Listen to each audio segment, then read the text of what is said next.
Well, a very good morning and welcome to Oberwart in Burgenland for the European Open for Men 2014. Just before we begin with our preview of some of the contests we're going to see today, I'll let you know that we are also able to bring you live coverage of the European Open for Women from Rome. So if you're interested in that, you'll be able to click on that and watch all the contests from there. I think Loretta Cusack is bringing you commentary from that with our EJU team in Rome. So let's concentrate on the job in hand here in Oberwart in Austria. We've got the 7 weight categories for men, 3 of which we'll start with today. That's the under 60, the under 66 and the under 73 kilo categories, and the number 1 seed in the under 60 kilo category is the Brazilian Felipe Kitadai, the bronze medalist from the Olympic Games in London in 2012. The number 2 seed is his teammate Diego Santos. He faces Berdian Laszlo of Hungary in the first round. Kitadai has a bye in the first round. The number 3 seed is Ludwig Pescher of Austria, the one home fighter that the crowd will really hope to do well here, given the difficulties that he's had in recent times in finding the podium. And then the number 4 seed, Yanislav Gerchev of Bulgaria. That's in the under 60 kilo category. I may come back to that to run through a couple of other interesting names there, but let's look at the under 66 kilo category. Another Brazilian tops the seeding there. Luis Revita is the number 1 seed, and another Pan American follows him as the number 2 seed, Patrick Gagne of Canada. The number 3 seed is Batsetsich Batgerel of Mongolia, and the number 4 seed, Pavel Zagrodnik of Poland. He was 5th in the Olympic Games when he stepped in for Tomasz Kowalski. Kowalski, by the way, is recovering from another injury, another setback that he's had. So hopefully we'll see him on the competition circuit pretty soon. And in the under 73 kilo category, yet another Brazilian tops the table here. He's the number 17 seed in the world ranking list, so that's how far down we have to go before we find the number 1 seed at this competition, and it's Alex Pombo da Silva, the Brazilian, the number 1 seed here. The number 2 seed is his teammate Bruno Mendonça. The Brazilians have got a quite a big team here. And then the number 3 seed, Ganbata Odbaya of Mongolia, and the number 4 seed, another Brazilian, Marcelo Contini. So as you can see, there's a big Brazilian contingent here, not least of all because they're all looking for places, not just for the forthcoming World Championships, but they're all vying for a place in that Brazilian team for Rio 2016. It seems like a long way off, but it will be here before you know it. Now I'm going to have a quick look across to see who's stepping onto the mat. We've got 2 mats for you.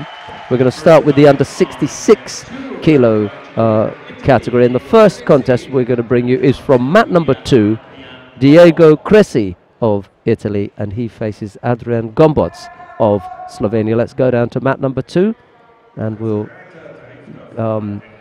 see the fight right from the get-go. Sit back and enjoy all the action.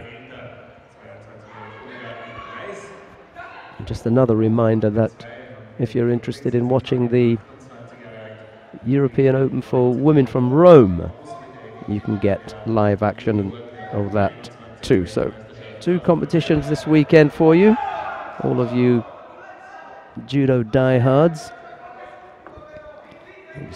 Spoilt for choice.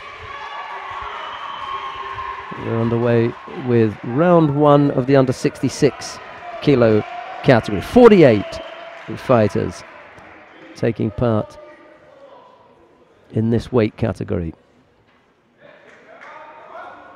I said that I'd go back and look at some of the other names because I just gave you the top 4 seeds.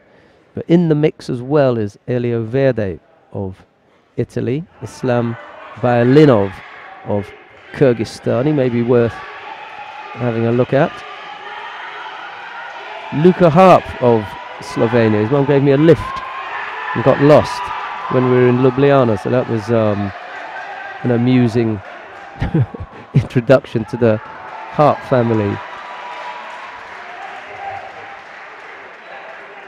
The Japanese entry here is Rokugo Yuhei of Japan. We'll see how he gets on. Maxim Kuznetsov as well from Russia. Ganbold Kerlin of Mongolia. There's a few in there. Jasper Lefebvre of Belgium. The Georgian in there, I don't know. Gela Kelikhalishvili, the Georgian. Andreas Tiefgraber of Mongolia. And then we've got Ganbat Bolbatar fighting at 66 kilos, the gold medalist from Paris last week at under 60. He's fighting at 66. There's another Japanese, Takaichi Kengo is in there as well. René Schneider of Germany. Nathan Burns of Great Britain. Michael Zeltner of Austria. Zambori Benzer of Hungary. So those are some of the names to look out for in the under 66 kilo category. No score as yet, 3:15 left to go.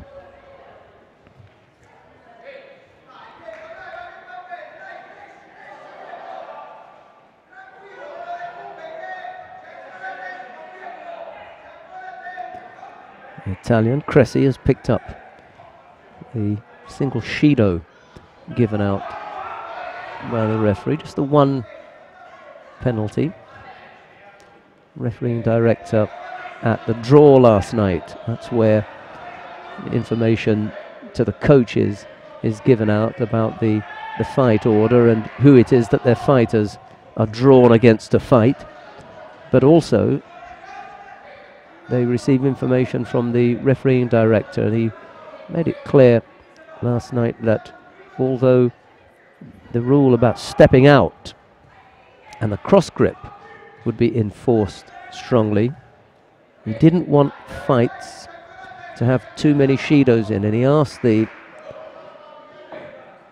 coaches if they just let their fighters know that the referees weren't there to just dish out the Shidos, but it was up to the fighters to fight and to try and cut out as many errors as possible, and then that way avoid picking up Shido. So hopefully it won't be quite as fierce as it was in Paris. It seemed to be pretty tough in Paris, but we're talking about a couple of levels up from a European Open, so maybe they won't be quite as severe. Cressy, 2 errors, unfortunately for him, have put 2 penalties on the board.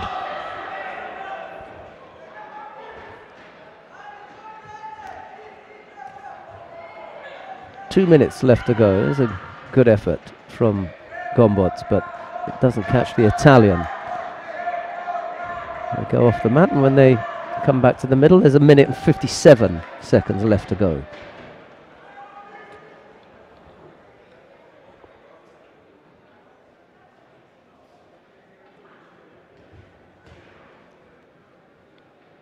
Winner of man 1, Gabor Hagio, Hungary. Applaus about für den 18-jährigen Lukas Meter.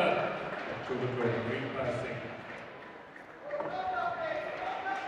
Im nächsten Kampf auf Platz 1 sehen wir einen von London, der gelegte Rang 5 recht blau. Next fight on man 1, wearing the white judogi from Ukraine, Ladislav Denko.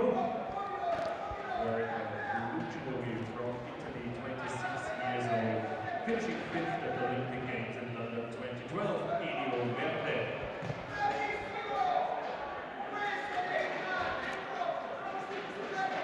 A little over 1 minute left to go.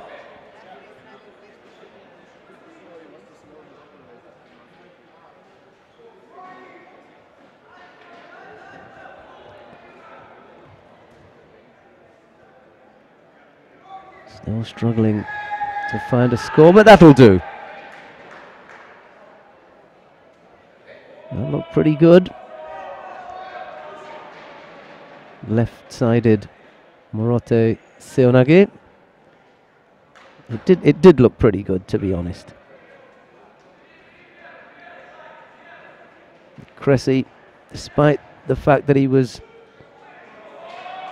2 penalties, trailing with the 2 penalties against him, he came up with a very, very good low left-sided Morote Seonage and through gumbutts for Ippon. The Italian Elio Verde has won his contest on mat number 1.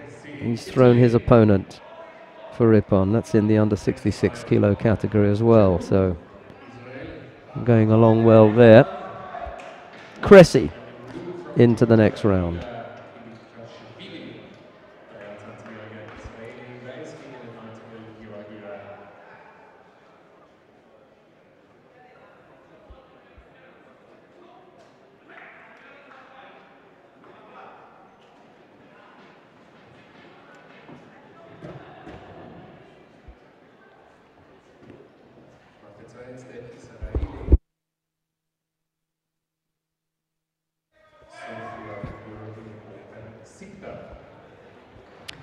On the mat now, Bar Raufman of Israel in the white judogi faces Gela Kelikashvili of Georgia.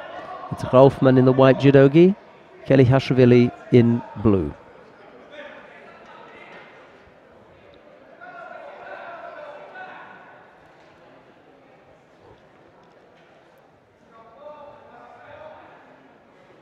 The Georgian looking to take a grip up and around the collar with the right hand, but Raufman's not having any of it. Shook that off on a couple of occasions.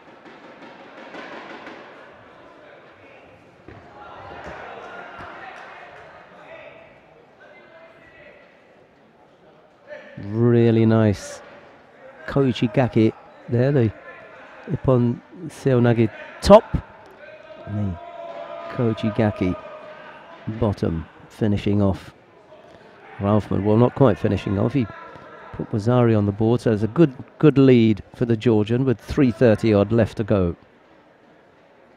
Good score.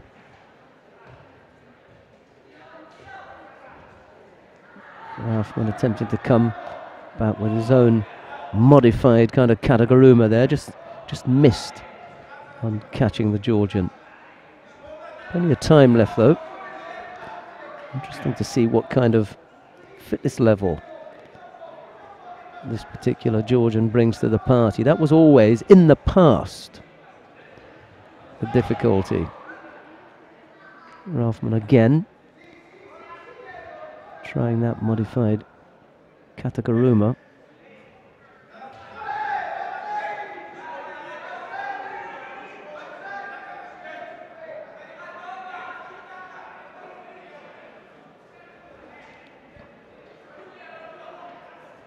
Just losing control of the top in completing that throw and can't get Kelikashvili onto his back. I mentioned the fitness situation because it had been a difficulty.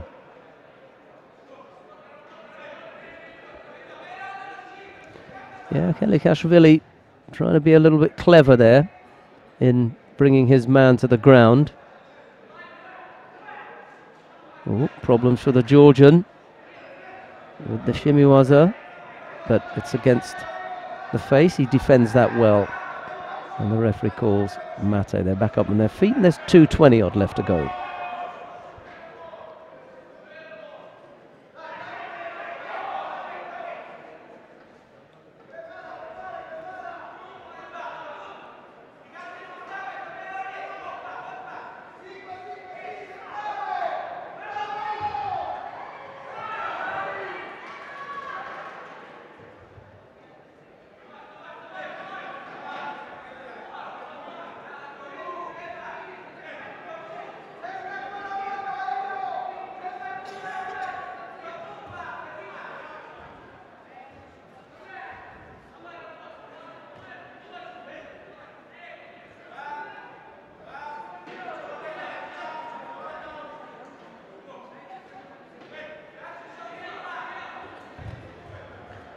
Again, caught with the same technique. This time he goes onto his front. There's no score, but another good effort from the Georgian there.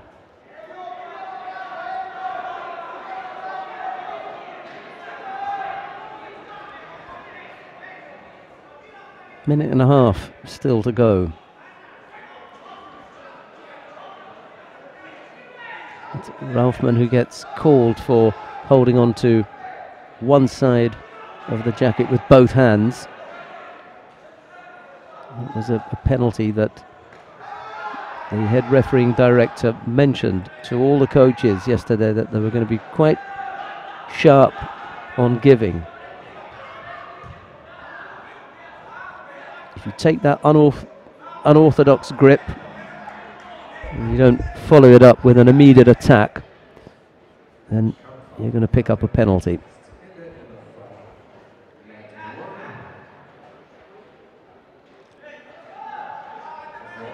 I've seen something else here, and that's Kelikhashvili with an illegal grip on the inside, holding on the inside of the jacket, and there's nothing new about that penalty. That's always been around. Kelikhashvili falling foul for a third time here. He leads with 2 scores, but the difficulty for him is that there is still a little over a minute left to go, and he's already picked up 3 penalties. He can't afford another one.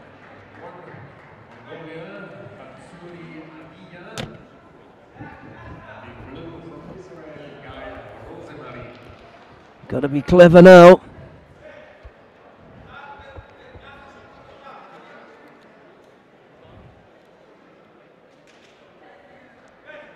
Raufmann, in his eagerness, pushes Kelikhashvili out of the area. And now he picks up another penalty, but that's a good score. Should be Wazari Awazeti Ipon. Well, he's obviously got that well worked out. Third time that he's managed to catch Raufmann with it.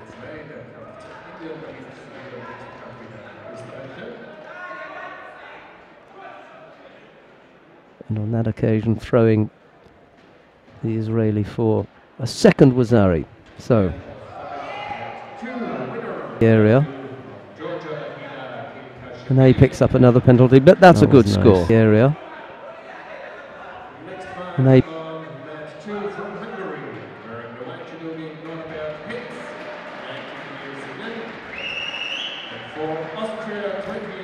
there's a look at the sport hall here in Oberwart. Just the 2 mats.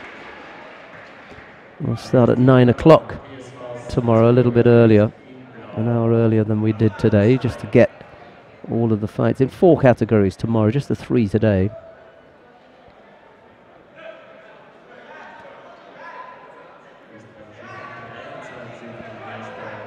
The referee in the middle, Amiran Tutikashvili, Georgian. Hence Norbert of Hungary faces Andreas Tiefgraber of Austria, and the Austrian on the board very quickly with Yuko there. Opening seconds comes up with a score.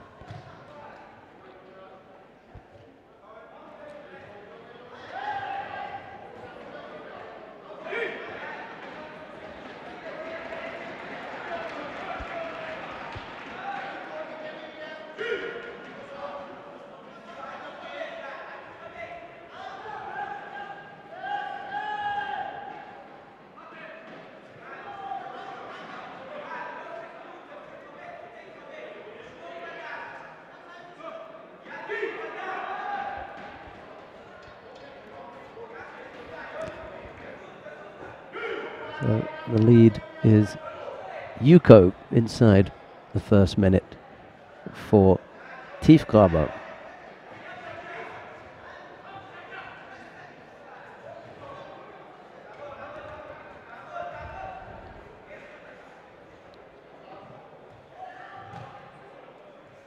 What about the Uchimata attack.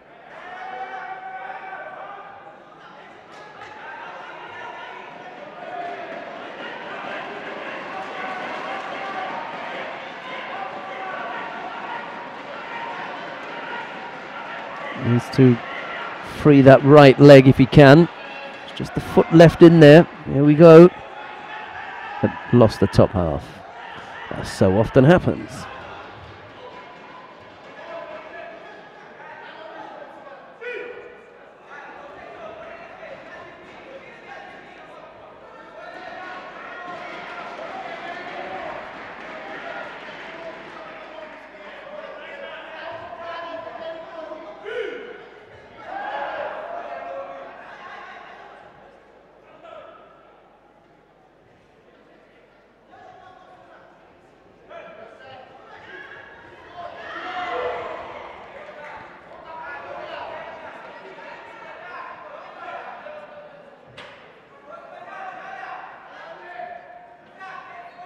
Hence coming up with a tying Yuko there with that Koichi.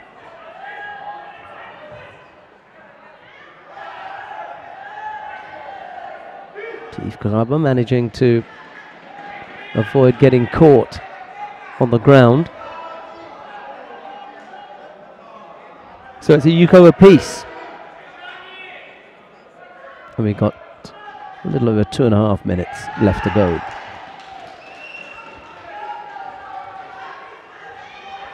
Yoko Tomoinagi can't quite come up with a score.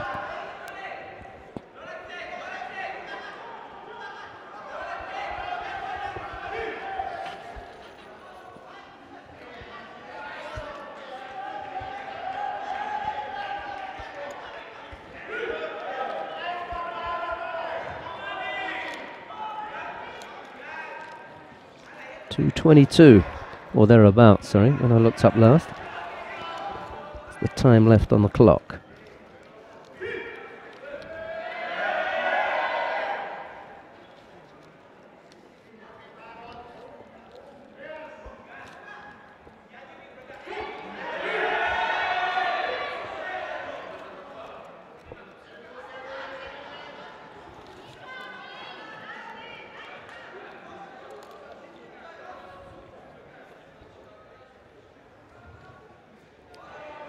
Tiefgraber just picked up a penalty there.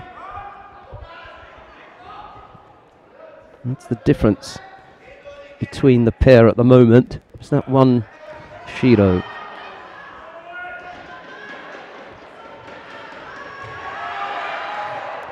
Couldn't come up with the Katakuruma finish. 1.5 minutes left to go.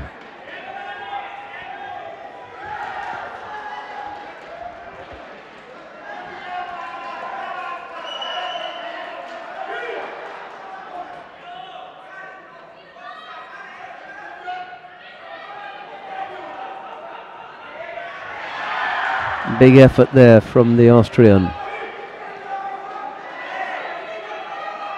Let's see what kind of condition Henze has got, having to fight off the home fighter. Again, couldn't quite finish.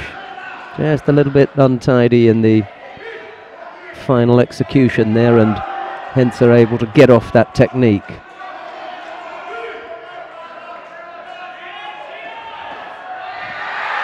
Catches him now though, Wazari as well. And a good look at that did Toidakashvili, and now Tiefgraber can just hang in there for a little bit, burn some of the clock. There'll be about half a minute or so to go when they get up. Well, 40 odd seconds. There's a good lead now for Tiefgraber.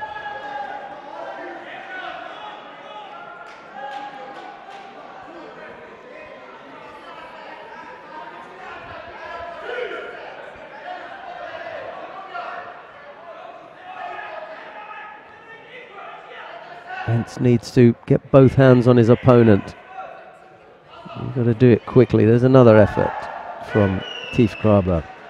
31 seconds left to go. The Austrian leading by Wazari.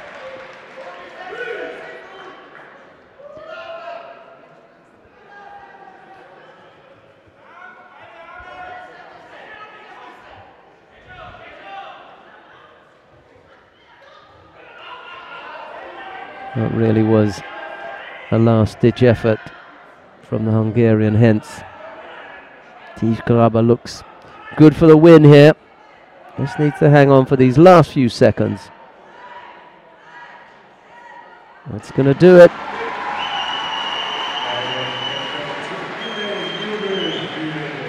Andreas Tiefgraber, much to the delight of the home fans here, takes that contest.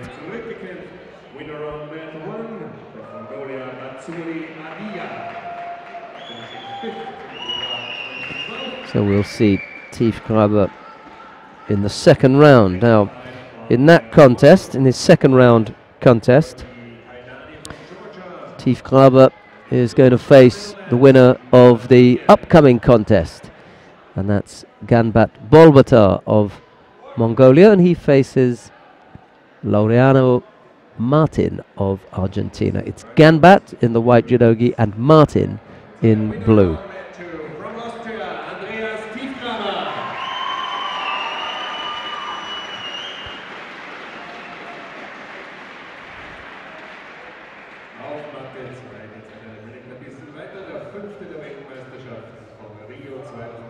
Jetzt zu sehen in der Kategorie bis 60 Kilogramm.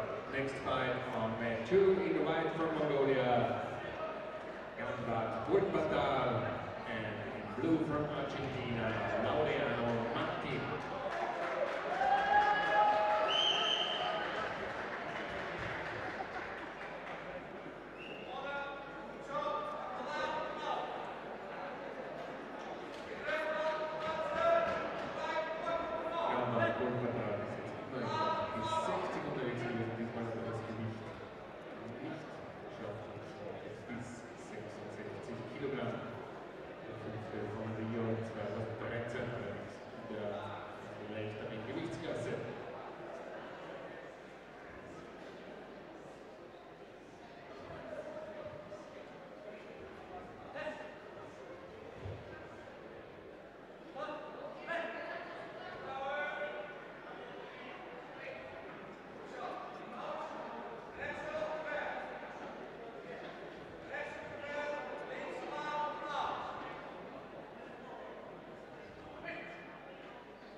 So we're underway with the Ganbat Martin contest.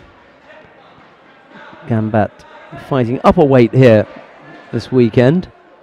Not his usual 60 kilos, and last week we saw him take the under 60 kilo category gold medal in Paris at the Grand Slam.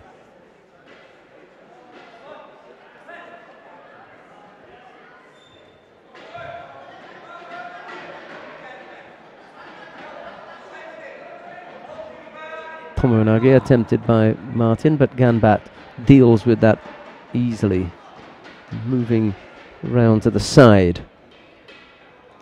No real chance of getting caught there. Comfortable in his defense against the Argentinian.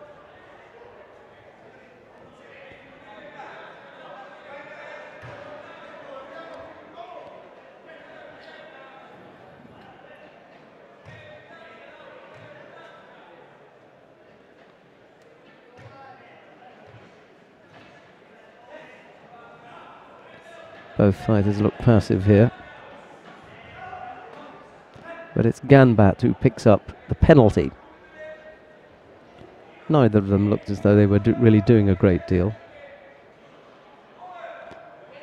Ganbat has only been penalised the once, Martin twice already.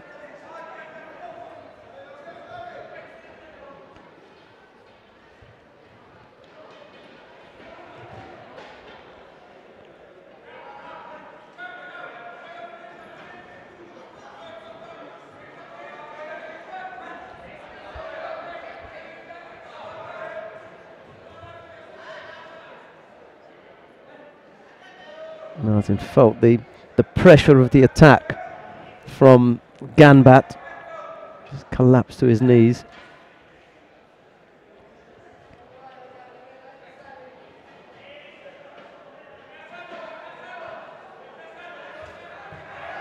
Koji Gake from Ganbat. Martin steps off it, stays standing up.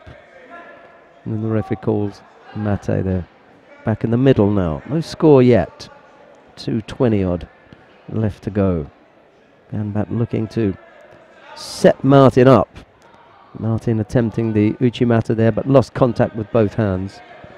So no chance of catching the Mongolian.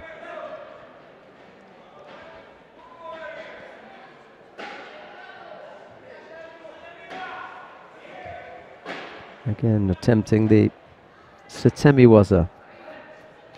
Ganbat dealing with that one just as easily as he dealt with the first.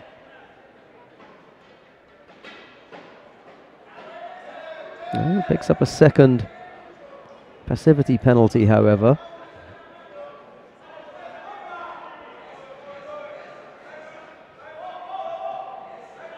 Both fighters have been penalised twice now.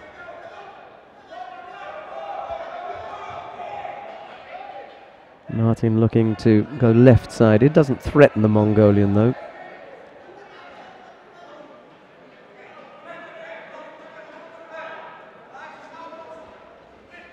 They're over in that far side of the tatami.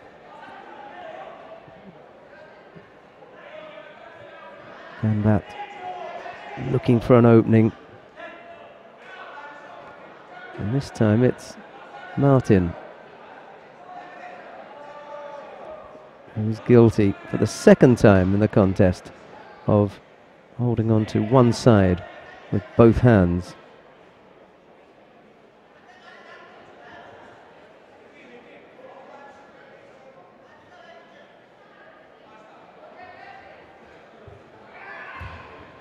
Goes for the Setemiwaza again. Ganbat avoids that.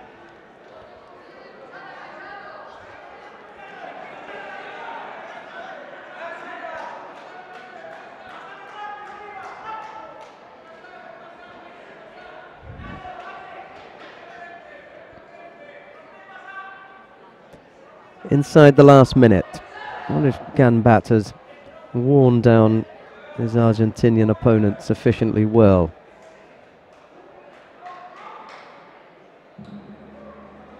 He's having real problems trying to deal with the grips there, and he picks up another penalty. It was once for passivity, 3 times for the gripping infringement. And that did for Martin in the end. Ganbat Bolbatar of Mongolia taking the contest. Next fight on mat 1 in white, Luca Hart, Slovenia in blue, Christian Stadelbauer, Austria.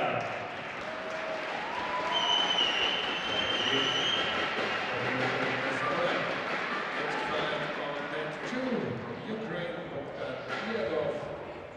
On the mat now, Bogdan Iadov of the Ukraine faces Igor Kosic of Serbia. It's Iadov in the white judogi, Kosic in blue.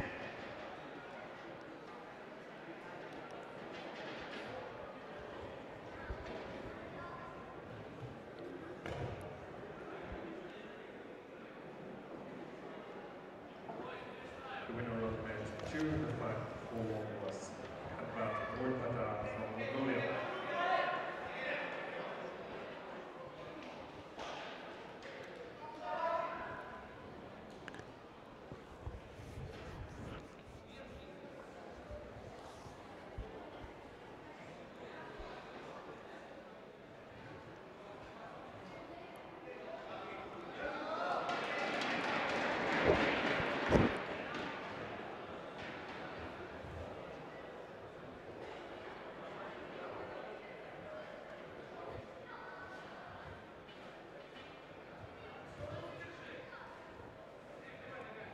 Both fighters trying to work out a grip that they're comfortable with.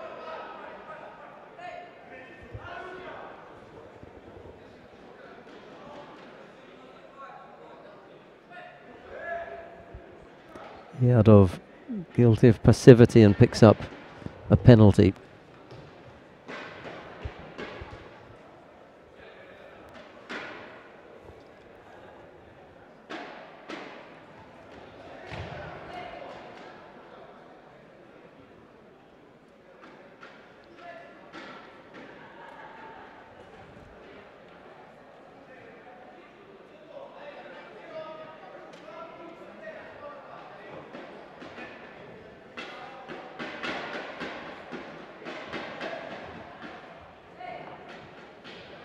Kosic looking to take his opponent over left-sided with Tayatoshi. He never really got himself into a nice shape.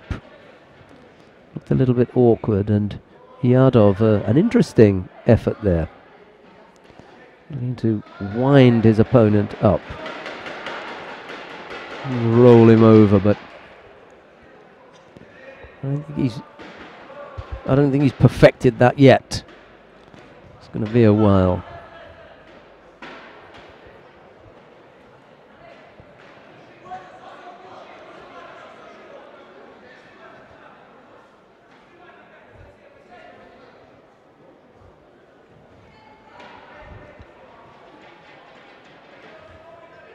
Opening round in the under 66 kilo category. We've still got a few contests to come in this first round.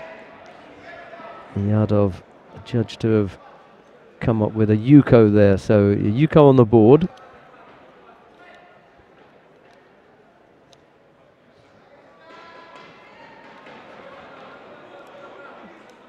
And the Ukrainian leading with 2:20 odd left to go.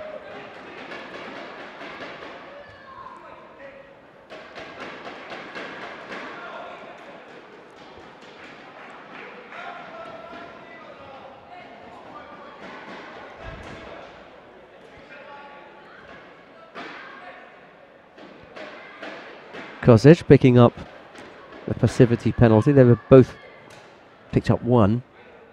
Yadov, however, has got the score.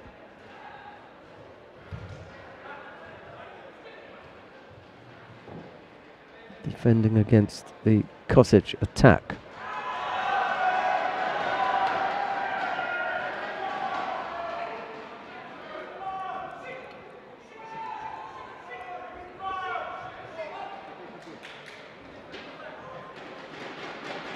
Well, Kosic couldn't defend against that.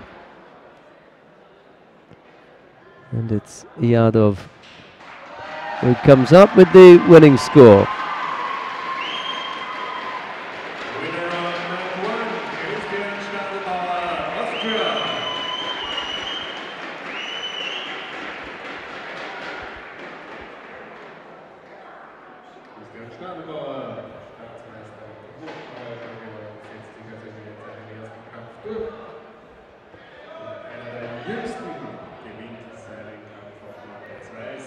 So Igor Kosic losing out to Bogdan Yadov.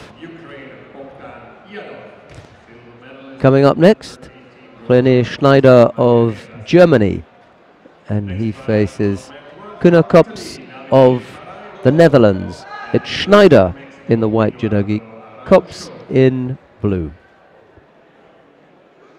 Next fight on mat 2 from Germany, René Schneider.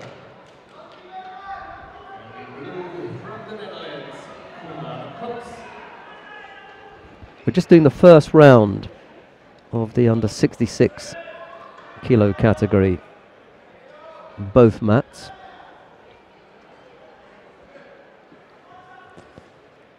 Still got a couple of matches left, a couple of contests, sorry, left in this first round down here on mat 2. I think they've still got a couple on mat 1 as well. Schneider looking to turn Kops over. Well, he's done the turn successfully and now working on the arm, but he slipped. He slipped there and Kops is out. Second effort now by Schneider to work on the arm, but the leg is trapped. The referee calls mate. Stands the pair back up and we're back underway.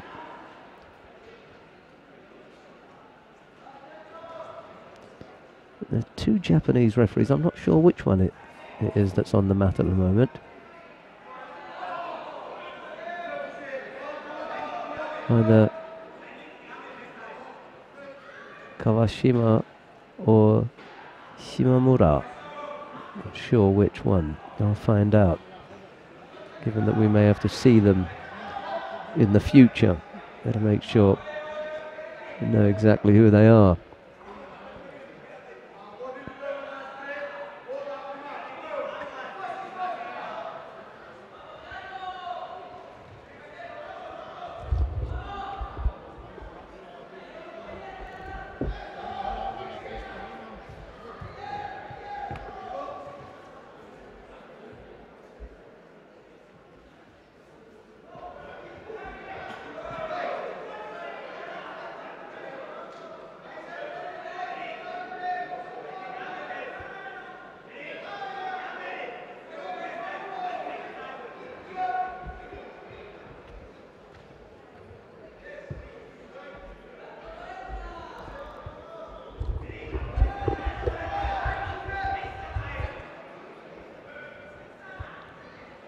Well, sorted that out. It's Kawashima, the referee on the middle. Katsumi Kawashima, his travelling partner. Shimamura Matsutoshi will be up next, refereeing.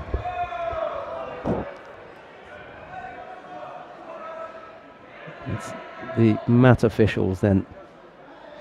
Good morning to everybody. If you're just joining us, just to remind you that there is commentary from Rome, the Women's European Open there. Hans van Essen is doing the commentary on that one.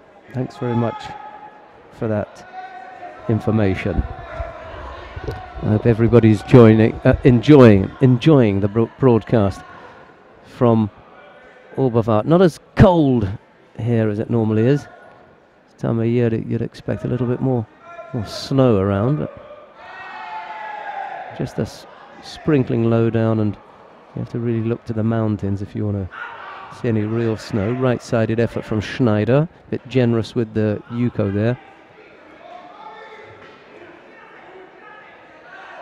Right, he's on the board. Neither of his colleagues have looked to overrule that.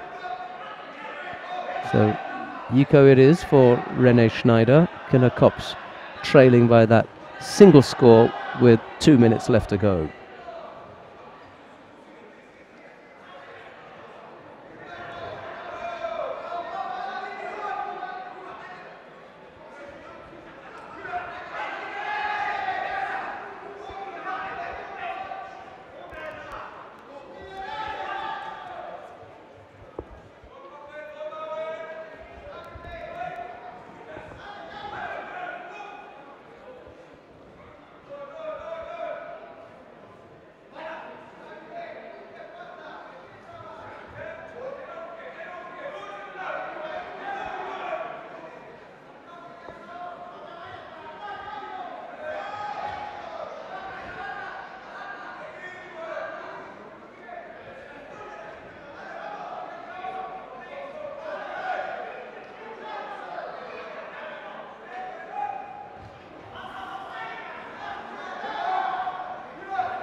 Schneider, a second score on the board now. A good lead for the German with 40 odd seconds left to go. I wonder how much preparation this is for next week's competition, the Grand Prix in Düsseldorf. We'll bring you live coverage of that as well. Chimata left-sided from Kops, just shaped for that, but Schneider moved off it and Kops failed to continue with the attack. Satemi was an attempt from Schneider and then trying to work on the arm. Mr. Kawashima doesn't think that there's anything happening on the ground, so he calls mate. He also calls a false attack on René Schneider. It's a second penalty with 20 odd seconds left to go. Schneider leading. Uchigari. Schneider stepping off that. Just a little bit defensive now. Bends at the waist, puts the head down and stretches out the right arm, which he pushes into the left side of Kops. Schneider not getting away with the passive shape that he took up, and he picks up a passivity penalty. And comes up with a nice attempted Kataguruma there, which Kops steps off. All of that happening just as time expired. The two fighters pretty much spent after that 5-minute battle. Schneider coming out the winner, having put 2 scores on the board, Yuko and Wazari. It's Rene Schneider of Germany who goes into the next round. He'll face the Ukrainian Bogdan Yadov.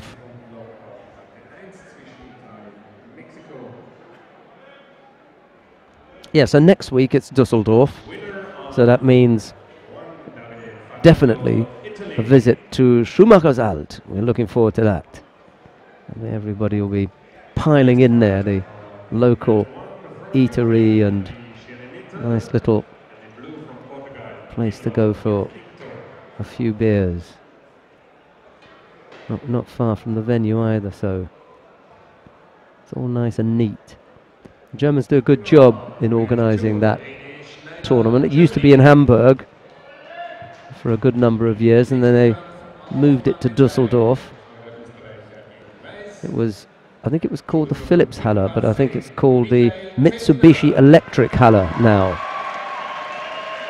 Same venue, but got a different tag on it. Right, coming up next, Michael Zeltner of Austria faces Akop Akopian of Russia. That's the next pair to take to the mat. Nathan Burns had a bye into the second round, the British fighter, so you won't be seeing him until the second round. And Burns will face the winner of this contest, Zeltner in the white judogi, Akopian in blue.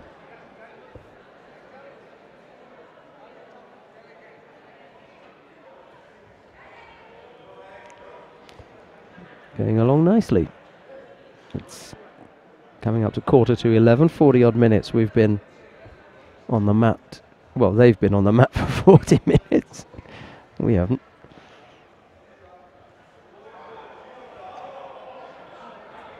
You can see Burns sitting in the stands there on the right hand side. He's out of the picture now, but Nathan Burns has got the whole of the first round to sit through and watch. So he's been paying close attention to the fighters in his weight category, and this contest in particular. Oh, that was nice. Just as he came back down. Akopian coming up with that left-sided score.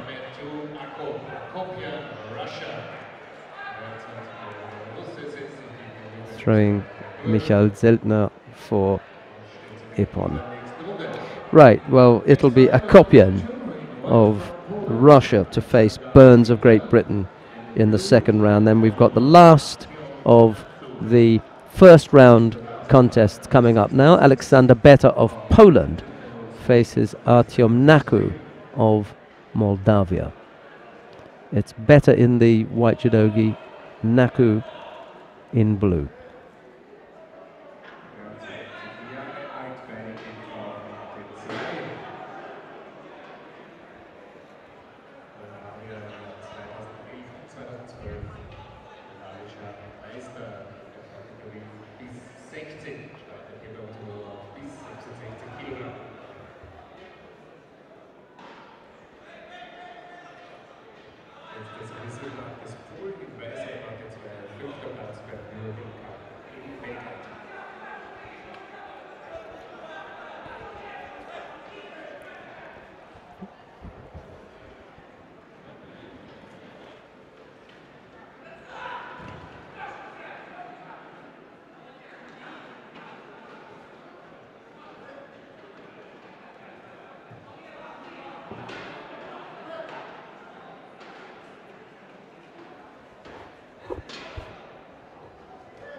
Oh, that was a nice effort from Beta. Naku managing to turn onto his front. I'm not sure how much of that was Naku turning out, the Moldavian turning out of the technique, and Beta not able to complete properly due to some kind of lack of technical skill on his part. I'm going to give Beta the poor end of that. I think that was his fault. He didn't control Naku well enough. He doesn't there either. He's not able to come up with a score, so I'm beginning to feel better about my own comment there, that it was Beta failing to throw the Moldavian rather than the Moldavian skillfully avoiding getting caught. But the Polish fighter is the one who is putting in all the attacks here. As a result of that, Naku picks up a passivity penalty. 3:20 odd left to go.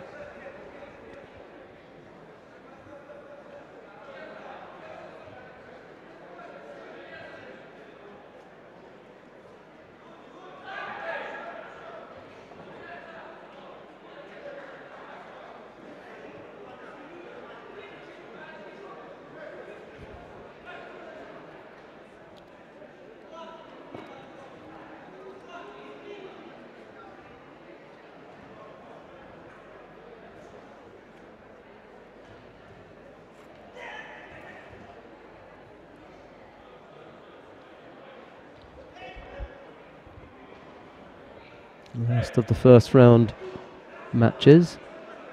We'll have the under 73 kilo category starting here after this contest. A second penalty for Naku, struggling a little bit here with Alexander Beta. It's the Polish fighter who's got a good tempo, nice rhythm to his judo, making things difficult for the Moldavian. 2.5 minutes left to go.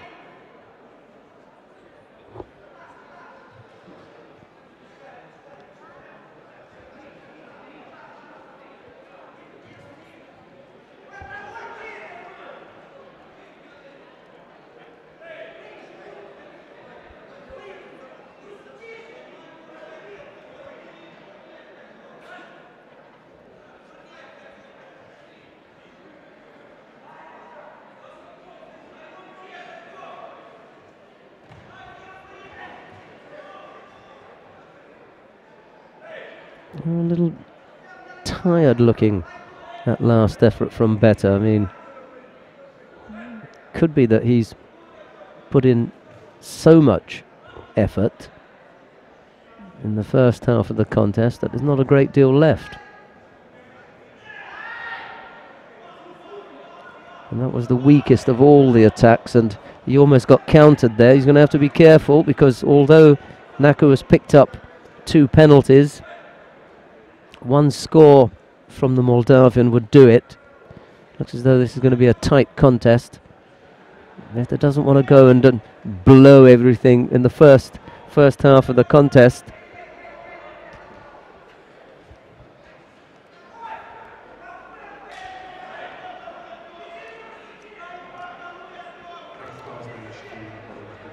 Minute and a half to go. He's looking as though he's struggling, isn't he?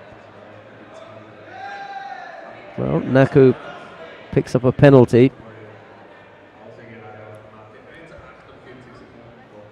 It's the 3rd time that he's been penalised. Still, a single score would do it for the Moldavian.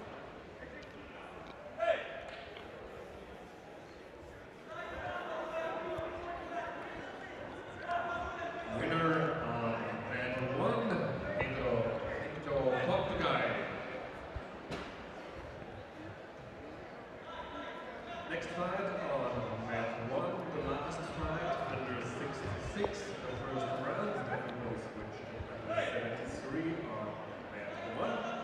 From Hungary, Martin Mikvali in white, and in blue from Russia, Maxim Kuznetsov.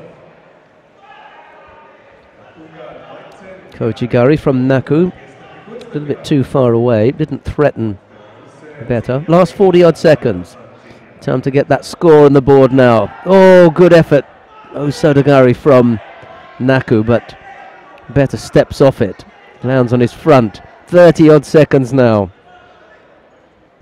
Naku with the force behind him. Here he comes. Seonagi effort from the Polish fighter.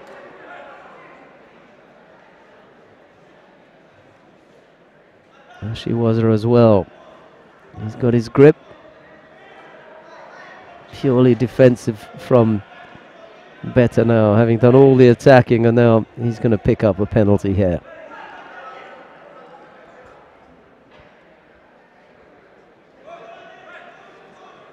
Here comes Naku again. Needs to get up. Can't afford to waste time there. Clock running. This is it. One more roll of the dice, as I say. And he manages to get away with it. Well, the hard work done by Alexander Beta early on has paid off. He manages to avoid getting done, but that was a really good effort from Artyom Naku of Moldavia. Just missed out on putting a score on the board. And it's the Polish fighter, Alexander Beta, who goes through to the next round. He's going to face Zambori Benca of Hungary. Zambori having a bye into the next round, and that completes the lineup for the second round. We'll begin now with the under 73 kilo category. Stay with us and we bring you more live action from Oberwart, the European Open for Men 2014.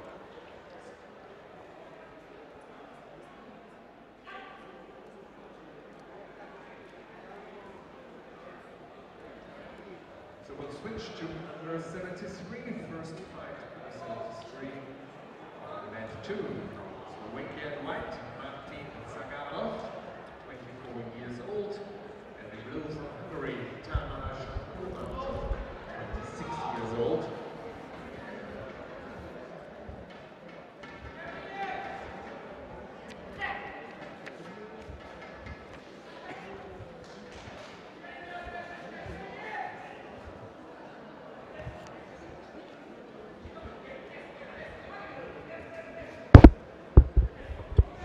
This is the opening contest in the under 73 kilo category. Martin Zagorov of Slovakia faces Ubanchok Tamás of Hungary. It's Ubanchok in the blue judo gi. It's Zagorov in white. Zagorov coming up with that attack on the right side, a big makikomi, showing how to put in an attack, holding on to one side of the gi immediately. So as soon as the right arm goes over, he threw in that makikomi attack.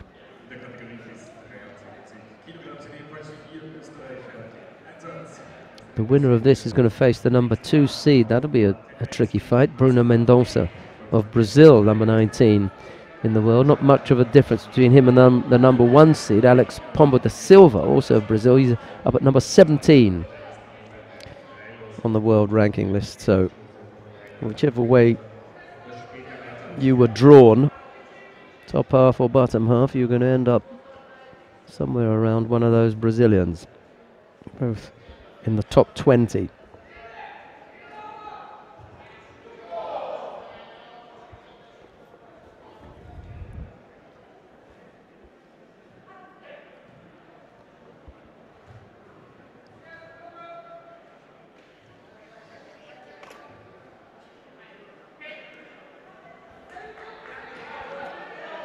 .320 left to go. No score as yet. Interesting little fight brewing up here. As I say, it's the first of the contest in the under 73 kilo category.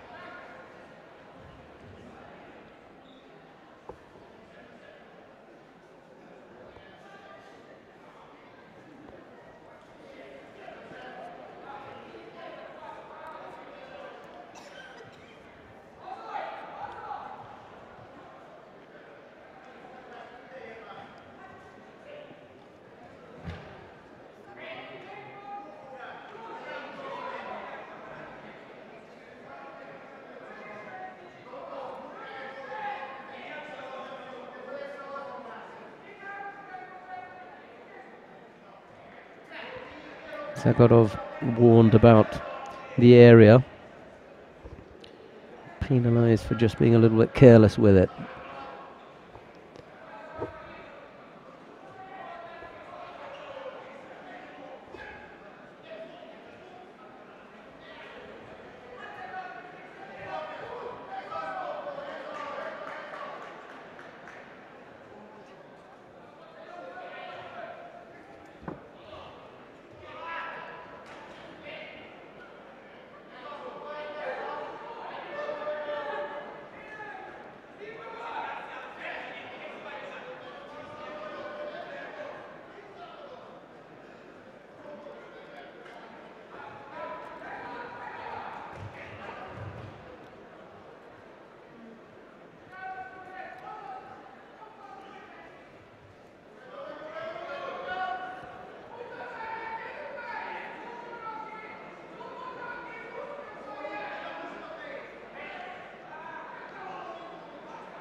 Das Angriff auf Martin 1. 5 platzierte ist Maurice von Oberwart. Vorjahr 6 Stück. 21-jährige Russe. Der 20-jährige kein Geburtstagsgeschenk. And Awazari was the score given there. So.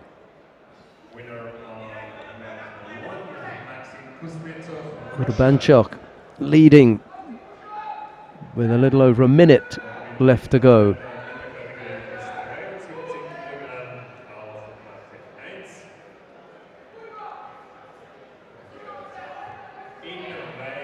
Yeah, it took too long, Zagodov.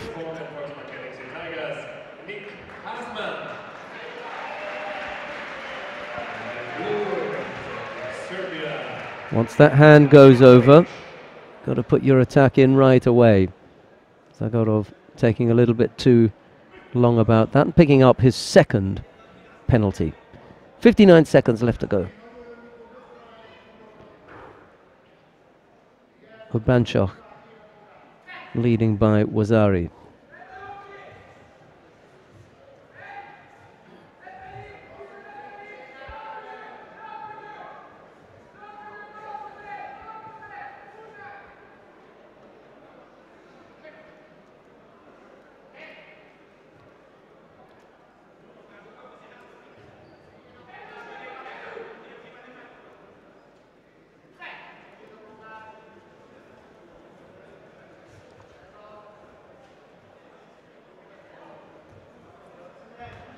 Another Makikomi attempt from Zagodov. Misses out now. A little bit of trouble here.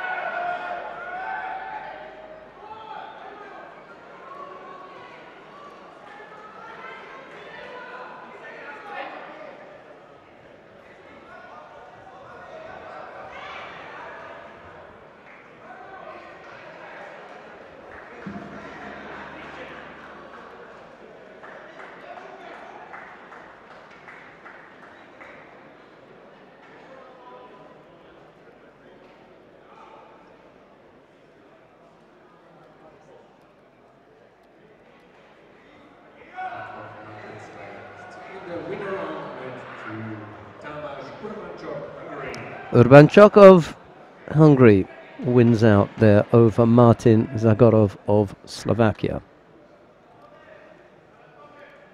Next fight on two from Israel. White from and blue from Belgium. Right, let's see who we've got now. Tomer Zachim of Israel faces Jean-Yves Boiteau of Belgium. It's Zachim in the white judogi, Boiteau in blue.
Tomoenagi!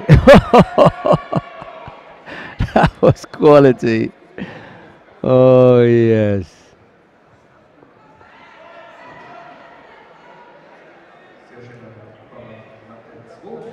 That was really nice. Nice execution from Jean-Yves Boiteau.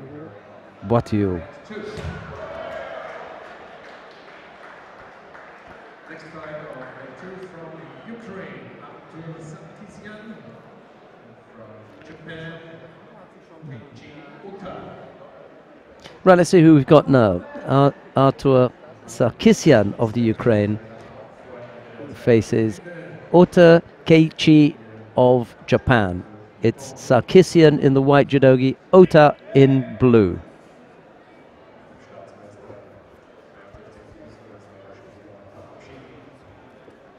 Winner on mat 1 from Serbia, Nemanja Petrovic.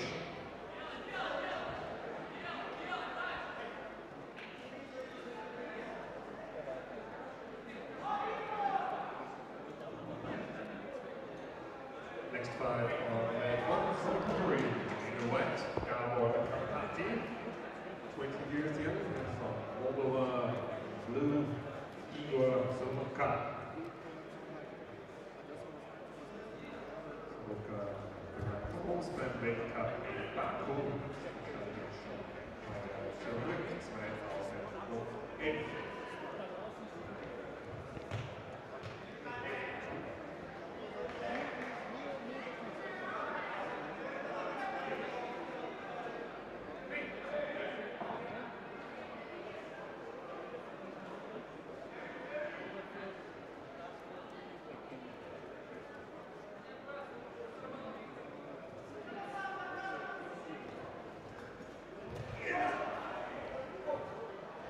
Score on the board for the Japanese, Ota.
flight back. The flight is at 11:30 to pick up the TV hotel. Is it 8 o'clock in the morning? Thank you.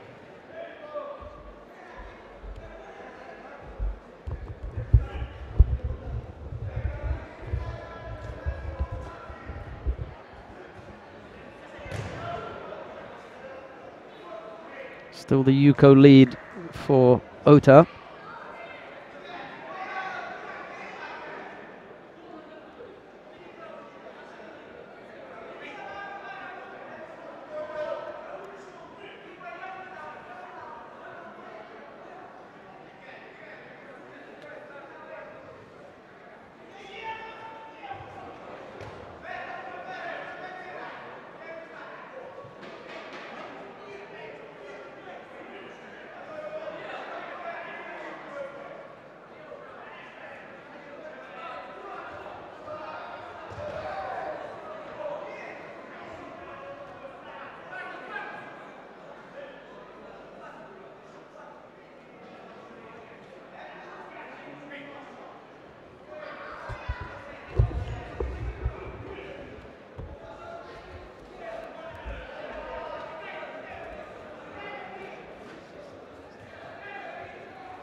Well, he made hard work of that, didn't he, Ota?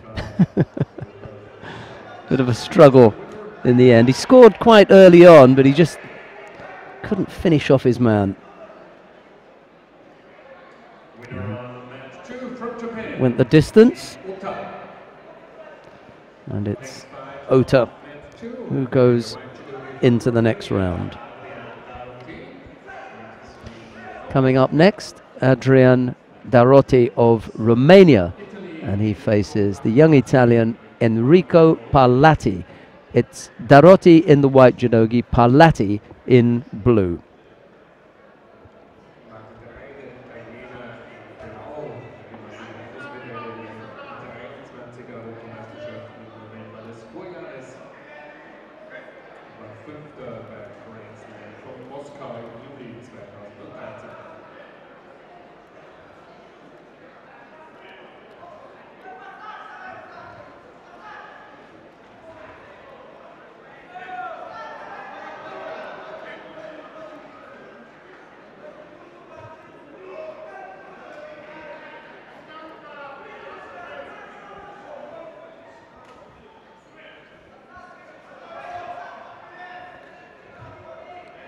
Moinagi effort there from Darotti, but Parlatti's up to defending against it.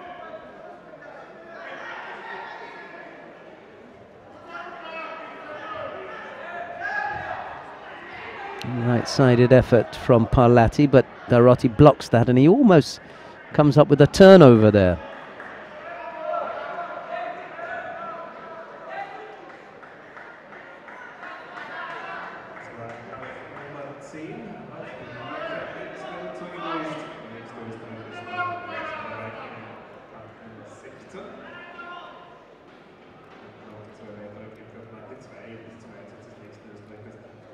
Winner on match 1, Party Hungary.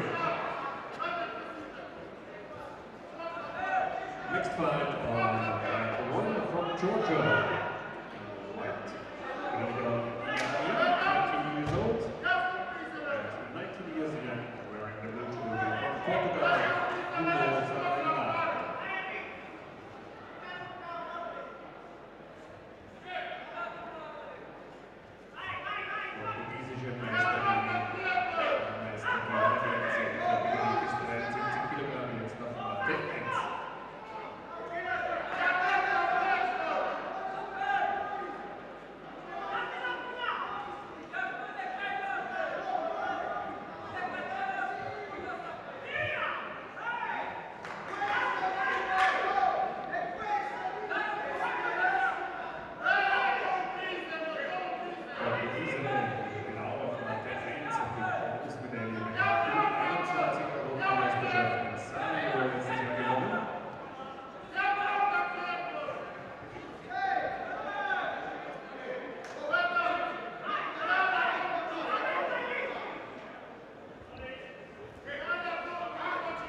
Well, Parlati proving that a little bit too strong for the Romanian. He looks good, doesn't he? Enrico Parlati.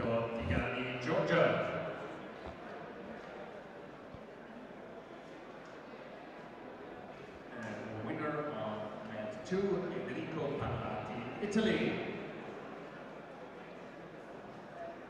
Next fight on match 1 from Estonia, Oberwart, white, 29 years old. From the Netherlands, 22 years young, Sam van Westende. Right, let's see who we got coming up now. Nikit Khomentovsky of Russia faces Jorge Fernandez of Portugal. It's Khomentovsky in the white judogi, Fernandez in blue.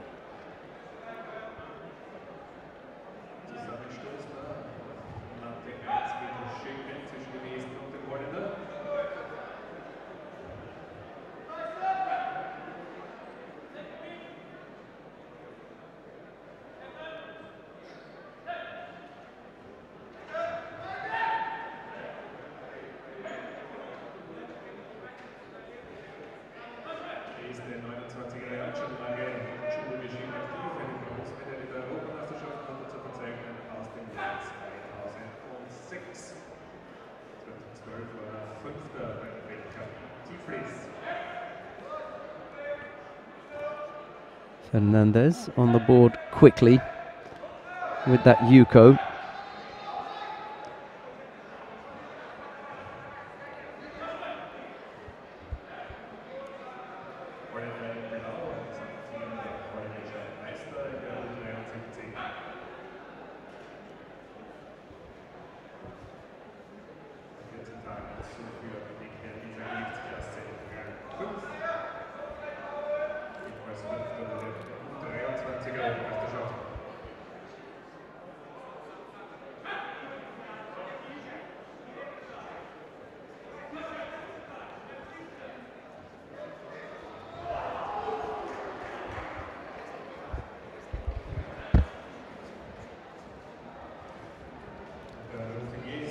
durch.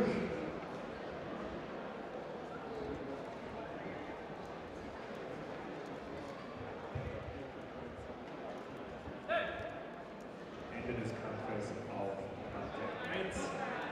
Winner on mat 1, Estonia, Rotberg.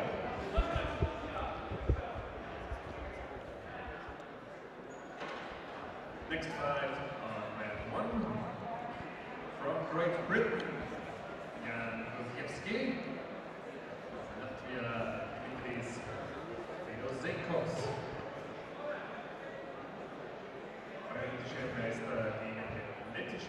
Fernandez still leading by Yuko. Meanwhile, on mat number 1, Jan Koziewski of Great Britain faces Dimitris Fedozenkovs of Latvia.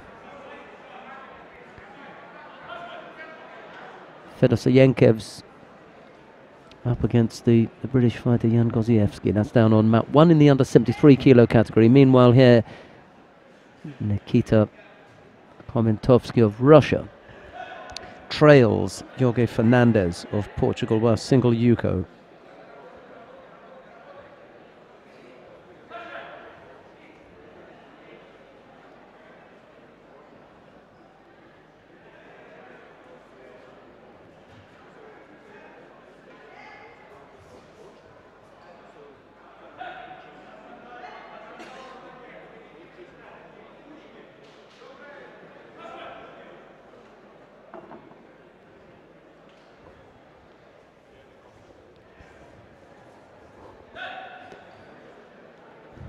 Fernandez trying that Tomoe there.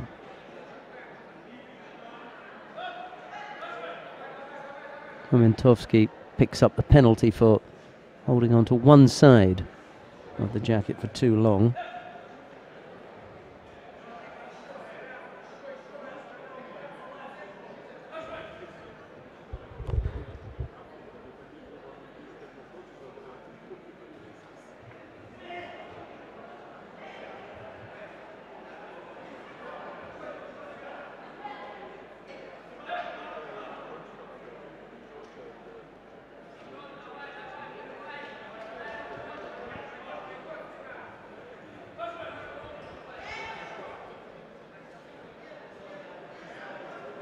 Still the single score on the board for Fernandez. The difference between the two. Ojigari from Komentovsky. Fernandez goes backwards and steps off that.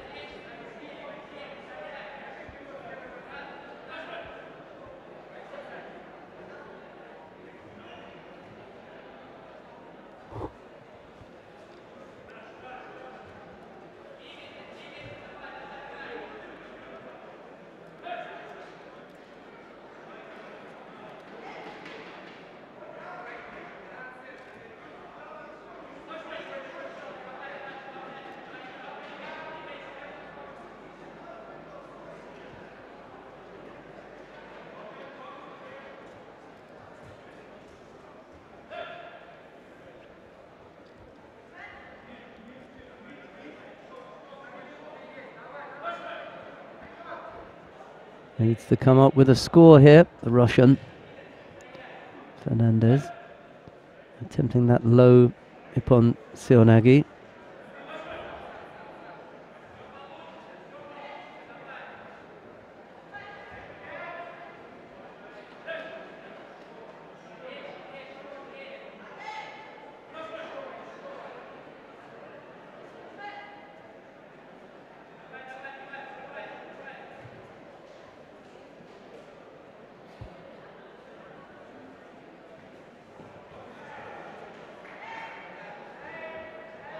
Misses again.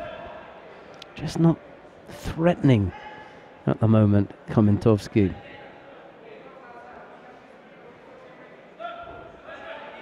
Picks up a penalty, does Fernandez.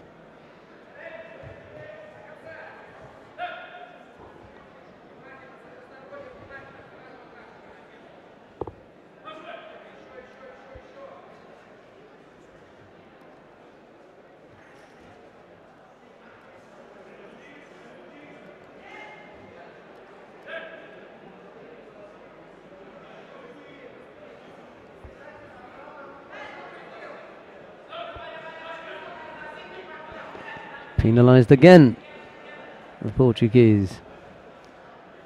But the Russian can't come up with a score. Misses with that Seoinage attempt. Just that single Yuko doing it at the moment for Chomentovsky.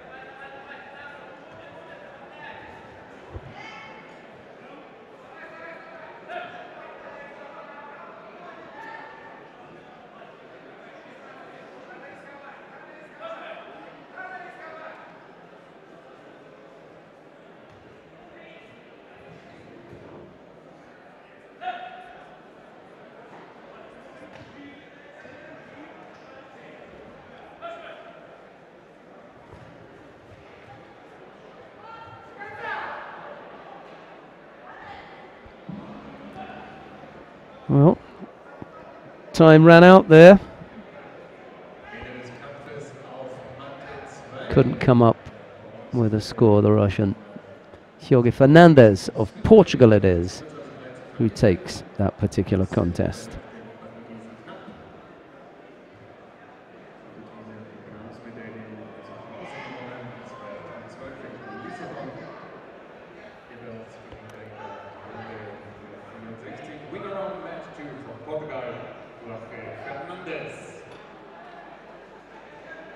Next fight on match 2, in white from Latvia, Denis Ischenko, 21 years young.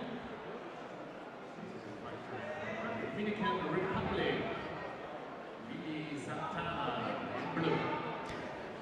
Coming up next then on mat number 2, Denis Ischenko of Latvia, and he faces Willie Santana of the Dominican Republic. It's Ischenko in the white judogi and Santana in blue.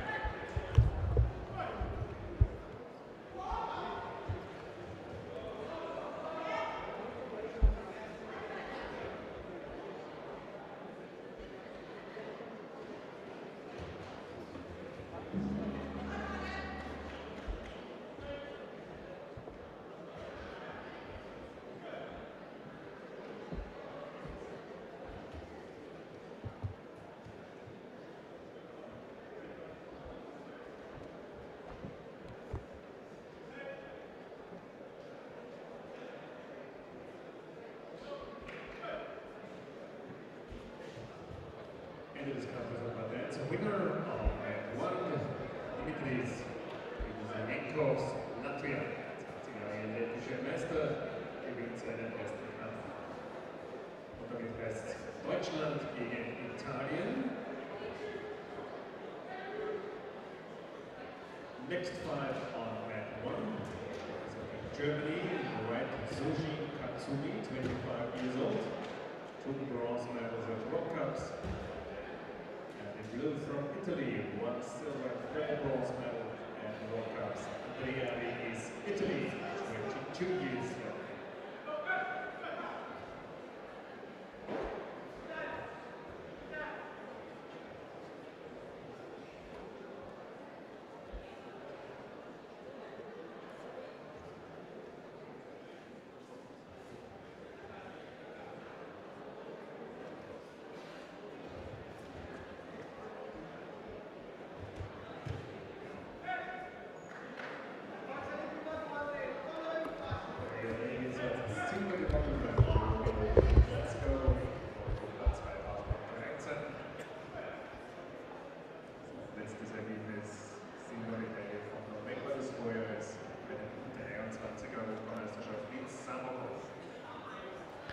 Well, the only category that we haven't seen so far is the under 60 kilo category. We've already had the first round of the under 66. This is the first round of the under 73. So I suppose we'll have a couple of pools of the under 60 kilo category on this mat, and that's the way it will work.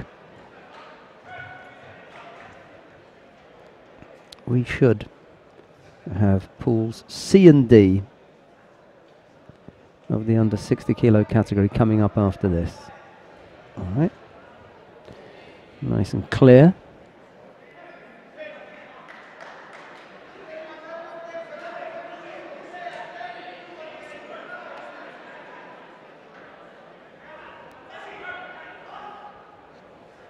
training camp here in Oberwart once this competition is finished, and then those fighters from Asia, Pan America who've come up here tend to stay for that, and then they go on to compete and to train in Dusseldorf. That's coming up next week.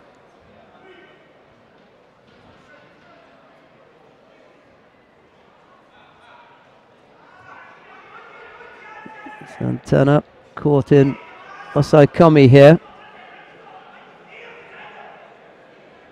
Very little he can do.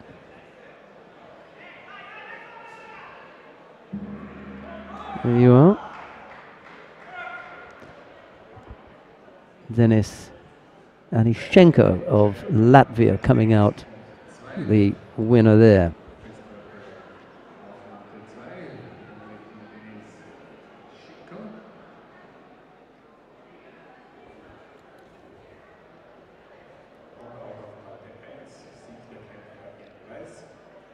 Winner of match 1, Sushi Katsumi, Germany.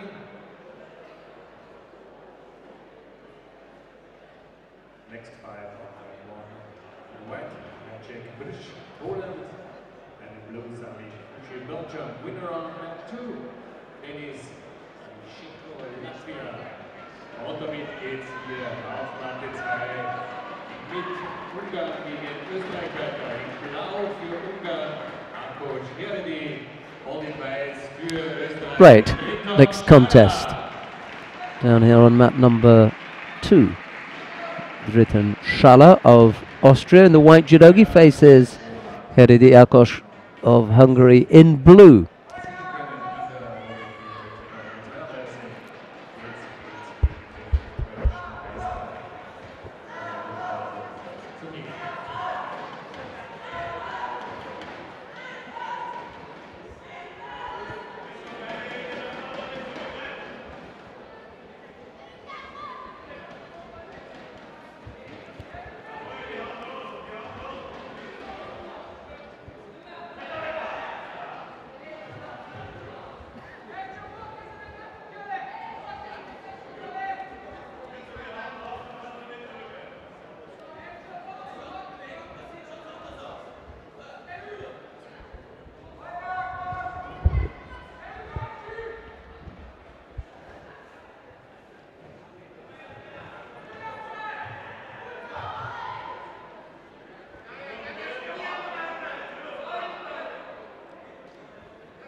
Both fighters backed up into that far left corner. Shala attempting some ashiwaza, but they're bent over in a rather unattractive stance at the moment. And Heredi looks as though he's the offender here. No fighter being penalised, however. Just had the feeling that Heredi was the more overly defensive of the two.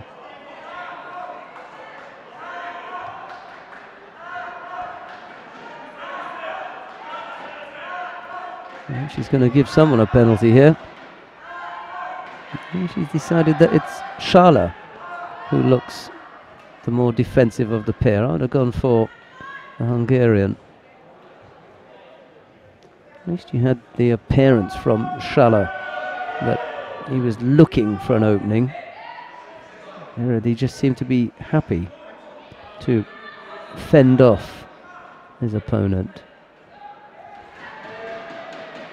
This time it's the Hungarian Heredi Akos who picks up the penalty for holding on to one side of the gi.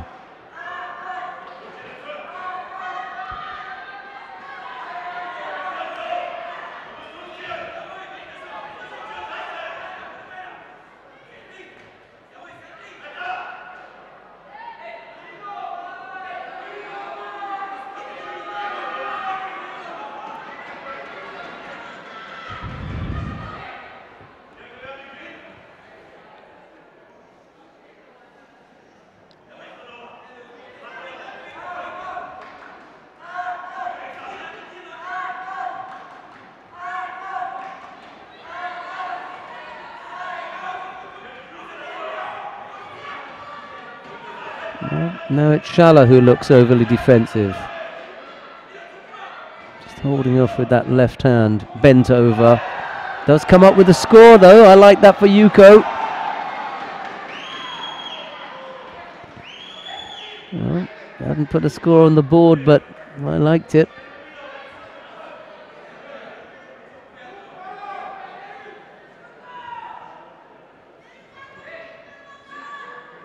Nope, not going to give it. I'm a little bit overly generous then. Is going to give that now, and that's a good score. Makikomi Ippon.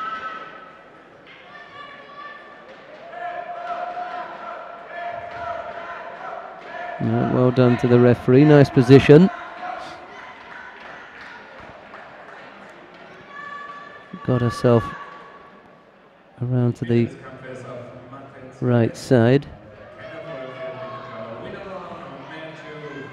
Julia Demiralier of Turkey. That was the referee in the middle there, overseeing that contest.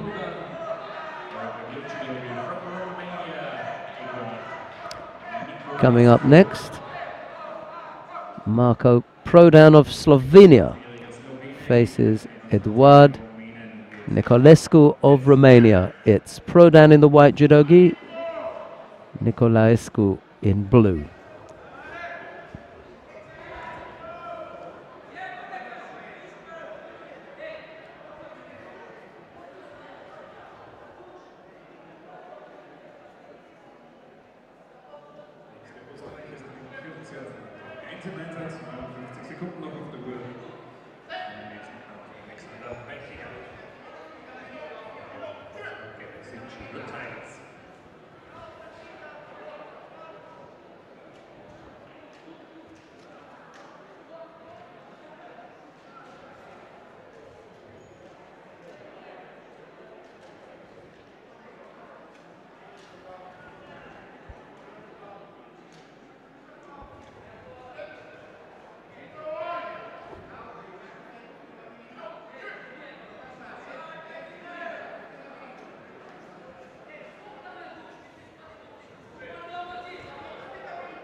Now both fighters have been penalised. Prodan already twice. Nicolaescu just the once, but untidy start to this contest.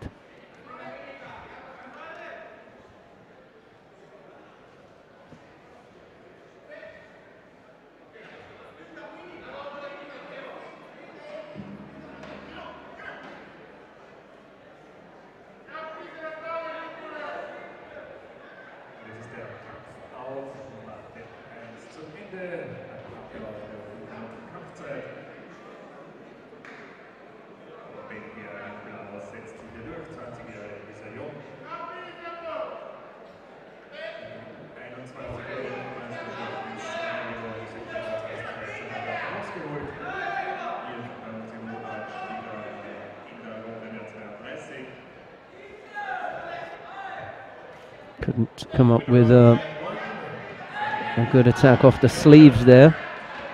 Really, he has been a poor one. 5 penalties already in 2 minutes. Well, they just haven't been with it, this pair.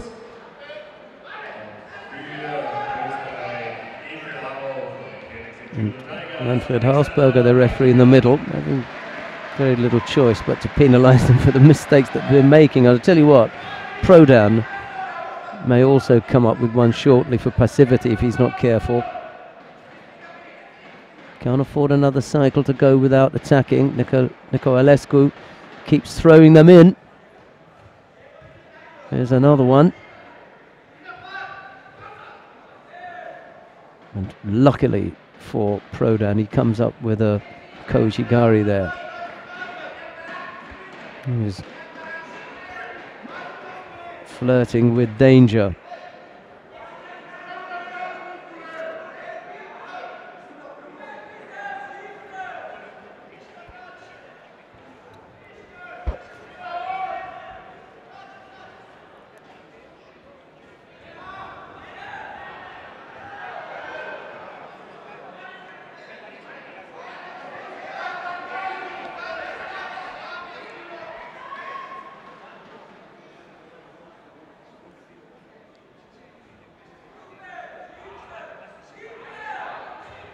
Uchimata left-sided from Prodan. Doesn't come up with a score, however.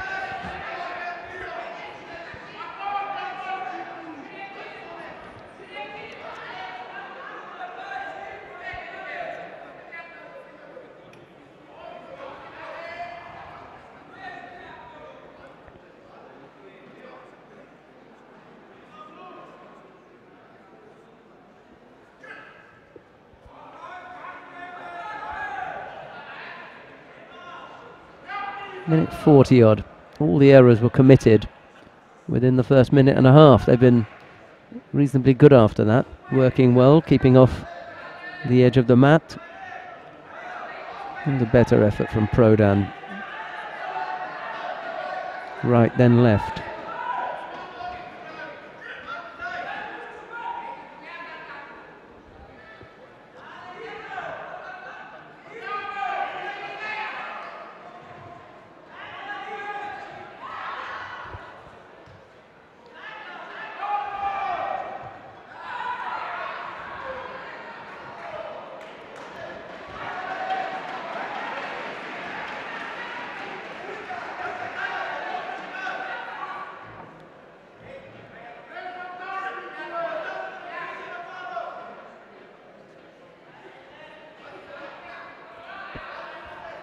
Into the last minute now, Prodan and Nicolaescu. Just slowing down a little bit as the tempo of the contest takes its toll on them physically. 40 seconds left to go. Alexander Weichinger has just thrown Mantas Jakobisius of Lithuania down on mat number 1 for Wazaria, now holding his Lithuanian opponent, the Austrian Alexander Weichinger. Wins his contest down on mat number 1. We're running out of time here. Half a minute left to go. There goes an Uchimata attempt from Prodan, but Nicolaescu blocks that. 20 odd seconds left to go.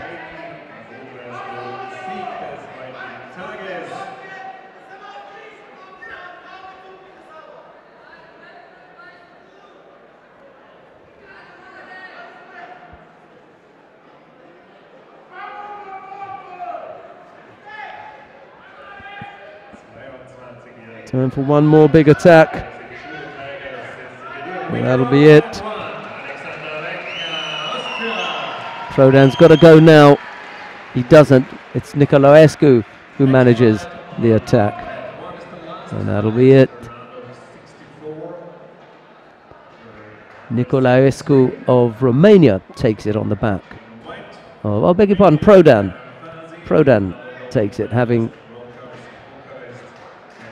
committed one less error than his Romanian opponent. My apologies, I was under the impression that the Shidos were the other way around. But it was Nicolaescu who had committed the 3 errors. Prodan, just the 2. Okay, coming up next, Konstantin Arpentin of Moldavia. Konstantin Arpentin, he faces Lee Mata of Mexico. It's the Moldavian in the white judogi and the Mexican in blue.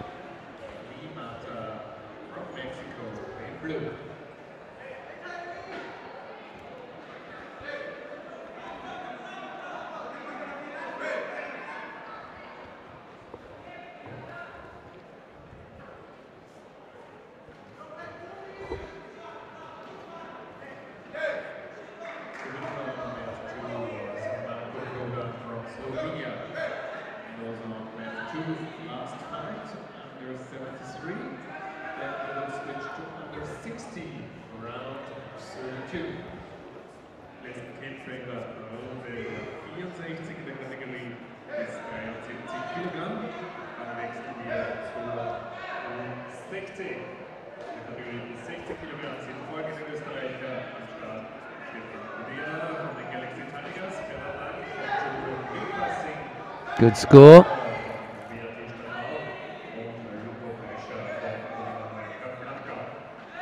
Yeah, okay. Lee Mata on the board with Yuko.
Looks painful on the knee of the Moldavian. Let's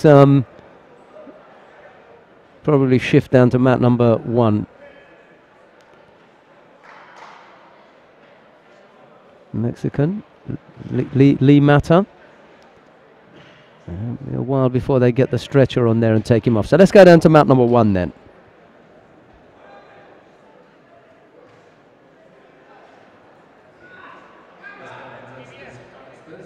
We're watching the contest between Dan Georgi Fashir of Romania, and he faces Zurab Nuzadze of Georgia.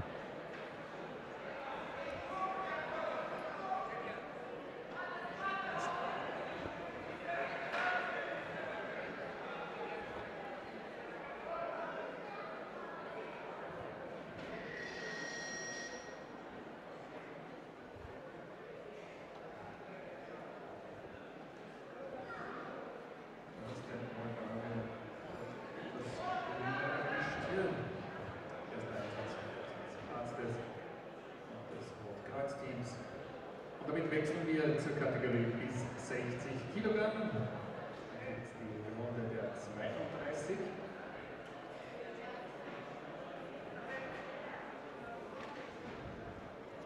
Beginnen wir mit einem Brasilianer und mit einem Ungarn.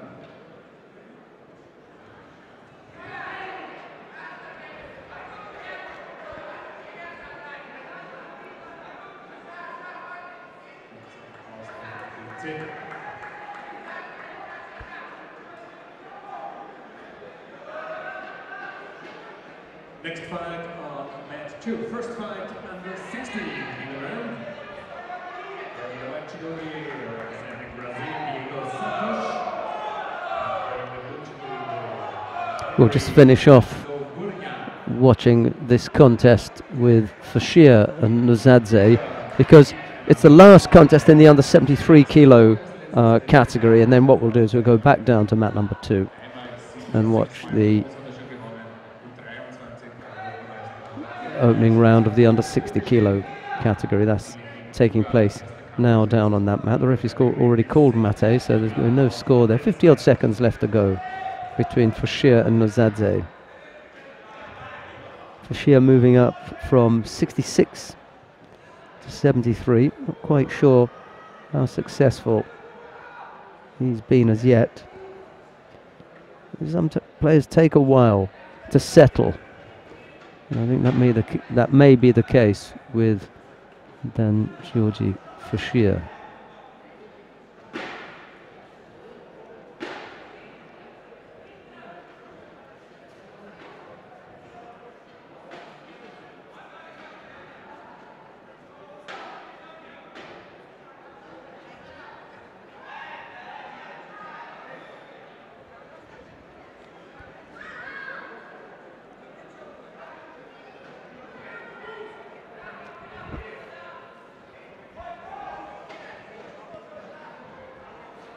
What was it that we saw earlier on refereeing? Oh yeah, Kawashima Katsumi, and now anyway, it's on the adjoining mat. We'll go back to that in a minute. Last 4 seconds here.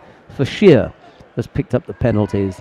Nuzadze not one, and it's the Georgian Zurab Nuzadze who goes through to the next round. He'll face Nakamura Takanori of Japan. So that completes the lineup for the under 73 kilo category. Let's go back down now to mat number 1. So, sorry, mat number. I wonder. Well, the pool distribution for the under 60 kilo category is pool A and B. So if we stay up on mat number 1, we're going to see the number 1 seed. And given that we don't really mind where we go, I think we're going to stay with mat number 1.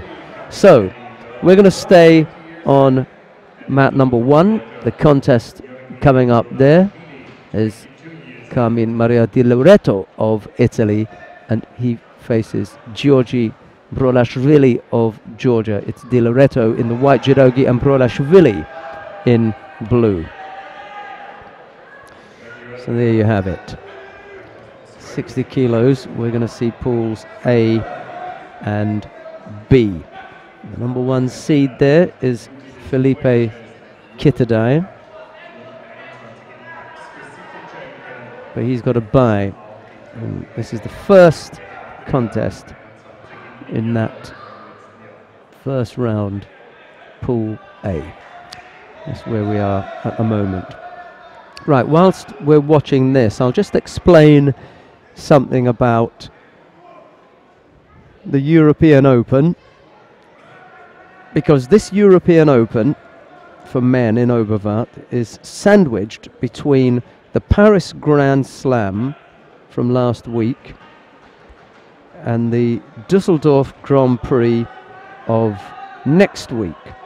So your question may be, what's the difference between a Grand Slam, a European Open and a Grand Prix, given that the competitors that we're seeing here admittedly are not quite the same kind of quality that we saw in Paris last week. Okay, well, let me explain the way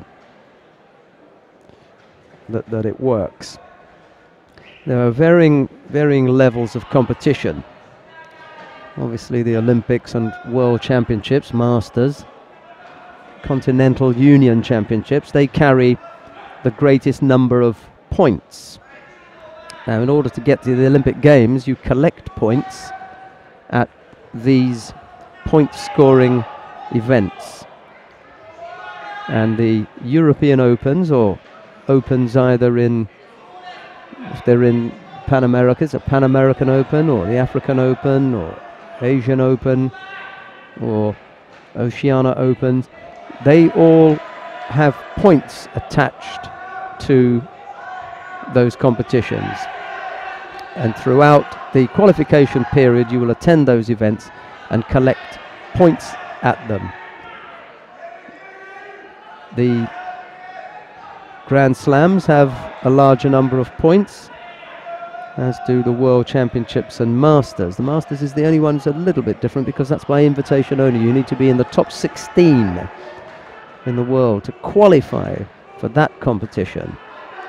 But apart from that, you can enter and score points at the other point-scoring events, with the European Open, as this one is, being the entry level, if you like. This is the lowest level as far as point scoring is concerned. But this is a point scoring event. At the moment it's working as far as the ranking list is concerned, the IGF ranking list. You score points at these events and work your way up the ranking list. But come April, I think it's April when we begin, or April or May when we begin with the qualification period. Once the qualification period starts, we'll in effect be running two types of list. One will be we'll continue with the IGF ranking list. That won't change. That will, be added to, and points will come on and off depending on which tournaments you've been to and where you've scored. But there'll be another one where we're keeping an eye on your place in the qualification list. And then that will end after a 2-year period, and we'll see who's got sufficient enough points to qualify for the Olympic Games in Rio in 2016. I hope that answers your question with regard to how things work. Important information for competitors and coaches. From now on, it's lunchtime till 2 p.m. It's lunchtime. The restaurant close to the main entrance. Please don't forget your voucher. Stadium announcer is talking about lunch, and I think, whoa, that was huge. That was huge. Well, it's not often that you see a Georgian dumped like that, but Brolashvili was absolutely dumped on his back there by Di Loreto. That was a terrific throw from the Italian. Absolutely terrific throw. Wow. Bit of a shocker, the way the Georgian went out there. Terrific technique from Di Loreto. Right, coming up now, Łukasz Kilbazinski of Poland versus Matthias Terboc of Slovenia. It's Kilbazinski in the white, judogi Terboc in blue. The Poland white, the Slovenian in blue.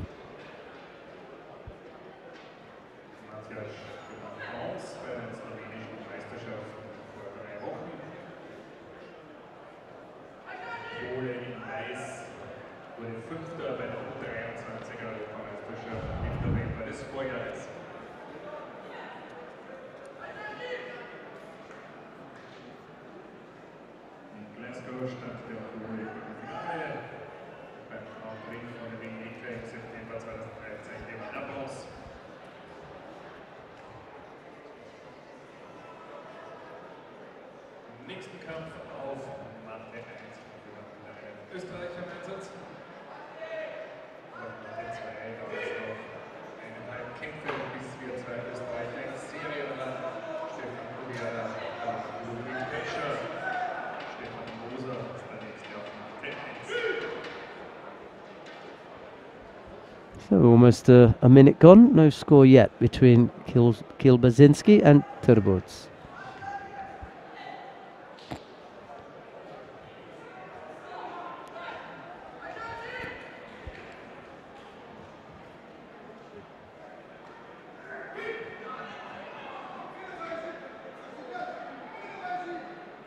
I think that referee is Chang Shuming, Chinese Taipei.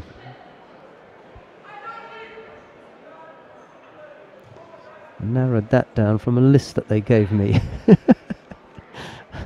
I'm going to tell you how I narrowed it down. I think that's the case. Quite a few of the Austrian women are here. They didn't go to Rome then. And then I see Hilda Drexler, Tina Zeltner, Bernadette Graf. They're all around here. We may have a word with one of the girls and ask them how their training is going. I'll send someone over to bring them in.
Yes.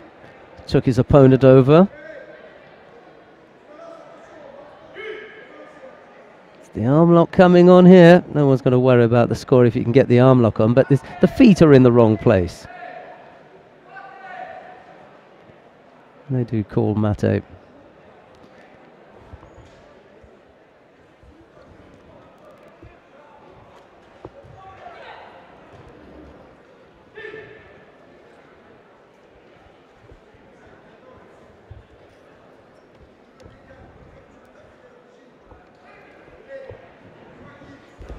You know, when I said to somebody earlier on, why don't we get some of the girls over from the Austrian team because they're all here, and I thought, I bet I know who's going to come over first, you know, and it would be Sabrina Filzmoser. It had to be. How are you? Good afternoon. Look, good afternoon. Oh yeah, okay. I've been in the warming up area, so I missed all the fights now. Really? Yeah. Well, you missed quite a lot. It was nice. We've done the first round of the under 66 kilo category and the under 73 kilo category. So they're done and dusted, and now we've got the little fellas, the under 60s on the tiny ones. Yeah. The big ones. The monsters. The monsters. They're battling away. It's nice to see you.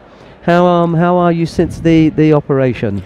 Yeah, quite well. I've had a strong time building up again some muscles on my right hand, but now I think after a break, and I've been to Nepal and did what are you doing in Nepal then? Judo for Peace project for the well ITF. Well done. That's great. What was that like? A nice experience, really. Yeah. The kids were really great, and Can imagine. we collected a lot of judogis and kimonos and training gear for them, and then we gave them to some orphanages. Right. And I've had also a great experience to do an expedition in the Great Himalayas. How was that? A lot of snow and really cold, but You're accustomed to that? yeah, but I like this kind of Yeah. expeditions. And Who were you out there with? Who was on that Judo for Peace group? Who was leading it? Was it? no, it was only made by myself because Oh, 1 year okay. before Oh. I've been to Bhutan, Okay. and so I spoke to Nicholas Messner, and, Yeah. and they helped me with some connections, And then you went on your own. and I went on my own. Yes. It's the same as the who was the girl that we sent to North Korea on her own? Yeah. In the 52 kilos. I remember. Yeah. What's her name now? Marie-Christiane Legentil. Ah, okay, yeah. Yeah. She went out to North Korea on her own. We send our fighters off to these places and then send them on their own. So it's nice that you came back. Yeah, having and now enjoyed your time out I've there. had a lot of training camps in Austria, and Paris was the first big tournament now. And What was the thinking after the injury? Tell us where did it happen first of all? Where did you injure your arm? in the European Championships final against Pavia. And So at that point, when did you think, hey, you know? the problem was after the Olympic Games, I said I will finish. I will quit. I will finish my exams and start to work and earn some money. But then And then you end up in the final of the European Championships. yes. So quite clearly, the I'm going to retire thing is a mistake. Yeah. Because that's when you're done and dusted. You know, you really can't make it any longer. But you must have thought, well, this is really good for some me. people tried to convince me to set now a point and said you have had so many difficult injuries in your life and in your judo career. It's time to retire and to settle. And Before the Europeans or after the Europeans, Sure, because that's the it was that's really it, a yeah, severe yeah. injury. Yeah. It was Yeah. broken 6 times, and they had 1 big plate and 6 screws, so it was not so easy. But I said to myself, I've had like really bad injuries, and always after the injury I was stronger than before. So Now I will try to qualify for the World Championships in Rio, because this was Well my done. aim after the Olympic Games. So Yeah. I will try. If I make it, I make it. If Mm. not, if not. But I had something came in the way. yeah. Now, I don't like pain at all. I admit that to everybody at home. I don't like pain. But there's some people at home who are interested in this kind of thing. Not me, by the way, but they want to know, was it painful? For sure, it was really painful. because And you knew that was something serious. yes, immediately. Especially because It was so ugly, I an had injury as I well. had a lot of shoulder injuries Yeah. before, but this was like something else. So the problem also was when my physiotherapist came to the mat, to the tatami. He was looking at me and he said, "Okay, I know it's serious. We need some doctor." And Yeah. but it took so long, and there was such a break between the help, the real help. Mm. This was terrible pain. And, Really. and when did you get some relief? Was it gas, or was it an injection, or was No. it tablets, or when did you get some No. painkillers? The doctor already went back to the hospital outside of the hall because we had the last final match, and Oh right, yeah. he had yeah, to yeah, come yeah. back from the hospital. So there was 20 minutes till he was there. Then the problem was they wanted me to go to the doping control. I was lying there in pain, and they wanted me to go to the doping control. Then the doctor said, "No, it's not possible. It's like severe injury. I cannot go now to the doping control room." They brought me to the hospital, and I was in front of the X-ray. They said, "Okay, injection. We have to wait till some moments because there is a car accident on the somewhere in Budapest, and they brought in 4 head injuries, like really severe." So after about 3 hours, I got the first injection. I will never forget. That's some real pain. But then they did X-ray, and then they brought me immediately to Vienna. And Hans-Paul Kutscherer, our doctor, he did the work. Yeah. he did the work very well. And the rehabilitation. I mean, Europeans, April, and when were you back on the mat? After 3 months. Right, so 3 months Yeah. back on the tatami, and They said you will never do it till the World Championships, but I tried, and I wanted to fight the Grand Slam in Moscow, and from that point I know I could fight the Worlds. Yeah. I was not in the best shape, but I could fight the Worlds. Yeah. Okay. But afterwards I took my break and I built up, and now I'm back again. So what's next for you then? What are Next you looking week, at? Paris? Düsseldorf. Who did you lose to in Paris? Pavia.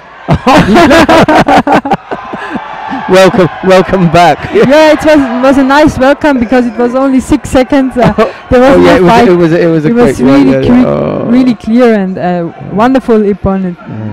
No chance at all. What did you I was sleeping. What did you say when you saw the draw? Oh no, I didn't look at my Well, it doesn't draw. matter because you It fought doesn't matter. before anyway. I fought before a young, very strong French girl, very motivated. I lost in golden score. Blanc. Oh yeah, Blow, B-L-O-T. Yeah. Laetitia Blow, I think Yes. it is, something like Was that. a really strong fight, and I felt. I hadn't seen her before. Oh no, I didn't know her before. Yeah, I I was didn't see really her. Yeah, surprised. She was very motivated and absolutely. Oh, Austria. Who's that down there? And the new national champion under 60 kilograms. Stefan Moser. Stefan Moser. Yeah, he's just thrown Żabul Saba of Hungary for Ippon, so a happy. He's a young, promising guy.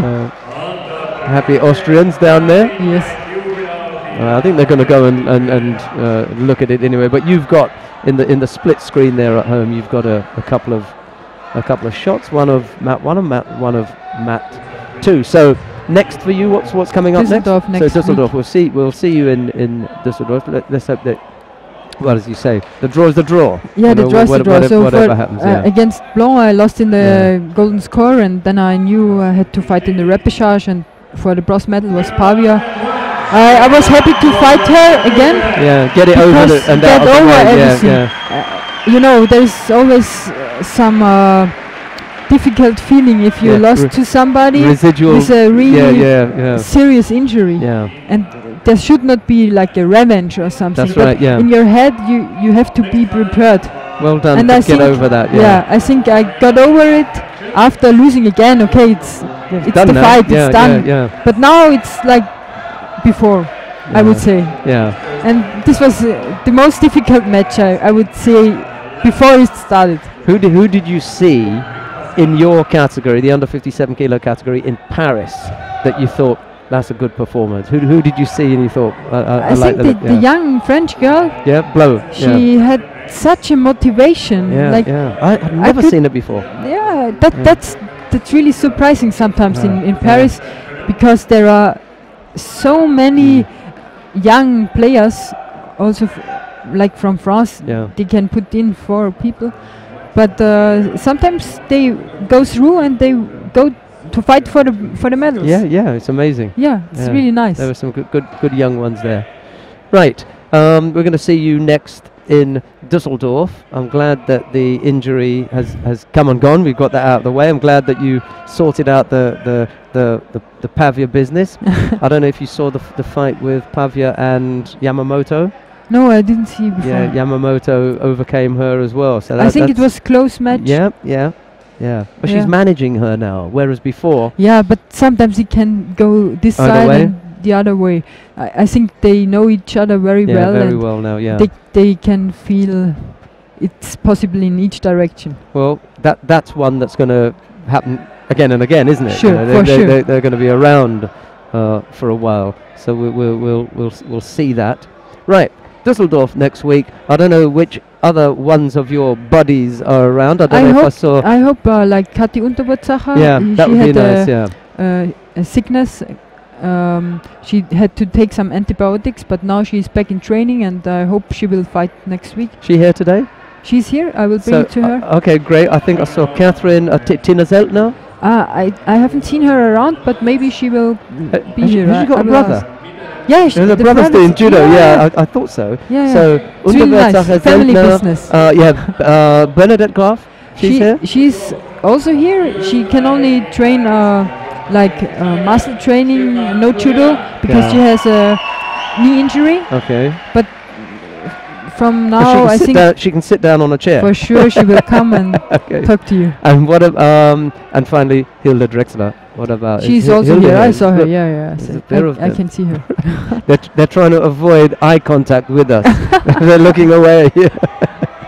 Right. Okay, we're going to get back to judo, but before that, I want to say thanks very much to Sabrina Filtner. Thank you.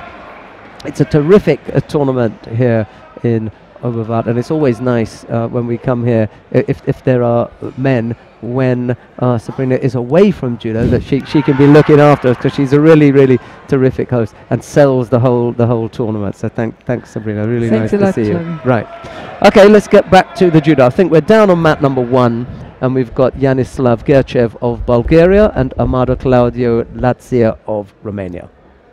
Sabrina Filtmer, thanks very much. It's no really, it's no, not lie, but it's absolutely the truth that she is one of the nicest and most respected fighters on the circuit. Everybody talks about it. In particular, all of the Asian teams that come here, whether they're Korean, Chinese or Japanese, they all know her, and they all speak about just what a warm and welcoming person Sabrina Filzmerzer is. So we're glad to have had Sabrina up here, and we're also glad that she's over that injury, a serious injury that was broken in 6 places. She tells us 3 hours she waited before she got the first painkiller. So a tough fighter in Sabrina Filzmerzer here. Gerchev and Lazia doing battle in the under 60 kilo category. It's the Bulgarian leading by a Yuko, and there's a little under 2 minutes left to go.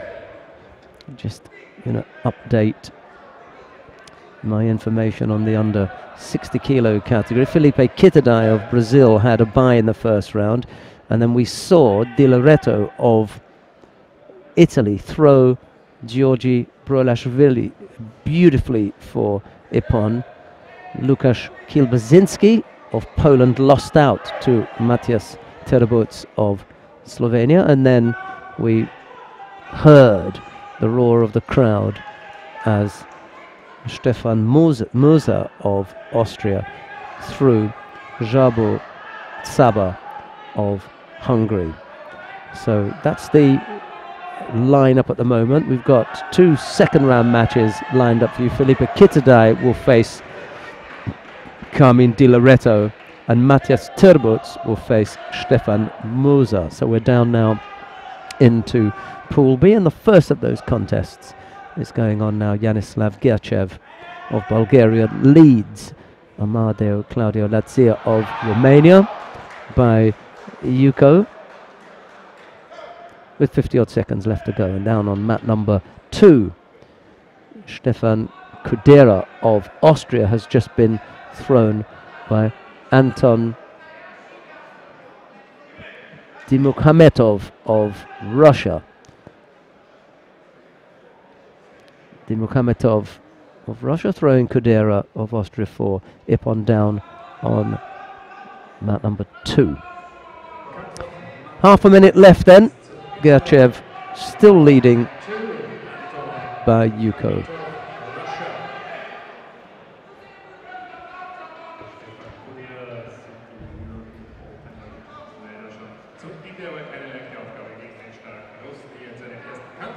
Und es geht weiter mit einem Österreicher auf ihrem Preis. In Blau aus Polen, Gabacik, 22 Jahre alt für Österreich. Der 32-jährige Routinier. Well, Gerchev of Bulgaria coming up with the Sutemi Waza to throw Lazia for Ippon with 17 seconds left. All right, I think we're going to go down to mat number 2. The reason for that is the appearance on the tatami of Ludwig Pescher of Austria, and he's up against Bartolomiej Gabacik of Poland. I think it's Bartolomiej Gabacik of Poland. That's who's on the mat at the moment. That's in the under 60 kilo category.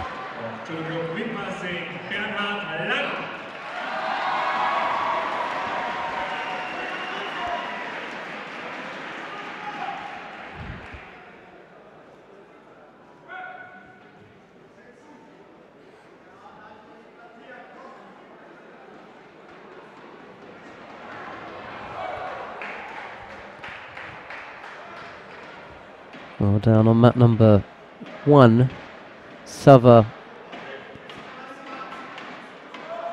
Karakidze of Russia has thrown Bernhard Lang of Austria for Ippon.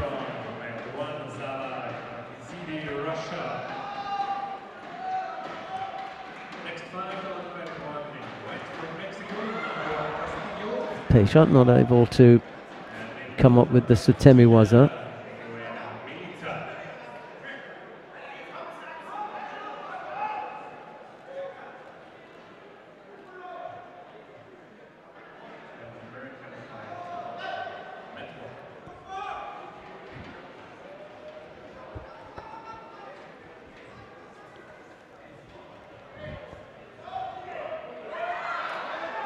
Still trying to drive that Uchimata low, right-sided. Couldn't come up with the score though.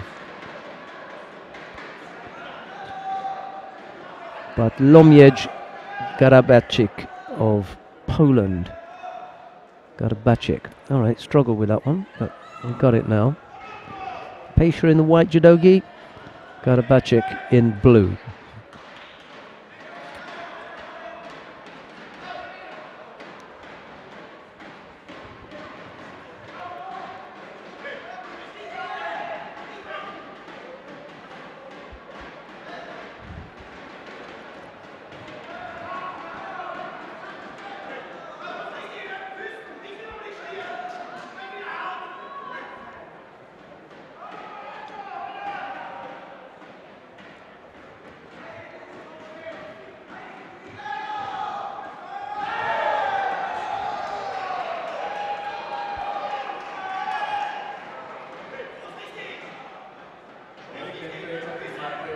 Kochigari from Pescher. I like that for Yuko. Whoa. Didn't get a score.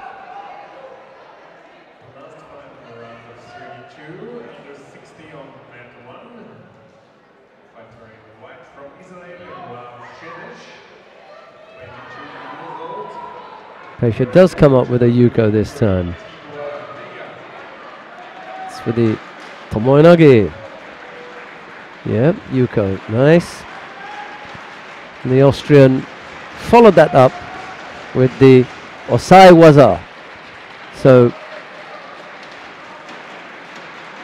finishing off his opponent in Newaza here.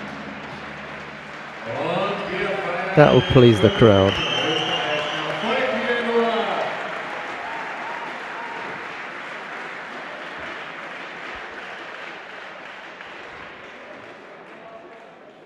Winner on mat 2, Lupo Pesha, Österreich.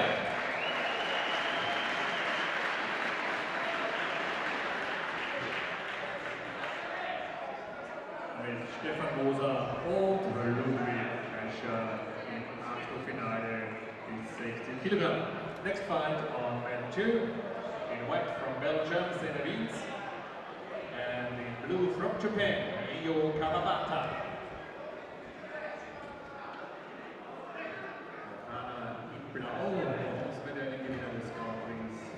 Südkorea, New Belgier 5. bei European UNESCO im Oktober.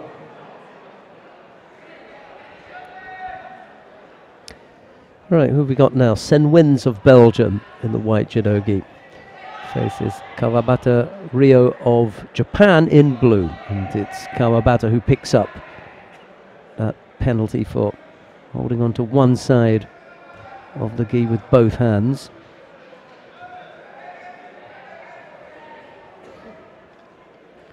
That's one of the things that the refereeing commission said that they were going to be quite tight on.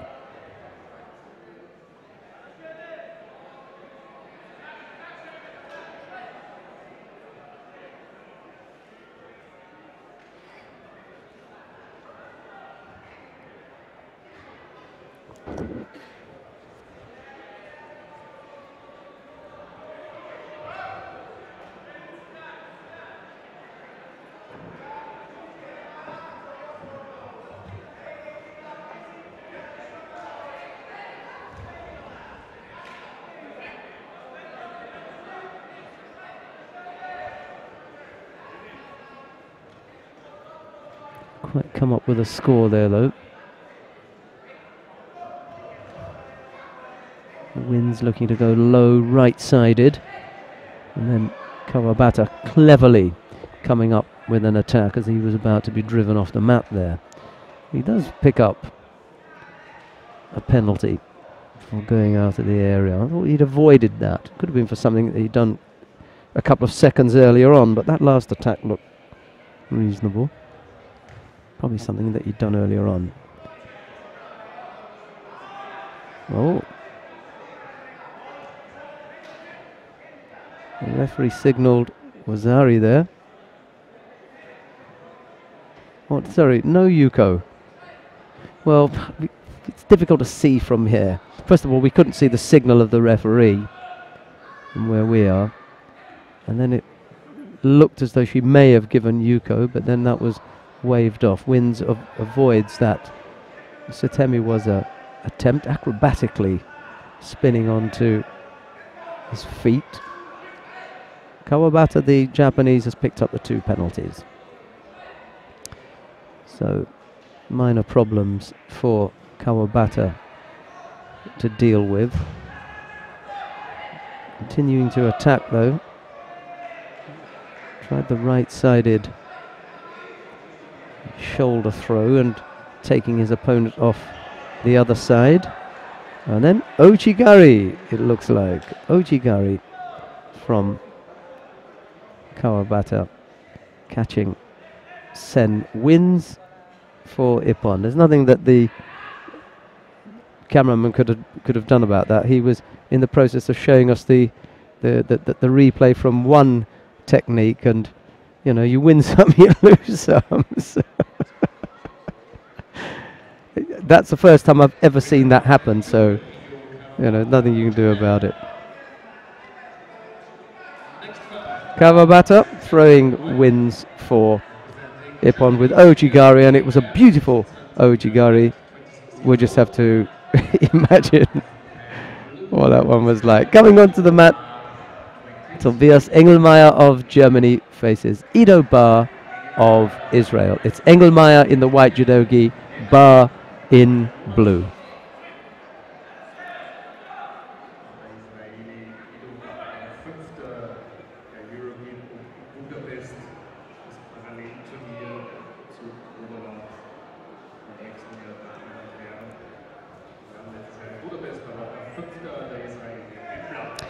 Things rolling round pretty quickly now. We'll have the under 66 kilo category second round coming up here shortly.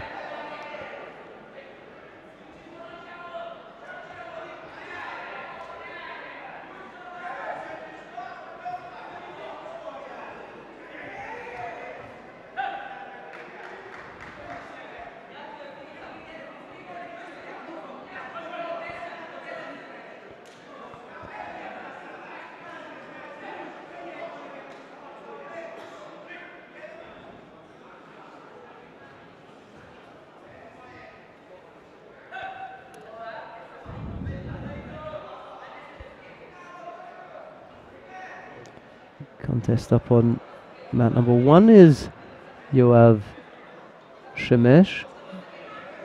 Yoav Shemesh is up against Tibor Meyer of Hungary.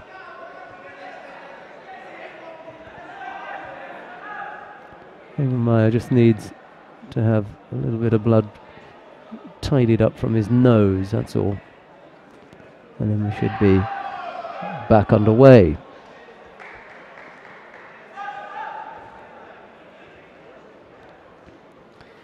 Right, when we have the under 66 kilo category, I'll give you the full lineup of the under 66 kilo category. You've got 16 contests to bring you there, 16 in the under 73s. We just have 8. We have 8 in the under 60s when they get their second round. Their second round effectively will be the quarter-final. Nice effort there. No, I don't think that's going to score, to be honest. If you have a look at this, I think he goes on to his front. It's not sufficient enough to give a score, but it's away from him, and the referee can't see all of it.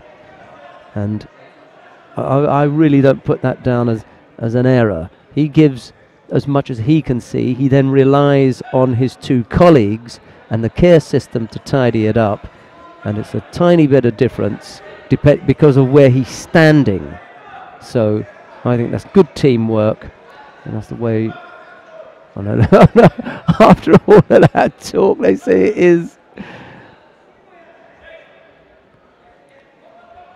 After all of that, they say it is, and there I was singing the praises of the care system, but it's the care system that's been able to review it again and again and again and say, no, there was sufficient enough for a Yuko to be scored. So it works that way as well, and he's got him there as well for Ippon. Oh, hang on a minute. We're going to have to see what they're talking about here.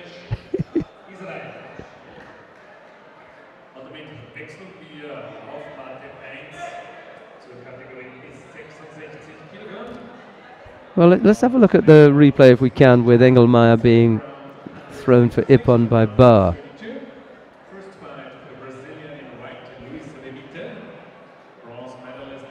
Engelmeyer it is who begins the attack.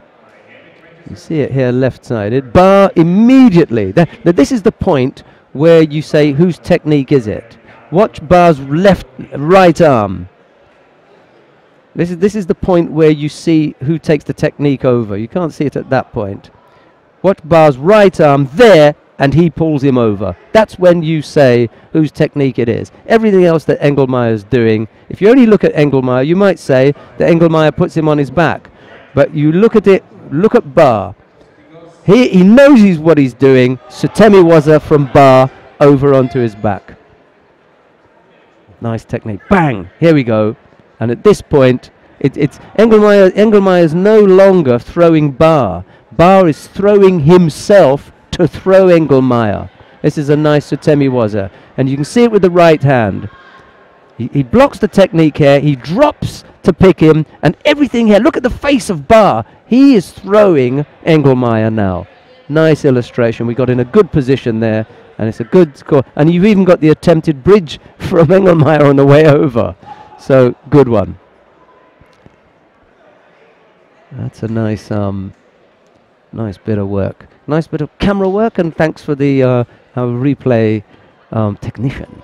Hate to use that word, but in this instance, that's what he was acting as. Good work all round. I hope you at home have all seen that, and I hope you agree with it.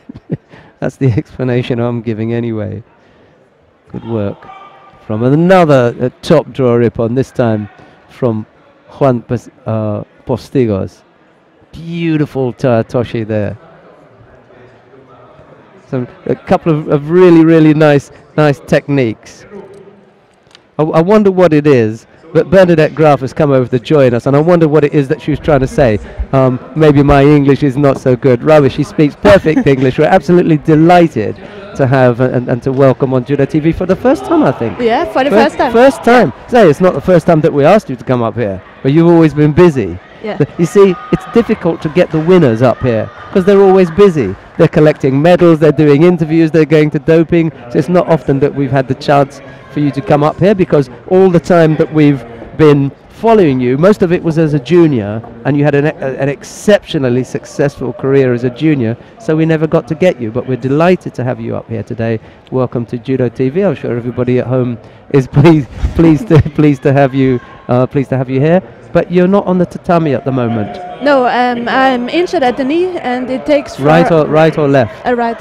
Okay. It maybe takes about 10 days or 2 weeks to get back on the mat. So a little bit of a rest. So not a really serious one, but a little bit of a rest. How long have you already been away from the mat? Now about 4 weeks. Okay, so so it is pretty bad. Yeah. You know, 7 weeks off. Yeah, and I want to fight, and I can't, and I want, but the funniest thing is that when you see the girls on the tatami, it's one thing. They look like fighters, but they come up here looking all neat and pretty with their fine clothes on, and they say, "I want to fight."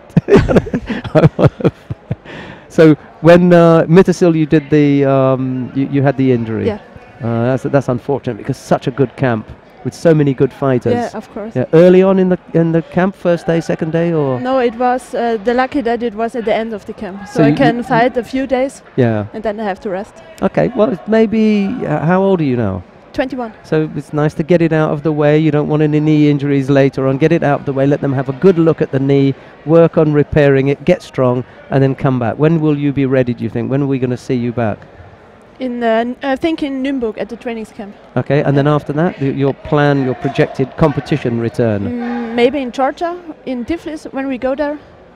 What a thing to make your first appearance in one of the biggest places for judo, Tbilisi in Georgia. Now, the thing about Tbilisi is it's well known for having the men's competition, but not any longer. They've done that. It's going to be men and women, so the women are also going to get to compete in a really big arena with a really big crowd. I think next to Paris, I know it's going to sound funny, but next to Paris, it's the biggest crowd. Oh wow! And you haven't fought in Tbilisi before, because it's always been men. We had a European Championships there, I think in 2010, a little bit early for you. You were still doing the juniors then, but I wanted to ask you about the move from junior to senior. How's it going? How are you feeling? The first year was difficult. I have to look where the big girls are standing and how I am standing. But I think in the last 1 or 2 years I have I growed up. You feel a bit better. It was sad sometimes to watch you in the seniors when you were losing, because when you turned around and you were looking at your coaches, it was almost as though you were on your face. It was why is it not happening? What's going wrong here? I lose here, or I lose to this one or this one, and I was thinking, don't worry about it. Yeah, you said to me many times, don't worry. But don't worry. Yeah. Look at Lipitiliani. The same situation for the Georgian boy Lipitiliani. he turned to look at his coaches. He's so successful as a junior, smashing everybody and looking really, really good. And then some losses and losses and losses, and he was really beginning to question himself. You know, is it? Am I going to do this? Is it going to come back? Doesn't go away. Really doesn't go away. You're fighting new opponents with new styles and new questions. They ask new questions of you. Yeah. Then later you find them out, and all of a sudden you look in the ranking list and hey, how did I do that? You know, there I am moving up the ranking list, and you're getting there. There's a really nice article about the under 70 kilo category fighters, the top under 70 kilo category fighters. Who are the fighters to be looking out for Rio? Your name is in there, don't worry. You know, so you're there, you're in. Okay.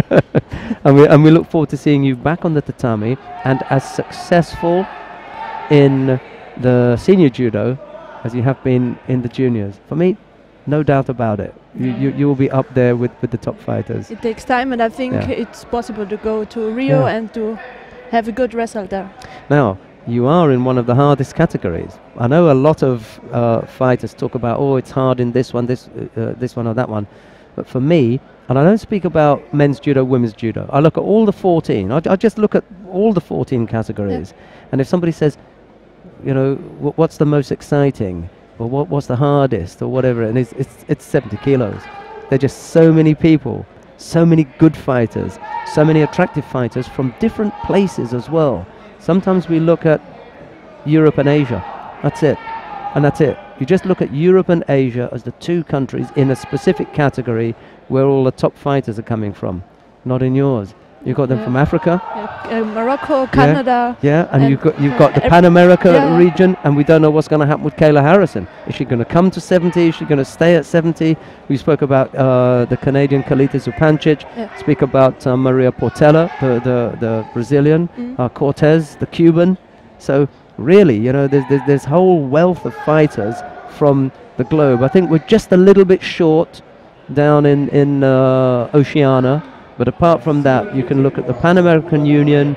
Asia's full of them. Europe is full of them. But these three African girls, you mentioned Moroccan, Asma Niang, she's good. Huda Miled from Tunisia, and the Angolan, Moreira, the really dark one. So you've got three in there who can really test you. And for me, that's the most difficult category. There's a Mongolian in there as well. A couple of Japanese, the Chinese, Chen Fei, very difficult. So a really testy time. Who out of that group do you think is likely to be the biggest competition? Who do you see in that under 70 kilos as being someone really tough? If we didn't already mention them, because we didn't go through the Europeans. So what about in Europe? Who's the stiffest competition for you in Europe? Yeah, the greatest opponent is of course Kim Bolling, but she is injured at the moment. And also Linda Boulder is very good, very hard to fight against her. She had a good win last week. Yeah, sorry. And the French girl, Fanny Estelle Posvit, there was a kind of controversy about the win. I don't know if you saw it. You saw the final? No, I can't see the final. Well, Posvit threw Boulder, but it was right on the edge. And as they went off and Boulder was thrown, she immediately applied the Kensetsu waza. And of course, they gave the ippon for Boulder. They may have been a Yuko, could have been a Yuko, or even Wazari. There was some talk about it for the French fight. And of course, the Bercy crowd, they went crazy because they were screaming for this throw, but it didn't matter because the end result was that she ended up having to tap from the Kensetsu waza, and it didn't matter what the score was for the throw. You know, a Boulder was going to win. So yeah, Linda Boulder in the under 70 kilo category. I think there's another Dutch girl who went up from 63 to 70. Whether she could carry the same kind of skill from 63 to 70, I don't know. That's Esther Stam. I don't know if you know her. Yeah, I fight against her in Mittersill a few times, and she's very strong, I think. Yeah, she went from 63 to 70. So the Dutch have got a few fighters there, but it's a tough category. I'm not saying it just because you're sitting here. I said before that's a really tough one. But Bernadette Graf, we wish you all the best, the speedy recovery, because we know that Sabrina's recovered now from injury. She's fighting. It'll be good to have all of the Austrian team back on on the tatami. No heavyweight for you there. There's no heavyweight, or else you could make a team. Yeah, now a few weeks and then I'm back on the mat again in my old fitness, and then I can make judo as much as I want. You were the young European of the year one year. Is that right? Do you remember they gave you an award? Yeah. Where was that? In Chelyabinsk at the European Championship. And you were the most promising young player. They gave you that award. Yeah. Who was the male? There was a male that night.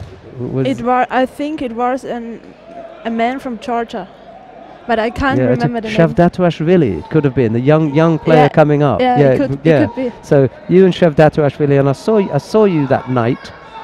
They introduced you to the crowd and everything. You look glamorous. Thank you very much. That evening, everybody was saying, "Wow, who's that girl?" But because they didn't know you, because as a junior, but you look really nice that evening. So congratulations. It took a couple of years for me to come to that point, but you look nice that evening. Don't want to embarrass you. So we're going to see Bernadette Graf back on the mat in competition. When do you think the first competition will be? When you'll be back on the tatami? I think Georgia. Yeah. Okay, so it'll be Tbilisi, and we'll bring you that Grand Prix live from there. But we're going to let Bernadette Graf get back to her buddies and her free time. We're going to go back down to mat number 1. Islam Baylinov of Kyrgyzstan faces Adia Batsuri of Mongolia down on mat number 1 in the under 66 kilo category. Bye-bye from Bernadette. Thank you very much. Ciao, Bernadette. Thanks very much for coming to join us. See, there you are. You know, we had a nice chat with Bernadette Graf. She'll be back on the mat in Georgia when the women get a shot at competing in one of the homes of judo. Right, we just finished with that under 66 kilo category. Junior Degen of the Netherlands now on mat number 1. Vanda Mateo Ramirez of the Dominican Republic is the next fighter. Well, that was nice of Bernadette Graf to come along. Hope you enjoyed a little chat with the former junior world champion. I think she was in Cape Town in South Africa when she won that, if I'm not mistaken. In one of the toughest categories now, under 70 kilo category for women. That's a packed group.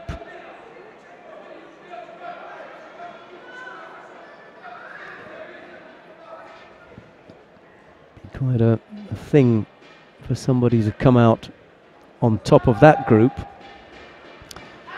Bernadette Graf herself was mentioning the leader of that pack. It's Kim Polling, who's injured at the moment.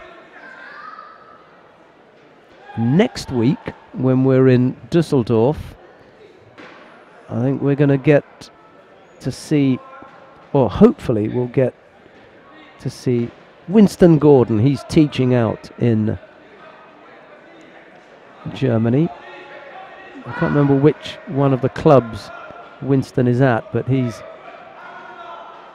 involved in coaching out in Germany. We'll get to see him when we're in Dusseldorf. Maybe Annette Böhm will be able to pop in and say hello as well. I know she's going to be busy with her own duties for the German Judo Federation, but maybe we'll get to see a little bit of Annette.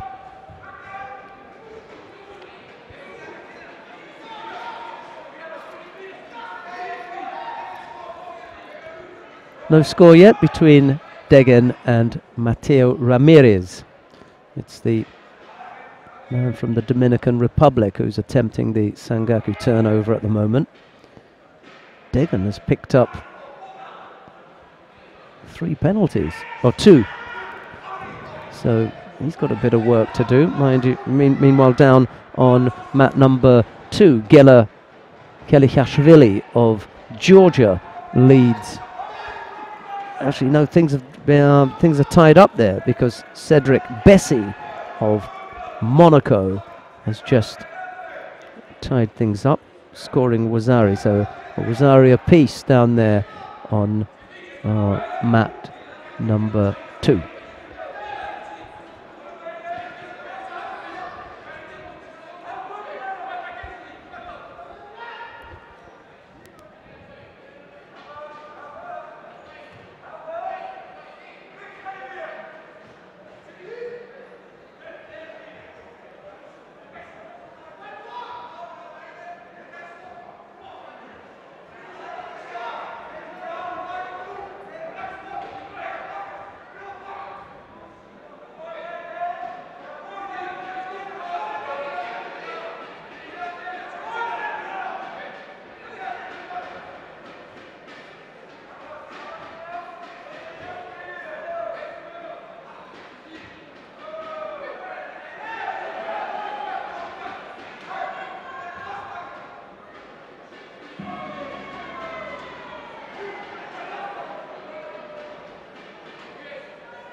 Third penalty from Deggan. I'm not quite sure what it is that's ailing Deggan. This is not Junior's normal way of dealing with things. It's quite unusual for him to be in this kind of position. I can only imagine that he's not 100% fit, and he's having some real problems with Mateo Ramirez. Well, he's got a minute to sort it out, because if he picks up another penalty, he'll be on his way out here. So he's really got to be careful. It's just not working for him. He just doesn't feel up to it. Both fighters pick up penalties, and on the back of that, Deggan loses out. But it's not what you'd expect from Junior Deggan.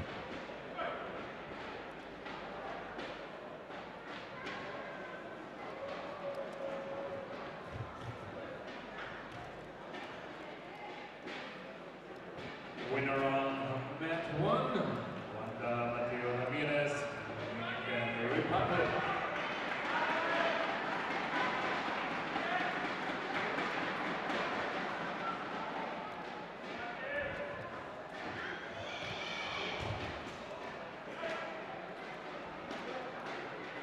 Next fight on mat 1, white from Poland, 5th place at the Olympic Games in London 2012, Paweł Takarowniak from Poland. And in blue, from Austria, the winner by Christian Stadler.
Pavel Zagrodnik coming up with the score against Christian Stadelbauer of Austria. It's the Polish fighter Zagrodnik in the white judogi who scored. There are now leads by Wazari, and as the stadium announcer said, Zagrodnik is the fighter who was 5th in the Olympic Games in London. That's the state of things at the moment.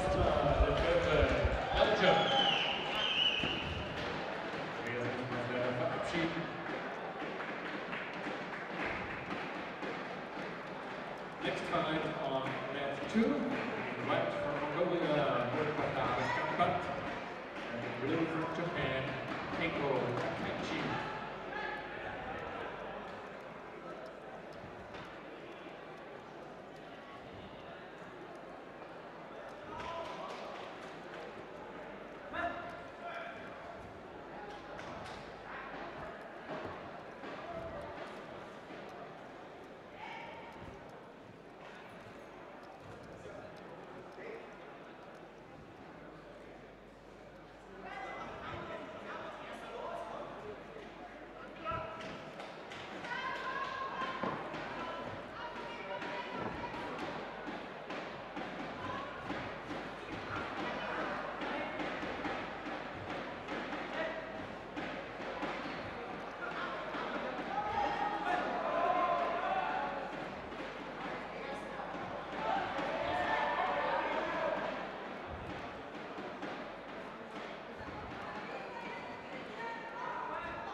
Winner on mat 1, Pavel Zagrodnik, Poland. Voor de vluchten van London und Rita von UNESCO sind es das Resultat aus dem Oktober 2013 setzt sich als Modul gegen Christian Stadelbauer. Wir mit einem Erfolg in Luca Hart nach Hause fahren muss. Pavel Zagrodnik somit ihn. Next fight on mat 1. White from Italy, Davide Fernando. From juniors. His opponent from Serbia, Ilya Zjanovic. Bronze medalist European Junior Championships. 5th World Championships 2021 in Ljubljana last year.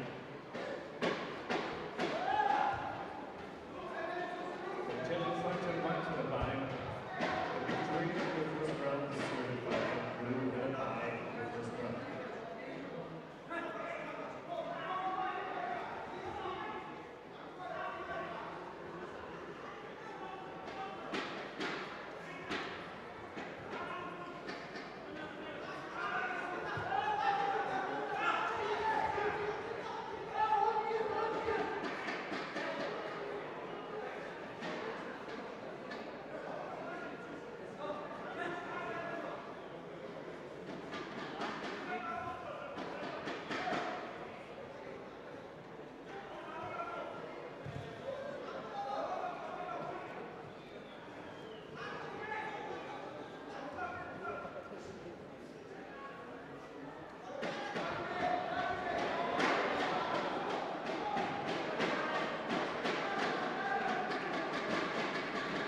Ukraine fighter named Jimmy Blue won a silver medal at the Under-18 World Championships in Miami last year in August.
Next fight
2.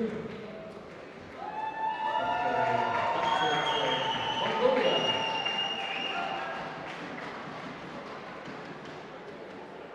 Next fight under 66 in the second round of match 2.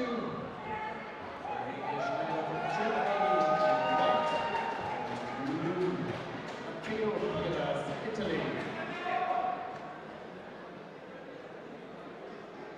Schneider aus Deutschland hat seinen ersten Kampf Cox gewonnen. Der Italiener Matteo Pilas hat den ersten Robert Ferraris. Pilas 20 Jahre alt. 2 Goldmedaillen bei Junior European Cups.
Sieger des Grand Prix Korea im Dezember 2013 setzt sich der wunderschöne Ping-Pong hier auf eine Expert.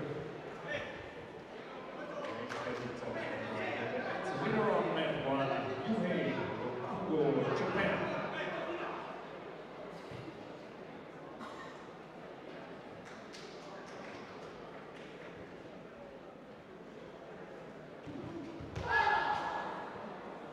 Next fight on mat 1, white from Russia, Maxim Kuznetsov.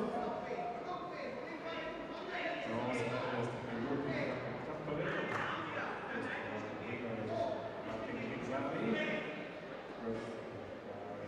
In blue from Mongolia, Kevin Campbell. Winner of the Grand Prix of Miami and the Grand Prix of Qingdao. 2012.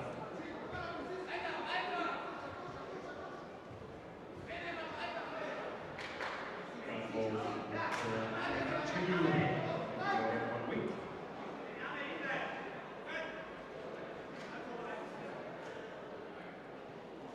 Der Mongole in Blau, der 10 Tagen 22 wird, war letztes Wochenende in Paris im Einsatz und gelegt hat. Rang 5, allerdings in der Kategorie bis 60 Kilogramm, hier der Oberwart startete eine Kategorie höher bis 66 Kilogramm. Diese Klasse war das 7. bei den Junioren-Weltmeisterschaften U20 ARD 2010.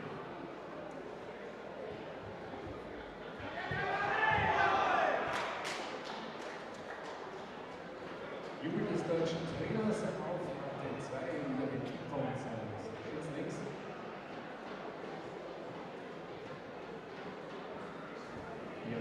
Jahre, das setzt sich dann durch. Winner of net 2, René Schneider, Germany.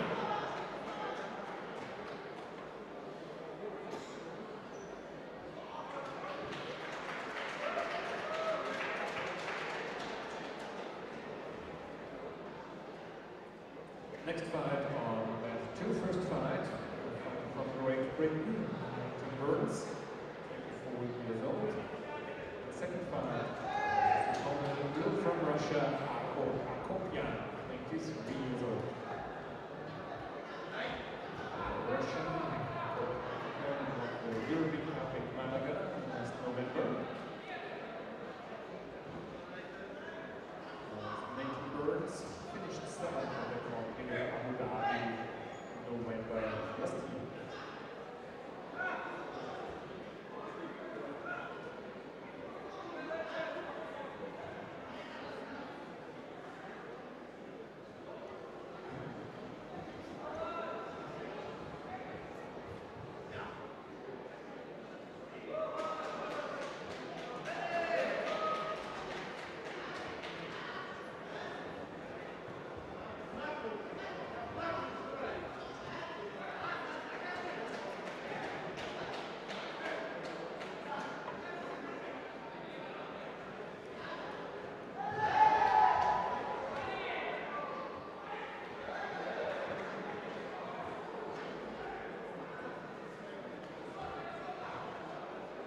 Winner on event 2, Michael Bakopian, Russia.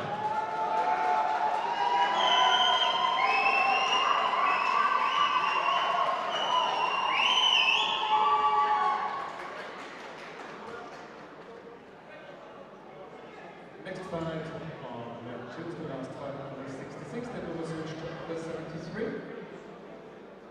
Wearing the white judogi from Poland, Alexander Pinter.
next fight on one white from Hungary, and blue from Georgia, Miko Igani. Both fight out on their first round.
Ende des Kampfes auf Matte 2. Ungarn setzt sich für seine erste Kampf durch, an der ersten Runde. Winner on went to Oberwart, Hungary.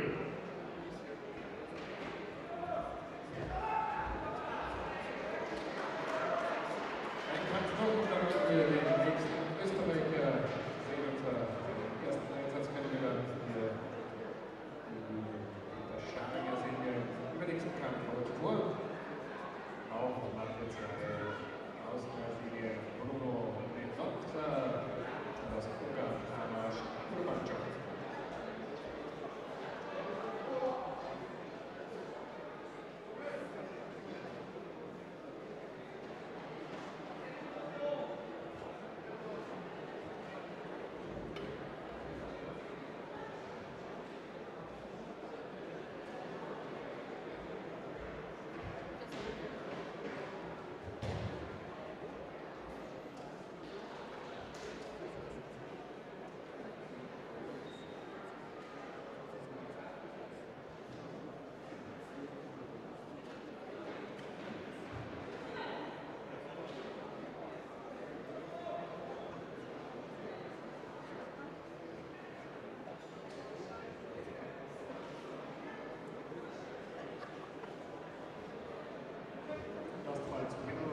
Winner of Act 2,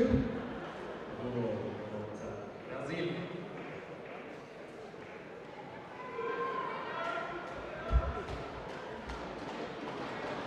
Und jetzt darf es wieder laut werden hier in Oberwart. Next fight on match 2 in white from Belgium, Jean-Yves Couture. And in blue from Austria, Peter Scharlinger.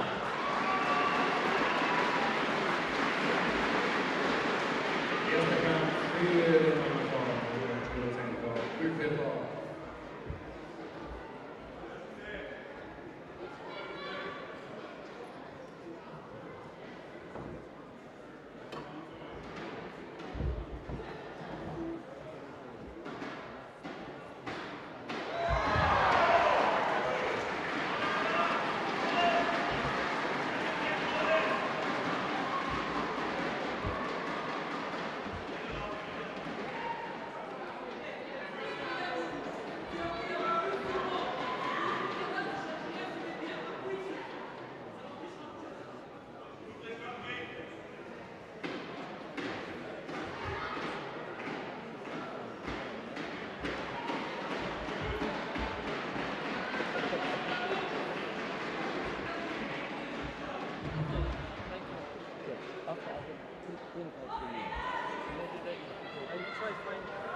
I'll get two.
Ende des Kampfes auf Marke 1 der erste Gewinn im zweiten Kampf.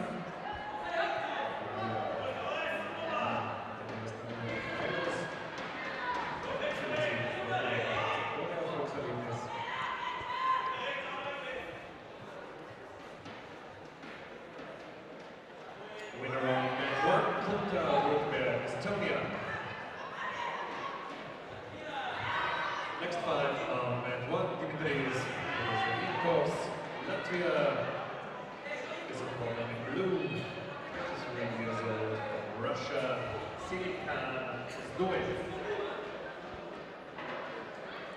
An old style Eastern Bloc matchup here between Dimitris Fedoseyenkovs of Latvia, and he faces Zelimkhan Ozdoyev of Russia.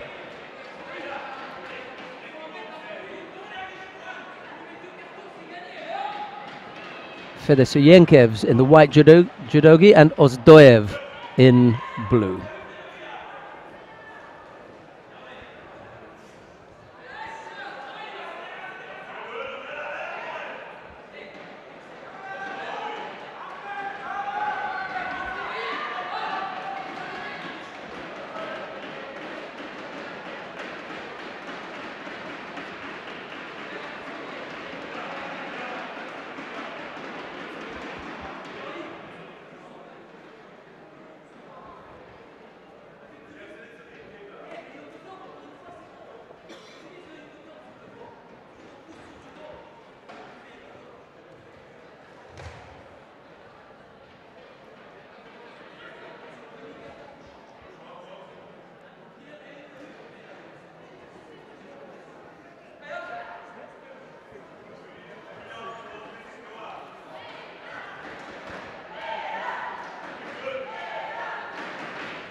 Still no score as yet.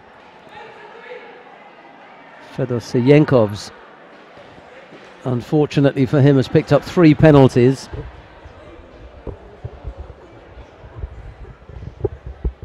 Things not looking that good. Ozdoyev just the 1. We're inside the last 2 minutes as well. So Fedoseyenkov's on thin ice here.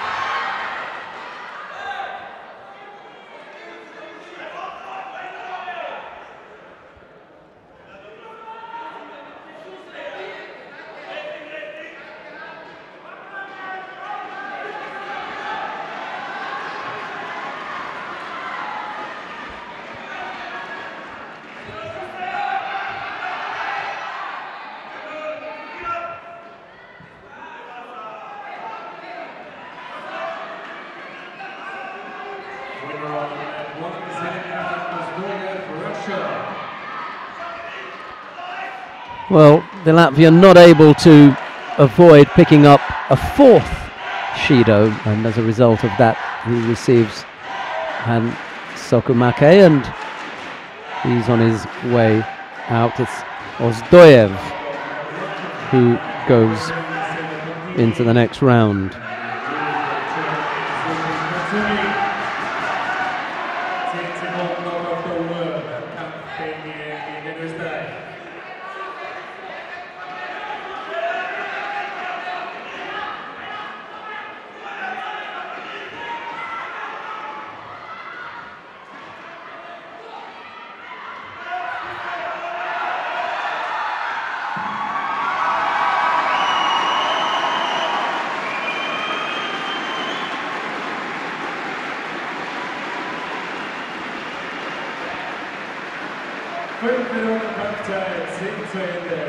Onto the mat now, Marcello Contini of Brazil faces Shoshin Katsumi of Germany. It's Contini in the white judogi and Katsumi in blue, and it's the German attacking low left-sided there with that trademark Seonagi, Morote Seonagi, but not coming up with the score.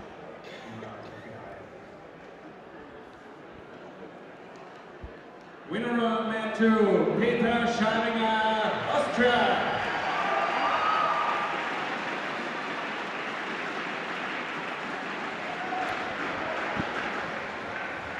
Next fight, the second round, number 73. Wearing the white judogi from Canada, Eden, and in blue from Japan, Ichi Ota.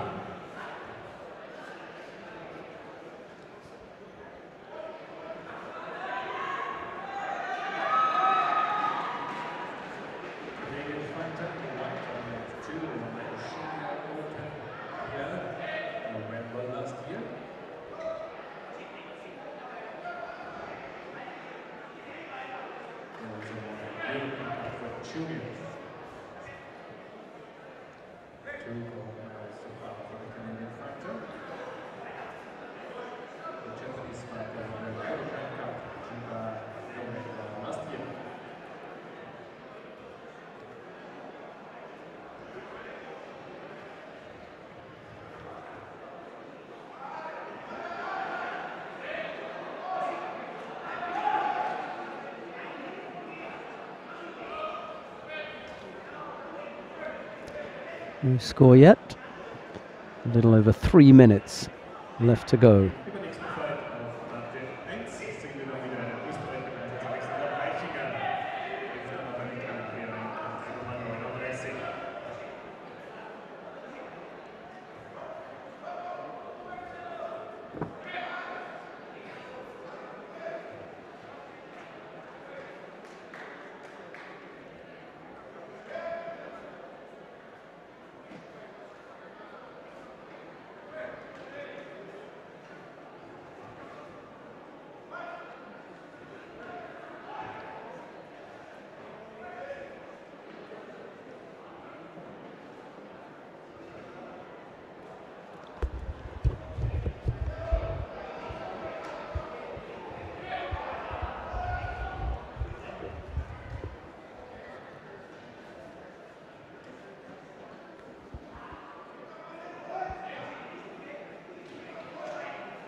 Oh, Katsumi getting hold of Contini there.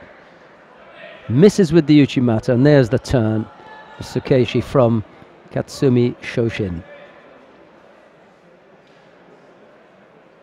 Or Shoshin Katsumi, sorry. The temptation when you have a name like that is to turn it back to what you've been accustomed to reading, which is the Japanese way. But it's Shoshin Katsumi on this occasion who comes out on top there.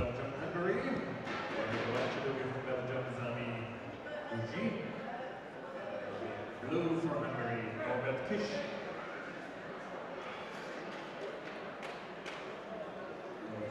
22 years old. He won the 23 Hungarian Championships last year in August. Right, we're continuing with the under 73 kilo category. And up next on mat number 2 is Sami Croce of Belgium, and he faces Kis Norbert of Hungary.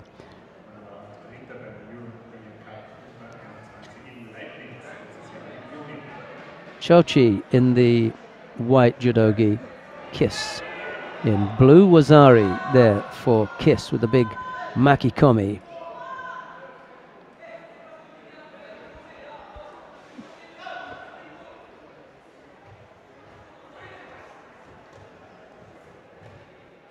Good score from the Hungarian, who leads with 4:20 odd left to go.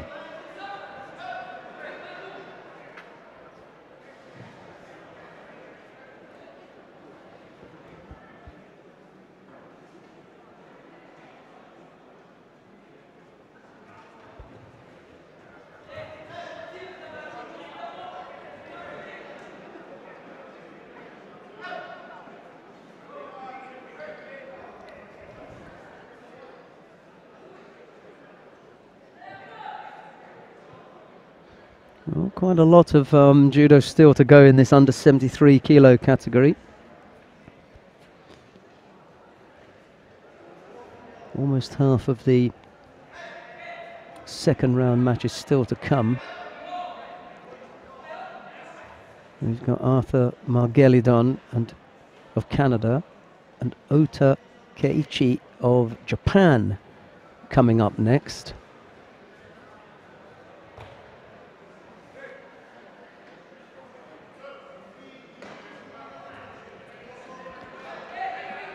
That'll be on mat number 2. Sorry, coming up here next will be a Canadian, but it'll be Alex Morin Martel. He faces Alexander Vikinger. That's the contest after this.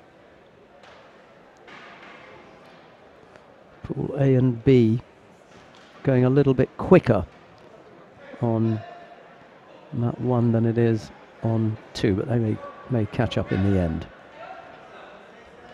No big deal and no big difference. 20-2 here in Oberwart, and I imagine they're slightly more advanced in Rome because the numbers are smaller there. And the other thing is that they're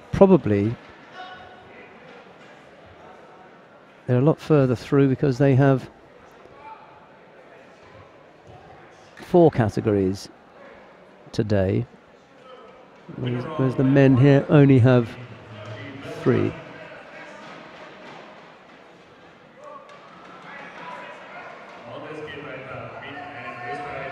Next fight on mat 1. In white representing Canada, this is Morin Martel.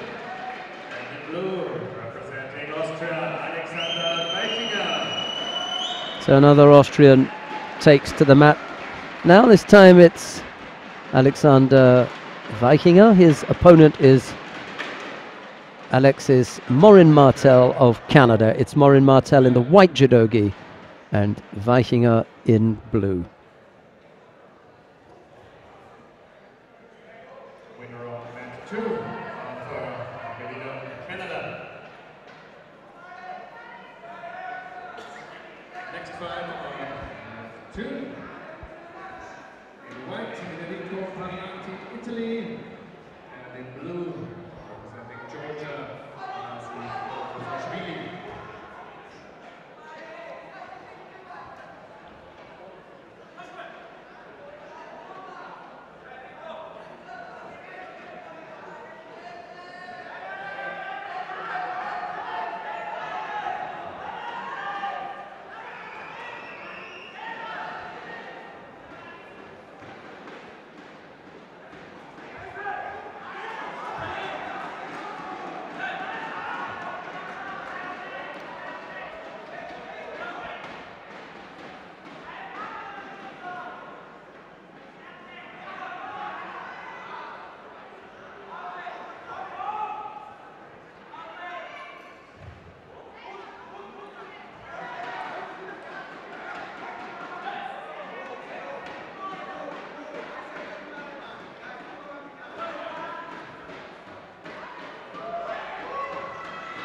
the Austrian who picks up a second penalty.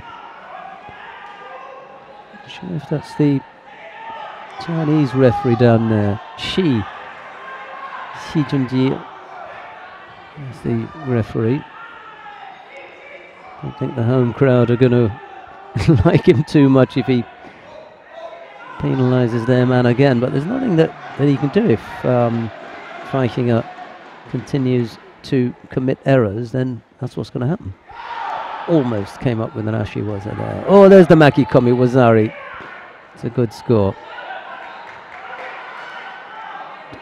Vikinger couldn't get off it.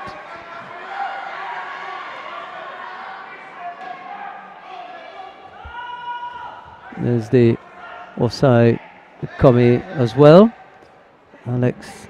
Alexis Morin Martel defeats Alexander Vikinger. Morin Martel moves into the next round.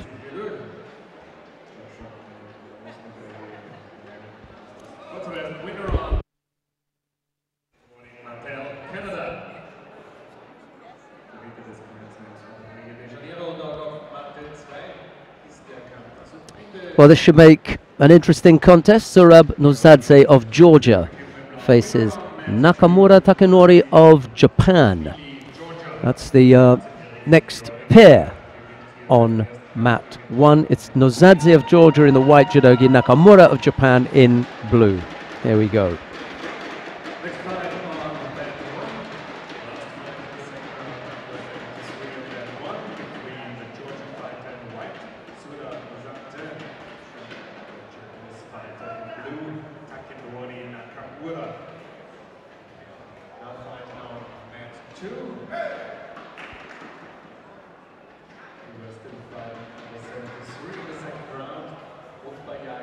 Nakamura trying to work the turnover, and Nozadze proving up to defending it the first time round. Trying to get past the legs of Nakamura, and then Nakamura, just as he lost his defensive position, was able to turn onto his front, and the referee called mate.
Well, Nozadze would like to get past Nakamura. Obviously, give the Georgians a chance in this under 73 kilo category, where they've already got one into the third round. Tomazi Kirakozashvili, he's already in there. Went to our camera. There, I wonder. That's the first time that we've lost the shot there.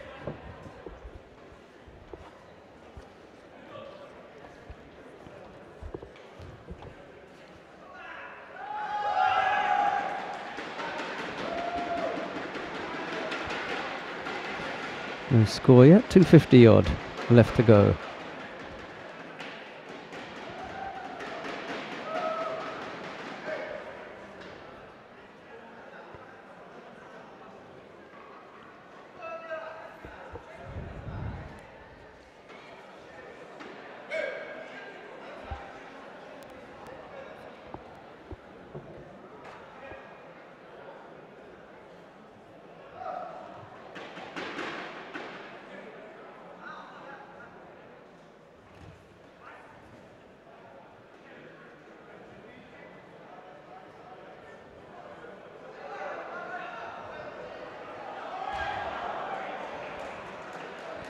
Well, Nakamura gets hold of Nozadze here. Ende des Kampfes auf Matte 1. Der 23-jährige Japaner setzt sich mit Ippon durch. Sein letztes Ergebnis ein 7. Platz beim Grand Slam in Tokio. Nakamura Takenori throwing Zurab Nozadze of Georgia for Ippon.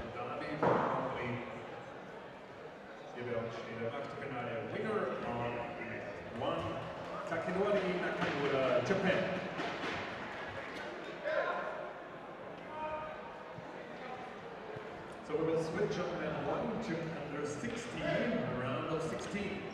First fight. All right, that brings us to the end of pools A and B. We're now going to have the under 60 kilo category.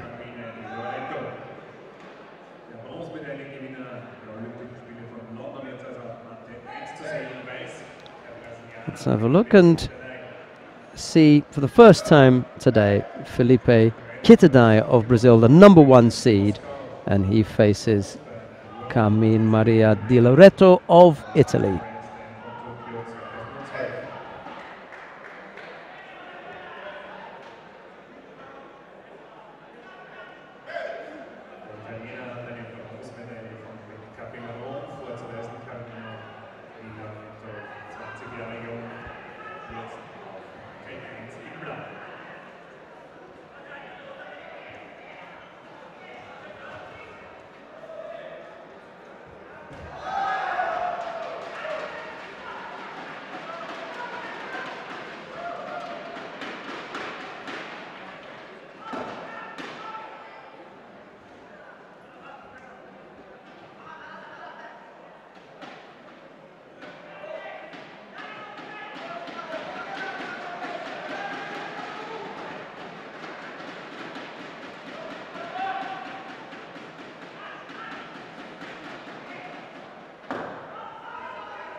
Nächster Einsatz eines Österreichers, dann schon im nächsten Kampf wieder auf Matte 1, Stefan Moser.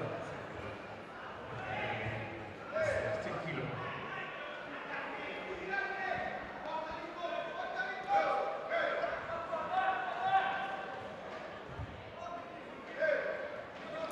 Oh, Kitadai just losing contact with the hands there. Almost looked like the Sode Tsurikomi was going to come into play, but turned in well. The feet were in the right place, but just couldn't keep hold of his opponent's gi, and the hands fell away. He couldn't come up with even an effort. Now, Di Loreto having a go left-sided. Chance for an attempt at Gansetsu was there, didn't come off. Kitadai picks up the passivity penalty.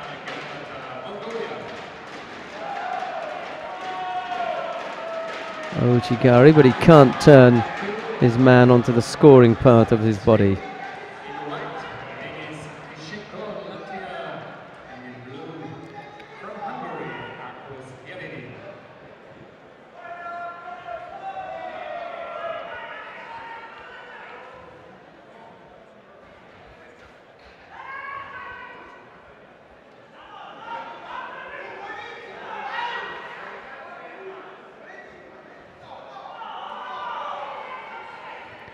Di Loreto picks up a penalty for a false attack.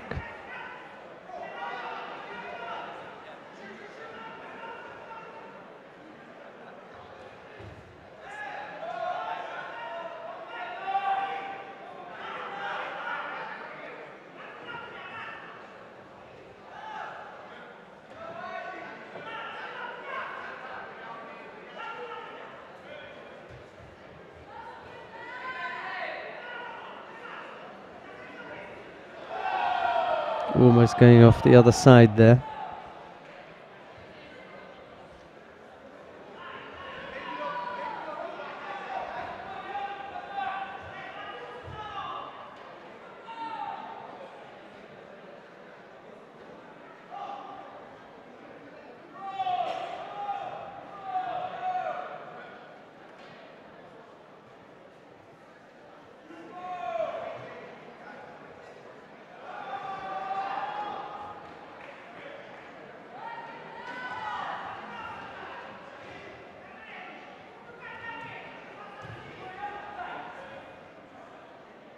Well, Kitadai adjudged to have scored Wazari there.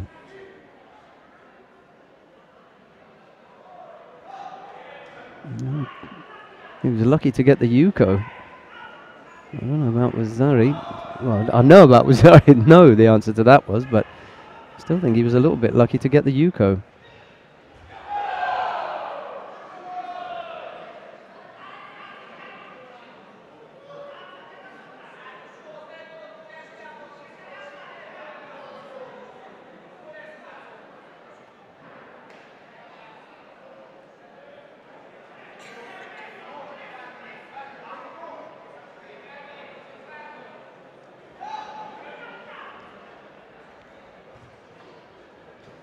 A little over a minute left. The Brazilian Felipe Kitadai leading the Italian Di Loreto here by just a single Yuko.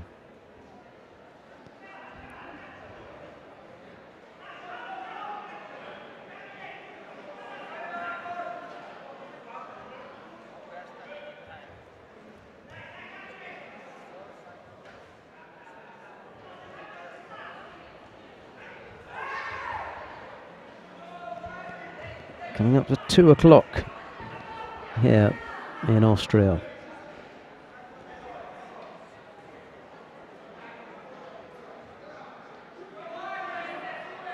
Final block will be at 4 o'clock or 15 minutes after the preliminaries, whichever happens to come first.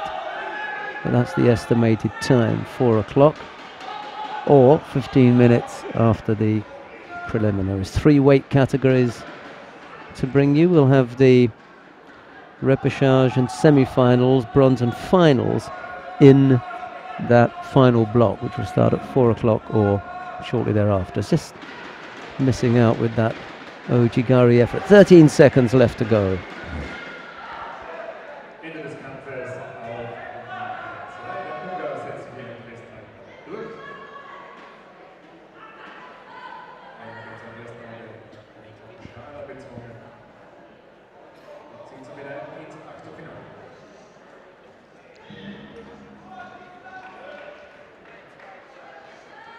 Winner of match 2, Hungary.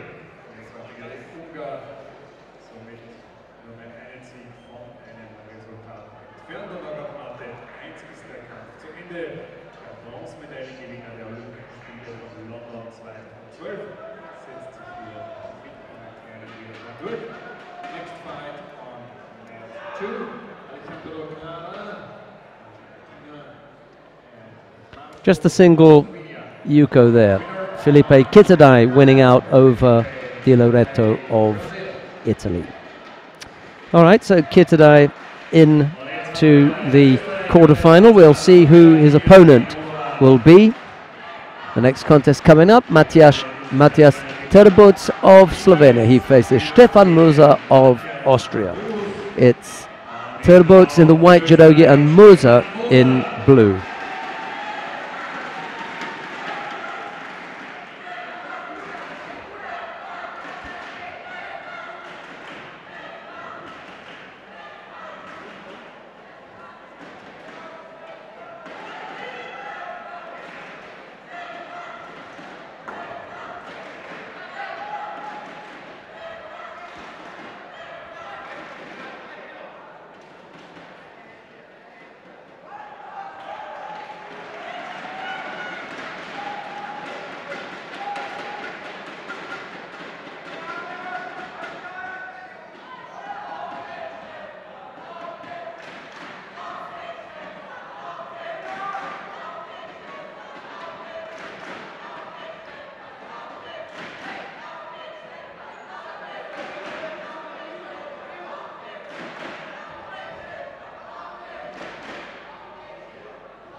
Wazari, and then into the Osai Komi.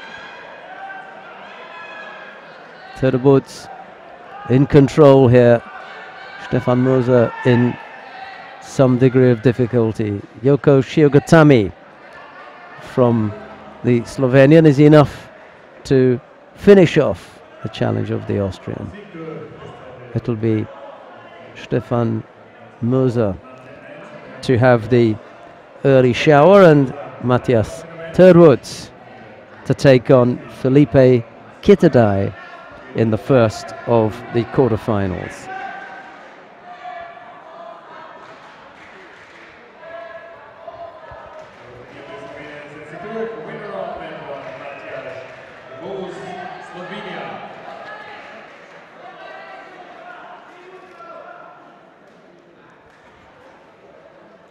Next fight, under 16, in the round of 16, in white, representing Bulgaria, Yanislav Gerchev, and in blue, from Russia, Sava Zidi. Bulgarian fighter is 24 years old, and a Russian fighter is 20 years young.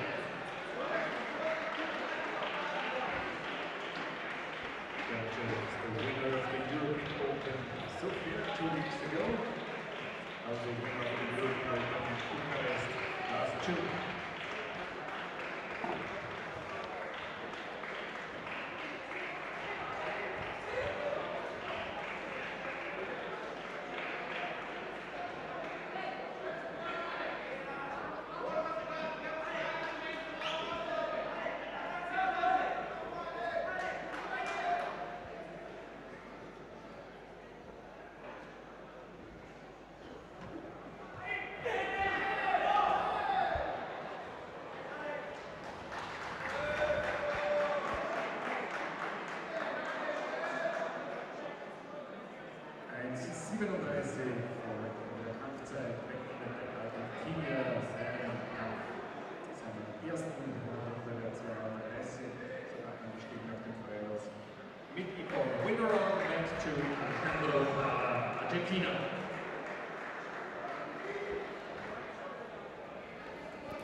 On map number 1 at the moment, round 2 of the under 60 kilo category, Yanislav Gerchev of Bulgaria faces Sava Karakidzidi of Russia. It's Gerchev in the white judogi, Karakidzidi of Russia in blue. 3:40 odd left to go, no score yet, and neither fighter has a penalty, so nice and clean this Gerchev Karakidzidi contest.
Next fight, that one was 60.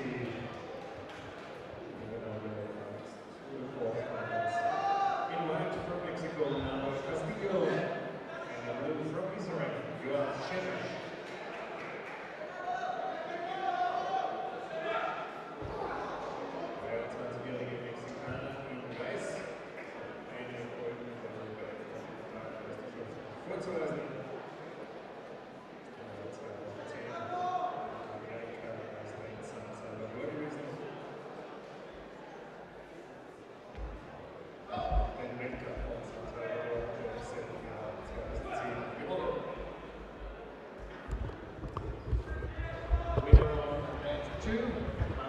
Well, we're watching the contest between Castillo Nabor of Mexico and Yoav Shemesh of Israel. Nabor in the white judogi, Shemesh in blue, and we've been threatened with a visit by Katrin Unterwertsacher, so maybe we'll get to see the Austrian ace shortly, maybe Hilda Drexler as well. She may pop up and visit us. We haven't seen Tina Zeltner yet, but we have had the pleasure of a visit from Bernadette Graf and from Sabrina Filzmoser. Let's see which of the Austrian trio is going to be nice enough to come and visit us here. I reckon it'll be Hilda Drexler. She's not shy, so we may get a visit from her.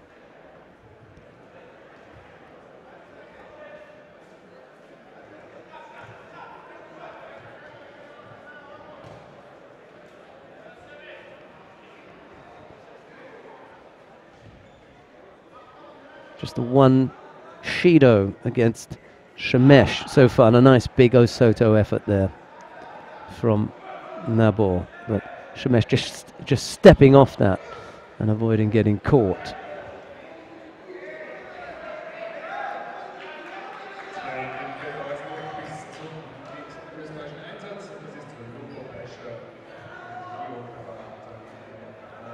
Couple of minutes gone, no score yet.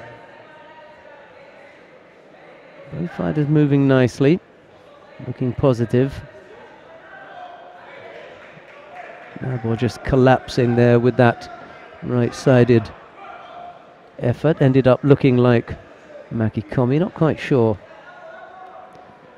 why that failed. A little bit rushed. He lost contact with the hands.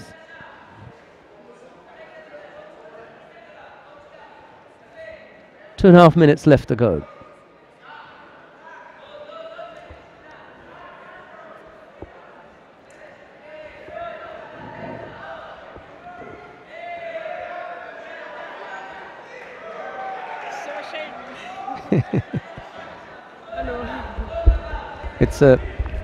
It's a procession of Austrian ladies today, and we're joined now by the third and the tallest. You're the tallest. You can see you're going to have to squeeze over a little bit. I normally tell people that you have to squeeze over in order to fit in the camera, but I think it's a trick. Yeah, but I just want you to squeeze over. That's all. Good afternoon, Hilda Drexler. Nice of you to join us. How are you, Hilda? Better. Yeah, I was ill a couple of days. It was really a pity because I was in a training camp in Paris and I couldn't train, and it's like, being at a buffet. And you can't eat. You can't eat. And there's a lot of tasty things and you're not allowed to eat because there were a lot of good partners. And a lot of tasty practices. Yes. You wanted to get your teeth into them. But not literally, I don't mean like Pavia getting the teeth in. Right, that's a little bit of a joke. I'm not sure if everyone at home understands that one. But, me, I do. Yeah, okay, you get that one. Right, so what have you coming from Paris, then who did you lose to? Against a Chinese girl, I don't. Oh, yeah. I don't know. She her. wasn't bad, and that's a new one, isn't it? I haven't seen her. I don't know her, but I was really, I didn't feel well, and I don't know. I really have that age that I would say, okay, I'm wise enough to not. The age. Of course, compared to you. But, I shouldn't have fought, but I couldn't say no. I couldn't say no to the Grand Slam of Paris. Yeah, of course. Yeah, but I really didn't feel well, and then the practice was really bad. So who did you see during the competition that you thought was worth looking at? Which of the fighters impressed you the most? First of all, in your own category, who did you see that you thought? Of course, I think Clarice. Her name is I don't know how to. Akbegnenu. Clarice. Well, you're on first name terms. Yes, of course. You're close enough. Really kind person. Yeah. And she's always, it's really nice to look at her fights because she's so strong. Yeah. It's explosive, really explosive. It was a disappointing final with Anne-Laure Bellard, but this was always going to be the case because Anne-Laure is a very awkward fighter, very one-sided, and she's awkward, the size and everything. Yeah. And I'm not used to fight against taller person in my weight category, so it's really hard for me too. And she's really right fighter.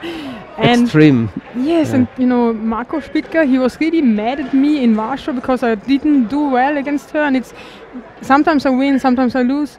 So I didn't do that bad, in my opinion, but he was really mad. And then, as far as the coach is concerned, wenn man vom Teufel spricht, sitzt vor uns der Marco Spitka, because Ludwig Pescher is on the mat at the moment. He faces the Japanese Kawabata Ryo in the under 60 kilo category. That contest has just got underway. There's about a minute gone, and there's no score as yet. So Clarice Agbegnenu for you looked good at under 63 kilo. What about the rest of the competition? When you take something away, do you have a good memory of that tournament? I was not so this time. I was not so into the fights because I really felt ill, and after my fights, I just about 1.5 hours. It was just laying in the warming up area to recover. Sorry to hear that. Yeah. So I was who impressed me? Because on the first day we had the tiny Japanese winning, Yamagishi Emi. That's the third time that she's won Paris. She looked good, especially if we're talking about age. 28 years old now, still a possibility for her. She stays up. The Japanese may choose her. At the other end of the age scale, Mylinda Kilmendi. Yes, of course. She's so dominant in her weight category. It's amazing. It's hard to believe. She's untouchable somehow. So she looks quite strong. When she's going from the tatami, she looks like she didn't sweat at all. Yeah. It's really amazing. And then in the under 57 kilo category, Yamamoto Anzu, the young Japanese who beat Pavia. Yep. She did for Pavia, and I think Silva was in there as well. So there's some good wins coming up for Yamamoto. Yes. I thought that the other Japanese would win. Udaka, but it was an ugly contest between the pair of them. But they know. I think they know each other well. But Yamamoto is she's somehow cheeky. Yeah, and she's likeable. There's something that you get drawn to her. Every time you see her, she's got this lovely smile on her face, and I really like it. She seems like a good girl. Yeah, Sabrina always tells me she's really cheeky and she's smart. You shouldn't do that often in training camps with her because she she's find adapting. And adapting really well to your strategy. So it's Well, the other girl in that weight category for the Japanese, I mean, we mentioned Udaka and we mentioned Yamamoto. There's another cheeky one. Then there's another one, which is Deguchi Krista, and she's competing at the moment in Rome. The last time we had a check on that, she was in the semi-final, so she's going great guns there. We may get to see her. She's another youngster, just 18 years old. but we missed out on seeing her in Paris. And then from the men, you didn't get to see much of the competition, as you say, you were ill. Yeah, I didn't see that much. Maybe you have somebody you really... Not really. I mean, I was going to... we're also looking for Tina to find out what's happening with Tina Zeltner, because she's around, and is she here today, or... She's here today, yeah. Oh, she can't get away. You know? I will tell her. Because... She's, you know about her injury? No. She was injured in Mittersill. What happened in Mittersill? You were sick. We didn't have... Well, Kati was she also ill? Yeah, that's why she didn't compete in Paris too. Right, so Catherine Unterwertacher didn't compete, and then of course we had the injury with Bernadette Graf. So yeah, but it's not that bad when it comes to Bernie. Yeah. But Tina, the cross ligament was ripped off, so she already told me at the 17th of April she's allowed to do judo again. She can't wait. Yes. She came here, she said, I want to fight. she wants to fight. But she had a really hard time the last month. So yeah. So it sounds like a really nice group, and you're all around that 57, 63, 70 kind of weight group. So yeah, it's a nice group, isn't it? Yeah, it is. And we really like each other. There's no envy or anything. It's really, and I think we are really, compared to the boys, we are much easier to handle. Right, yeah. So I think you're a little bit more successful as well. You're always in and around the medals, which is good for Austria and nice to see. Just to let you know that at home, Kawabata is leading by 2 scores. He's got a third penalty against him, though. Pacia's putting on the pressure. That's down on mat number 2, if you want to see that, in the under 60 kilo category. In fact, whilst we're chatting with Hilda Drexler, we may go down to mat number 2. Let's take a closer look at that, because Hilda's good enough to help us with the co-commentary here. Oh no. And we go there just in time to catch the end of the second score for Wazari Awazeti Ippon, and that's Kawabata Rio of Japan winning out there over Ludwig Pacia. How much do you think is left in the tank for Ludwig? I think he's much stronger than he shows. He can do better, but he is I think it's some kind of a mental problem, and he can do really well. And if there's somebody who believes in him, then he maybe starts again believing in himself. I think he can do. He's much better. He's now in my trainings group, and you can see that he's much better. He's determined to stay in there, isn't he? I mean, we're not that far away from the qualification period beginning, and obviously, if he can continue to hang around that number. It's 22. It's quite a deep number for men. For women, I don't think it's that deep. 14, and that's it. That's the cutoff period. But if you had that extra buffer there, that extra number, I think 22, and if you take out a Georgian, a Japanese, a Russian, a Korean, all of a sudden you start getting down to number 30. I mean, bloopers in, mate. See you in Rio. How many will that be? I mean, he's been to... Did he go to Athens? Yeah, I think it's Athens, Beijing, London, and now he's looking for Rio. That's an incredible record, isn't it? Yeah, and I think he's a great fighter, and he's still the best judo fighter we have at the moment. At that weight? Yes, in Austria.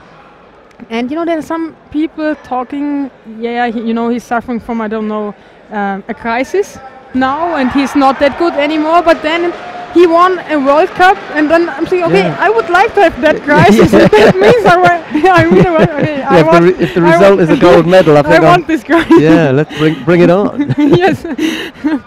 So I mean, he had so many success that now now it's not that good anymore, but he still has a good level. And there are some people, I think, sitting on a couch eating how do you say, chips? Yeah, and talking about it.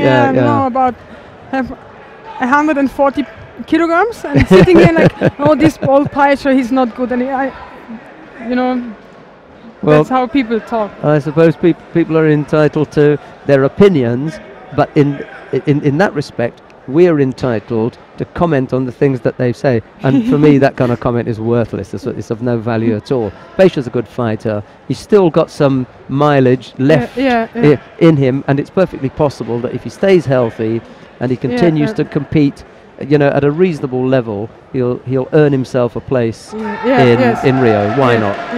Send him there. I think so. I'm convinced about it. He just have, of course he's somehow, because it was the last season were not that good. He's of course thinking, and then you maybe doubt yourself. But I think now in this training group he has a Hubert Rohrauer. He's his coach too. Yeah. Like mine now. And what about for you, your personal ambitions to go to some of the big events? What are they? I mean, name the things. Is it European Championships, World Championships, Olympic Games? Well, let's start with, the Europeans are the closest. Yeah. That's in April. I want the medal in each of these right.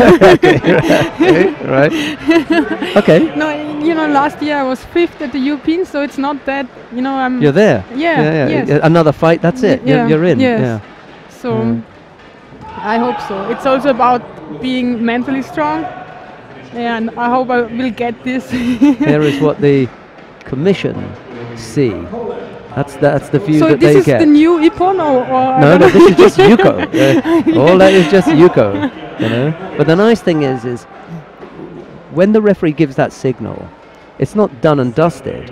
It comes up for the 2 judges to see, and they can look at it. Yeah. The refereeing commissioner can also have a look, and then the head referee can also have a look. So you've got a good chance that it's right. to get it right.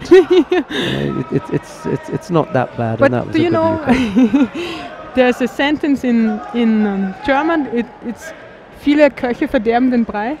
Okay, we'll. Do you know? We'll wait for Matthias Fischer to translate that. He's our super translator. He can let us know what that's about. But Ido Bar is going to pick up a penalty here for stepping out. Oh, he just stood there. There was no attack. He just wandered out, and he got away. He got away with it. He was lucky to avoid that. So tell us a little bit about the meaning behind that, the idea of that. Yeah. I tried to translate. When there are many cooks, then maybe too many cooks spoil the broth. Yes, yes. Too many cooks spoil the broth. Okay, that's a good one. I'm not criticizing anyone. And the more that they can leave it to the man on the mat or the person on the mat, the better it is. As much as possible, leave it to be done by the person with the badge on the mat, if at all possible. So what do you think about the new rules? How they were? Hey, who's doing the interview? Who's doing the interview but here? Your English is much better than mine. What's that? All of a sudden, it's not allowed. I took you're a guest here. What do I think about what? So thank you, Sharon. What do I think about what? What was the question now? The new rules, how they, how it was in Paris, how they were. Well, we had them for a year, didn't we? So when we really talk about it, what we're talking about is the application, the fine tuning or the change in the application between this for a little while and then attack, or this and then Shido because you didn't attack. There are little changes here. How quickly they give you the on the edge. The penalty before for stepping out, because now you just put one foot out there, you're going to get it. But as a result, you find a lot more fighting in the middle. Yes. I think the players are clever. They're smart. Paris, of course, was a little bit too strong. But actually, on the second day, it got better. But the first day, first morning, they were really strong. It eased off a little bit after they had the break, and the refereeing commission had said, "Well, look, hang on a minute, guys. Maybe we're being a little bit too." Let's calm down a little bit. And then on the second day it was even better. But this tournament has been even better than Paris. There's much freer, much less pushing of the referees and more to allow them, to make their decisions on the mat. So I think that this has been nice and calm, and then normally gets better on the second day. Second day normally the referees are better, they're more settled. And they are examining them as well. So there's a lot of pressure. They're going for A licenses here, so a lot of pressure. You know, I expected it to be worse. Yeah. Because last year I think Düsseldorf was a bad example because there were so many Shidos given. Yeah. But it's hard to notice. It's not really no big deal, you know. And they really the referees they're not that focused anymore in doing everything right and giving the Shidos like this. Yeah. So I think now it's better. I don't think it was bad in Paris. No, not that bad. No, I think the first morning was a bit hard for people. This is Yuko as well. Just as he comes down on his side there. I'm more into our conversation than watching the judo. Yeah. Well, so am I. I mean, because people at home can make up their own minds about the judo. There's no big secret there. Just a few seconds left to go, but that Yuko tied things up. If you look at the board, it's perfect symmetry now with Wazari, Yuko and Shido, Wazari, Yuko, Shido. So this looks like golden score, and we haven't seen a lot of golden score. Oops, no, that's done it now with a few seconds left to go. Ido Bar picks up the penalty for a false attack, and that's going to put him out. And the coach raises his hands as though, what were you doing? What were you thinking about? With just a few seconds left to go. That's done that one. What's next for you then? Hilda Drexler, we're chatting with here. What's the next competition for you? Düsseldorf. So we'll see you in Düsseldorf. Yeah. And I hope to be fit. So now they forced me to stop training to recover. Yeah. So let's see. Okay, well we look forward to seeing you in Düsseldorf. I think Sabrina Filzmöser is going to be in Düsseldorf. Katrin Unterwurzerer. Well, we haven't had the pleasure of her company yet, but she's avoiding us. You know, Yeah, she's doing all kinds of dodges. They're afraid not of you, but of talking in English. You know. Yeah, she's afraid to converse in English, but I think her English is good enough, and everybody wants to hear her say her own name because, of course, so many of my colleagues butcher her name that they want to hear it said. They don't trust me that I'm able to pronounce it, so we'll hear it from the horse's mouth, but don't tell her I called her a horse. No, so it's not the case. I swear I won't. Right, on mat 2 at the moment, Patrick Gagne of Canada faces Cedric Bessy of Monaco. There's no score yet, and there's just half a minute gone.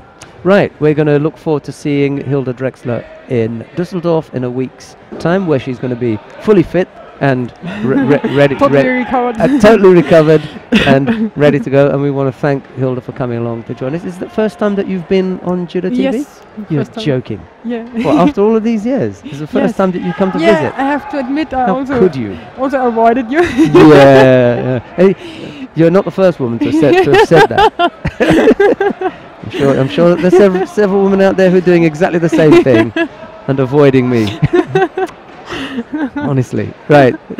We'll invite you back at some stage, and I know that you're going to see your friend. If you do see Tina, let her know that we want to chat with her, and she can come up and say hello. It's harmless, isn't it? It's nice. Yeah, you make people feel comfortable. Well, to talk, to say nice more than they really would. Yeah. We could ask a few more questions, but we won't. We'll just leave it there then. And if you should see Catherine, then encourage her to come. She's more than welcome. Right, Hilda Drexler, good luck in Düsseldorf next week. We look forward to seeing you there. Bye bye. I told you she was one of the nicest. There you have it for yourselves. A nice visit from Hilda Drexler. Right, let's get back to look at the judo. We're watching Patrick Gagne of Canada and Cedric Bessy of Monaco. Still no score. 3:20 left, and a goodbye to Hilda. Winner on mat 1, Paweł Zagrodzny, Poland. Well, things are progressing. I'm going to be able to give you an update soon on what's happening in Rome, because we've got we've got two competitions running. Another European Open taking place in Rome at the moment. The women are over there. I think they're slightly more advanced because there are a smaller number of competitors there, so I'll give you the rundown on what's happening there. I'm going to ask my colleague Elisabetta Frattini to print off the the 4 sheets, actually, and then I'll just run down the results for you. But you can get those online, of course. I suppose I could as well, but I like to have a look at things on paper. I'm a little bit old-fashioned when it comes to that. So, no score yet. 2.5 minutes left to go. Bessie has picked up 1 Shiro so far, and I'm just going to get that printout that I was talking about.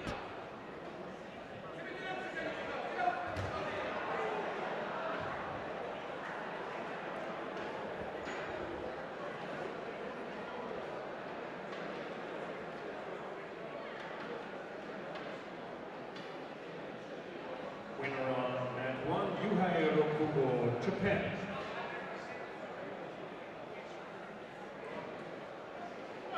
Under 73, round of 16 on mat 1. Next fight. Well, over goes Gagne. Well, almost like Ashigaruma, wasn't it? I'll check with my colleague. He nods in agreement. Not up to the usual kind of Harai Goshi, but Ashigaruma, I think, from Cedric Bessie. Right, coming up next, Jasper Lefebvre of Belgium faces Takaichi Kengo of Japan. Stay with us for more live action from Oberwart in Burgenland, Austria.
Next fight, under 66 on mat 2.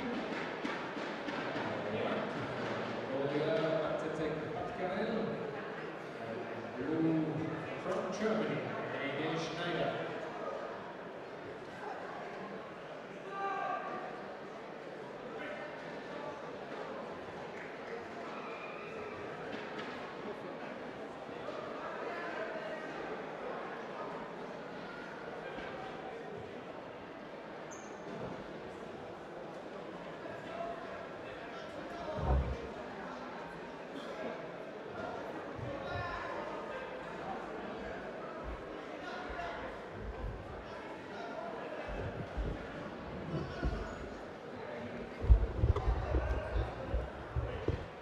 We're seeing some spanking judo here.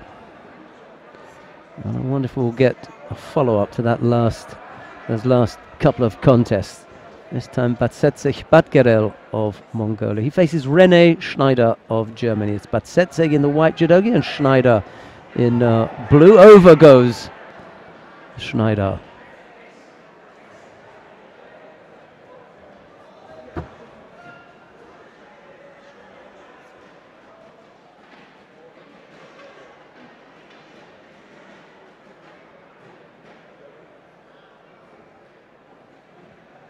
I'm not sure if we'll get another look at it. We did have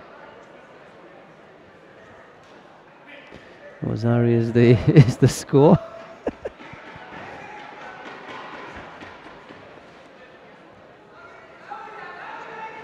inside the first minute, but Setseg with a nice lead here.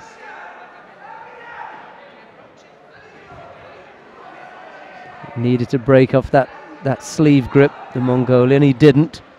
Schneider managed to get in an attack, and now he's working in Nevaza. Doesn't want to get turned here. Nice turn from the German. Still controlling. Working away, and now looking to take that arm out. But Setseg wants to turn in toward Schneider if he can. Oh, problems here. He's got to get that left leg off. Pulling down on his arm. Hold up at the top at the elbow with his own left arm. Now that's the turn that he wanted. And that's it. He managed to get out of that one, but it was close. René Schneider with some good work.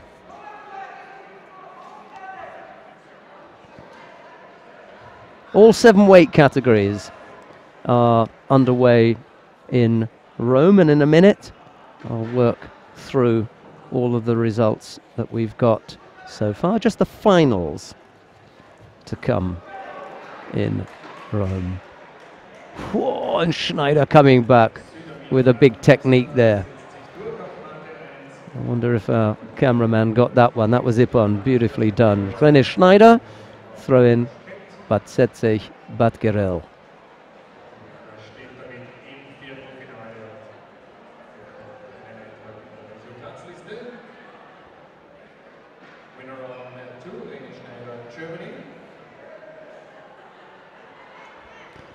Hasn't quite got the polish yet, Bad Setseg. But you're not going to get that until you've travelled a little bit, and Bad Setseg is pretty new to the whole scene, so it'll be a while. Not going to knock him too much. Did get almost caught on the ground by Schneider, and then he got thrown, so a couple of signs there that it's not all roses for the Mongolian as yet. On the mat now, Akopyan of Russia faces Zambori Benza of Hungary. It's Akopyan in the white judogi and Zambori in blue. Those are the 2 fighters on the mat at the moment.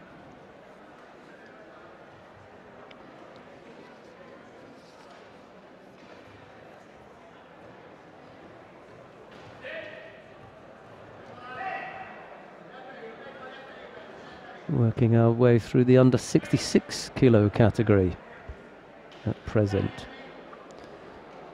And I'm going to give you the line-up for the under 66 kilo category. 3rd round, 3 rounds, a quarter-final, semi-final and final.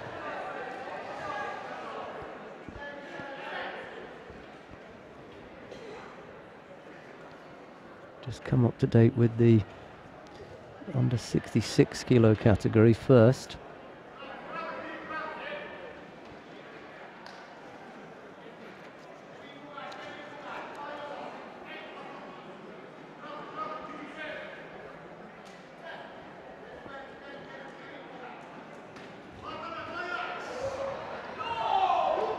Not quite enough for a score, but that will.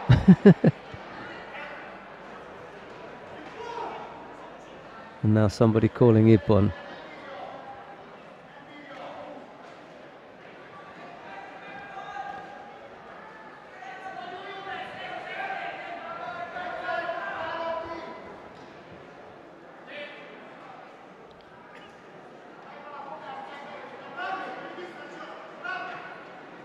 Well, they could be calling for Ippon from the other mat, actually. You just hear a shout of Ippon, and it sort of coincides with what you're looking at, but luckily there's nowhere near anything going on our mat. Both fighters have picked up 1 penalty. That's the only mark on the board.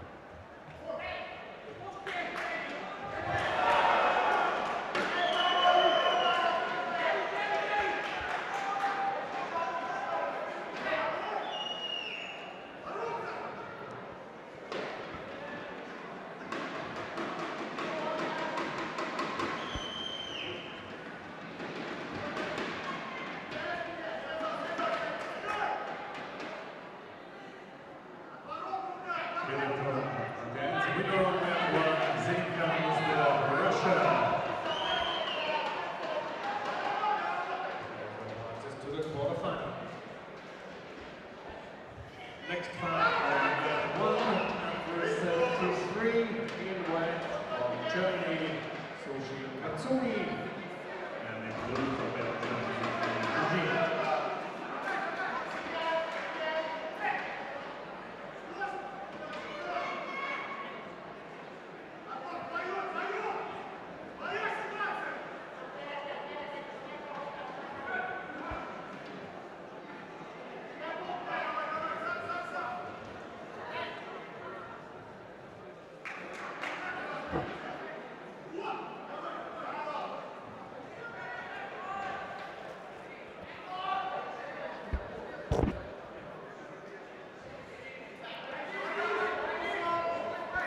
Kopian picks up a penalty for avoiding to take a grip, much to his amusement. It's the third penalty that goes on the board against him, and there's still time. He needs to work on that arm now. Hasn't quite got it where he wanted, and Zambori is able to avoid getting caught. A little over 2 minutes left to go. Kopian is one of those kind of animated fighters who, because of his gesticulations and sort of wandering, do you think, is he concentrating on what's happening on the mat? He's a little bit distracted. He needs to look at the man in front of him rather than the one sitting in the chair to his left. That would give him a better chance of dealing with whatever problem Zambori may offer up.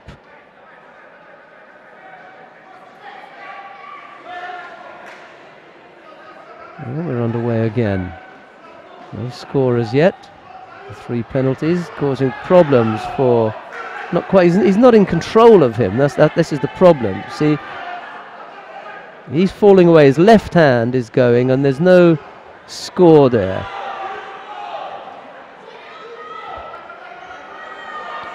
It's all a little bit untidy from Kopian.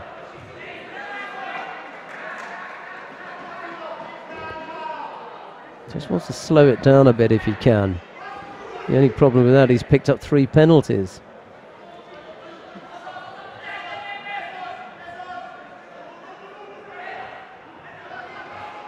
Missed out. Oh, here he goes again. Yes, he's brought him down this time. I think that's Yuko. Yuko's good. Stop looking around. It's Yuko or what? But not I don't know. I think a Yuko would have been good there.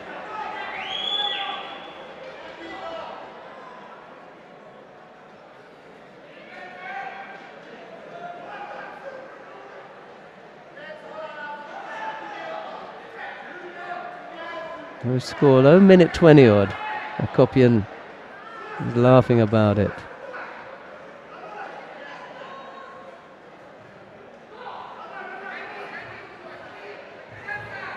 Avoids that. Is there any nearvaza? There isn't. That's the problem.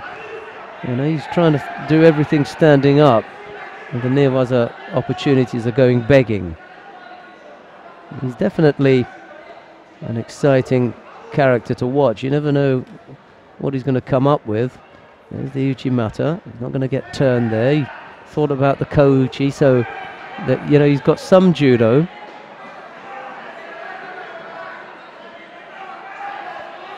He's doing all the attacking.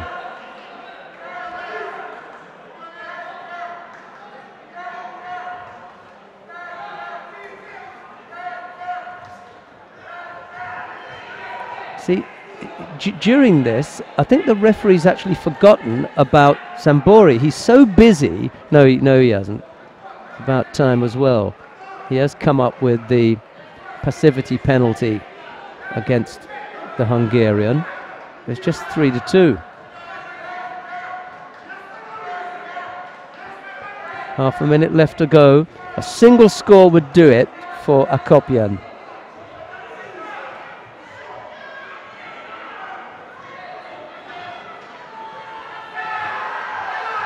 He's going to get him now. That's Wazari.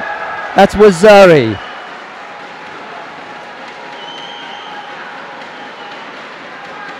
Thank you. And that'll do. Akopian really deserved that. He worked like a Trojan.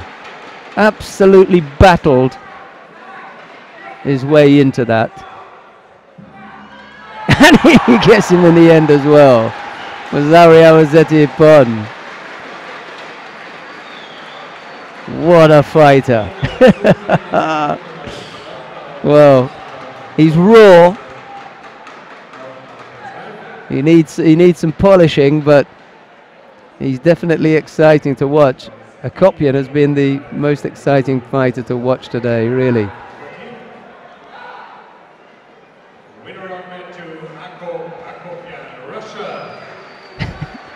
That was quite a fight.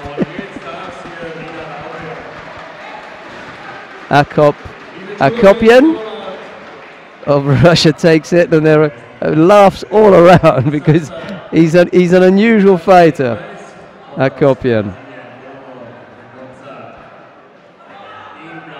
He goes into the quarterfinal.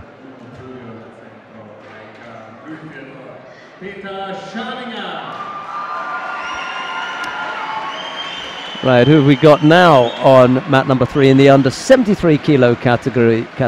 Bruno Mendonça of Brazil faces Peter Scharinger of Austria. It's Mendonça in the white judogi, Scharinger in blue.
We're at the quarterfinal stage for the under 60 kilo category and the under 66 kilo category. We're now with the third round matches, and it's Mendonça and Scharinger. Scharinger almost getting counted there. Yuko is the score against the Austrian.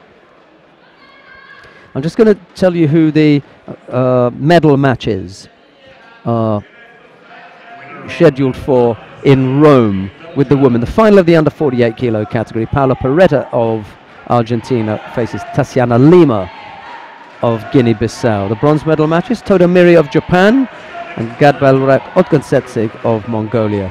Shi Xie of China and Gabriela Chibana of Brazil. Those are the two bronze medal matches. That's the under 48 kilo category. The under 52 kilo category, Odette Giuffrida of Italy faces Ma Yingnan of China. And the bronze medal matches are Shishime Ai, beg your pardon, of Japan. She faces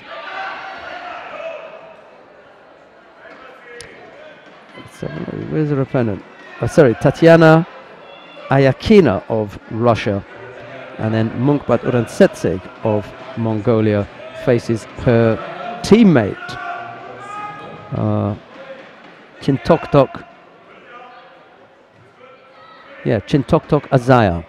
So an all Mongolia bronze medal match, and then we'll do one more, the under 57 kilo category. Rafaela Silva of Brazil faces Deguchi Krista of Japan in the gold medal match. The two bronze medal matches are Lien Chen Ling of Chinese Taipei against Ketlin Quadros of Brazil, and Dorjsurin Sumia of Mongolia. She faces Alessia Regis of Italy. So those are the first three categories. I'll come back in a second and tell you what the other four categories are, but in the meantime I want to bring you up to date with the contest on mat number 2. We're watching Bruno Mendonça of Brazil against Peter Schauinger of Germany. It's the Brazilian in the white judogi leading by one yuko, who's picked up 2 penalties, and there's a little over 2 minutes left to go. Okay, then back quickly to Rome in the under 63 kilo category. Mariana Silva of Brazil faces Sugane Megumi of Japan in the final of the under 63 kilo category, and the bronze medal matches are Edvig Gvend of Italy. She faces Baldog Munchinkimeg of Mongolia, and the second bronze medal match, Yang Chunxia of China faces Mariana Barros of Brazil. In the under 70 kilo category, Kalida Zupancic of Canada faces Nunira Karen of Japan. That's in the under 70 kilo category gold medal match, and the two bronze medal matches are Nadia Merli of Brazil and Katarzyna Klis of Poland, and Sally Conway of Great Britain and Ueno Tomoe of Japan. It's in the under 70 kilo category. In the under 78 kilo category, the gold medal match is Umeki Mami of Japan, and she faces Natalie Powell of Great Britain.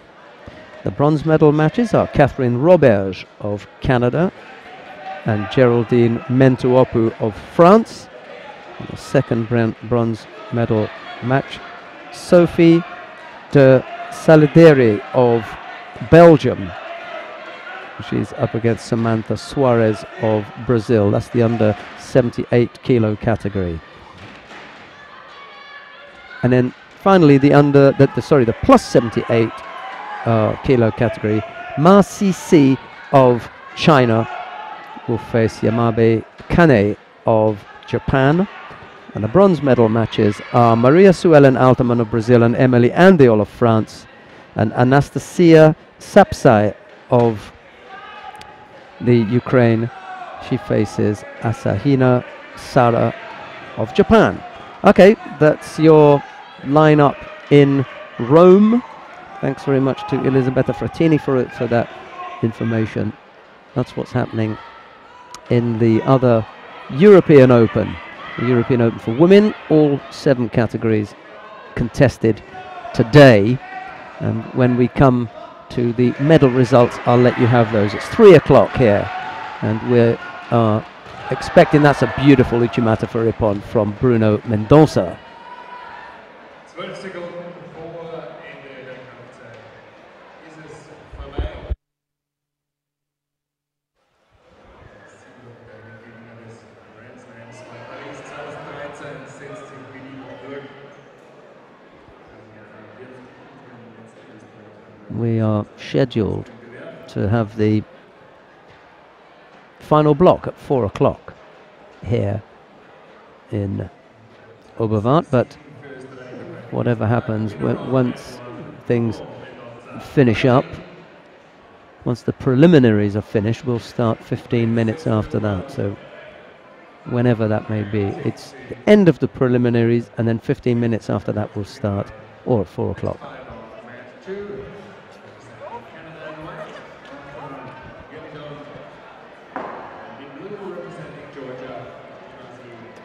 Right, as we work our way through not only the contests, but we work our way through this very fine list of competitors, female competitors for Austria, and we're going through with Sabrina Filzmerser, Bernadette Graf, Hilda Drexler, and we're now joined by, because there are 5 or 6 of them, if we call this the quartet, then the next fighter in the quartet is, and I'm going to allow Catherine, because it's Catherine, to say her own family name, because so many of you said, are you sure that's the way you say it?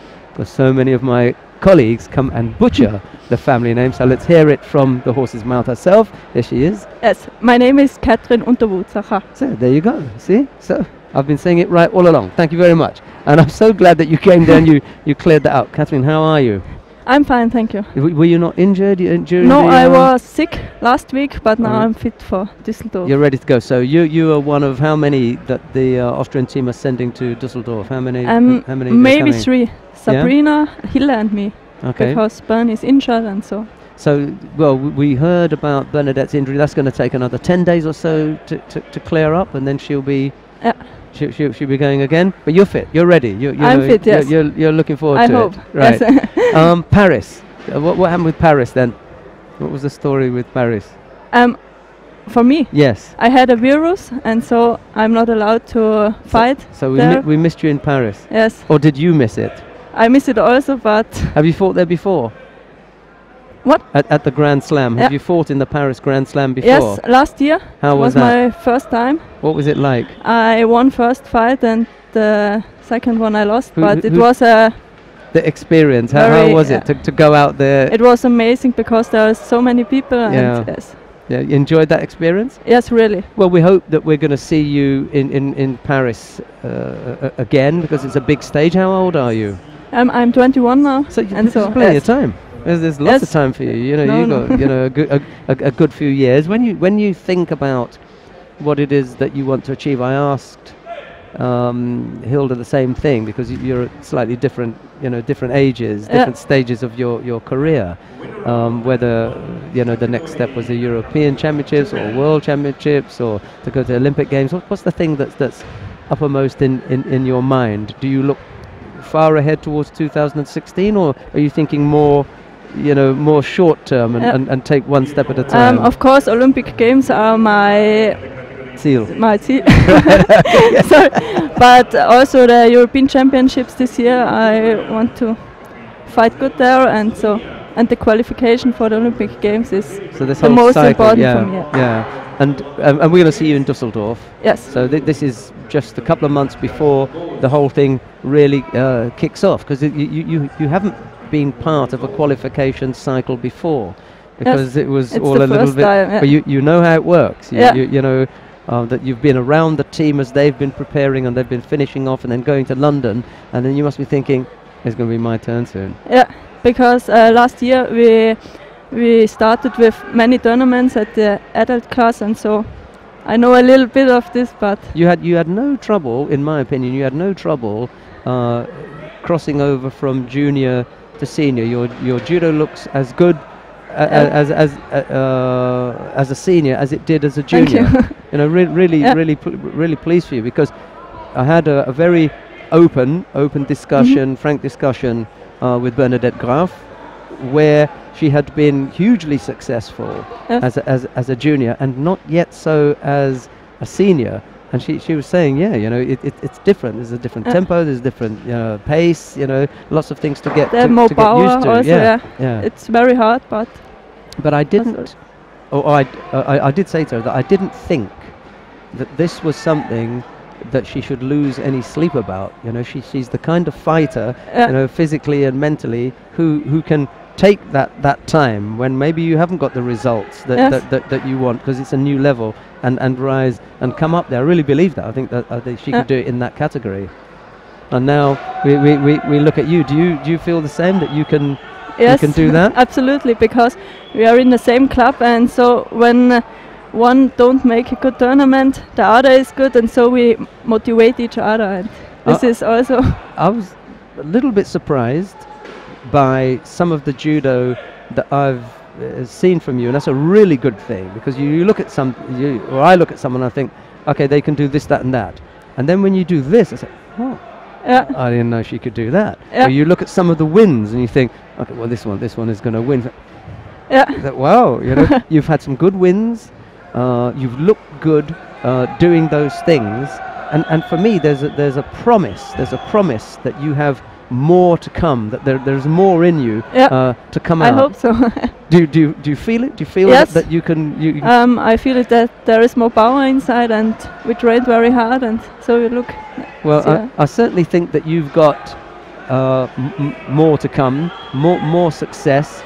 I don't think that there's a difficulty in meeting that qualification level, because you know even though it's 14, being in the top 14, I don't think you're going to be have a difficulty meeting that. Where are you on the IGF World Ranking list now? Do you know your now I'm position number 12 at the actual. Right. So 12 is 12 is when you're, let's say you're in your car, you're in second gear here. You're not really even third, fourth, or really powering home for fifth. Yeah. So you know that position, I think is really strong, really strong. Yeah, and good a nice starting platform. position. Sure, absolutely. To launch from there has a little bit, I think, to do with the coach. And the reason I say that is the coach is clever. Yeah. You've got a very, very clever coach. Best who coach. takes you to the right places at the right time, and you come up with the results. You know, so he's thinking, right, where's the best place for my players to go, where they are likely to face the opposition that is right for them, and we can come away with the maximum number of points. We go here, here, and here. And I think Michael Basinski is one of those coaches too. He takes the German girls to the right places, that, you know, because all these ones, if you look who are at the top of the ranking list or in good positions, the coaches have picked well for them. You know, they've picked well. So it's a really nice team. It's nice to see, because for quite some time the men, you know, were, you know, in the news. But I think it's the Austrian women now who are in the news. Yes, in Tyrol where I live. But in order now we have also good boys. Marcel Ott. Oh yeah, very good fighter. I really like watching him. I hope tomorrow he will. I'm not going to ask Catherine to give us any of the Tirolische dialect. That would be interesting, but I think we'll pass on that, because it's too because your friends have often laughed about you with your dialect. Is it that strong? Yeah, they're having a good giggle now. Right, so Dusseldorf is going to be your next competition. And then the training camp. And the training camp after that, and then looking towards the Europeans. We look forward to seeing Catherine there. But for now, thanks very much for joining us, and thank you. Say hello to all your fans out there, because there are quite a few of them. Thank you. Right. Okay, we're going to get back to the action. We're going to go back down to mat number 1 in the under 60 kilo category.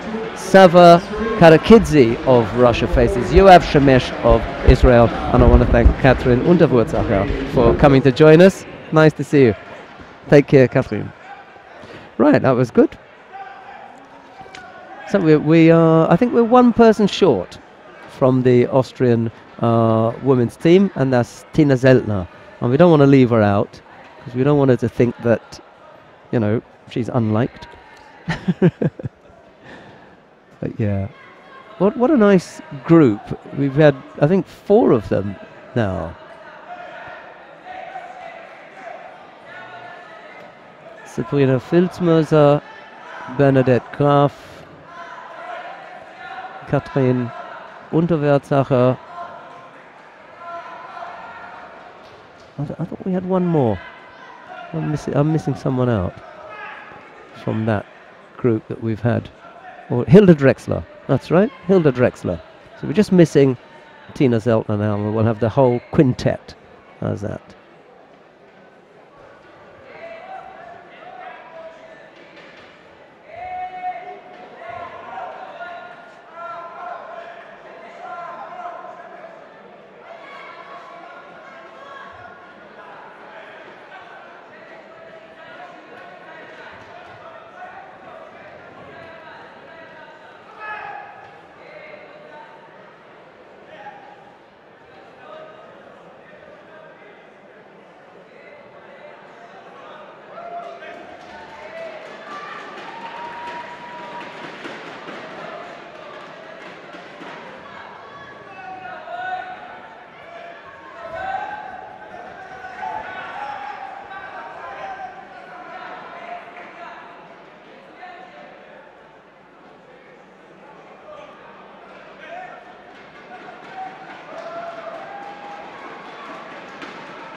240 odd, no score yet. I think it's the Russian who's picked up the 2 penalties so far.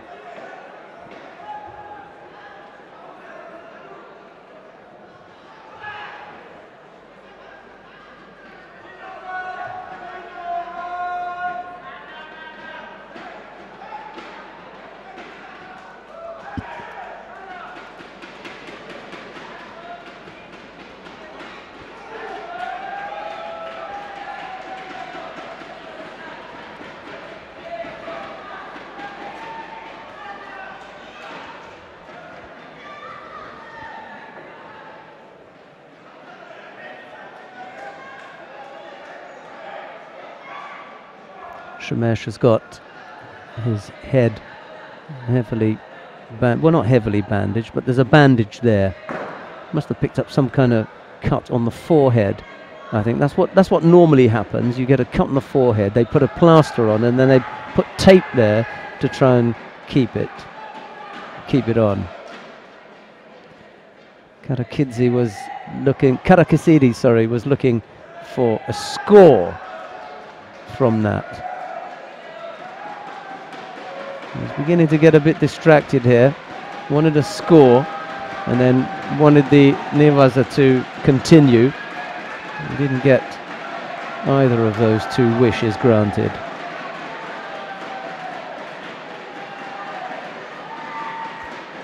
Just have to keep going here. Oh, nice Kouchigari from Shemesh. I don't know whether Karakizidi switched off for a while.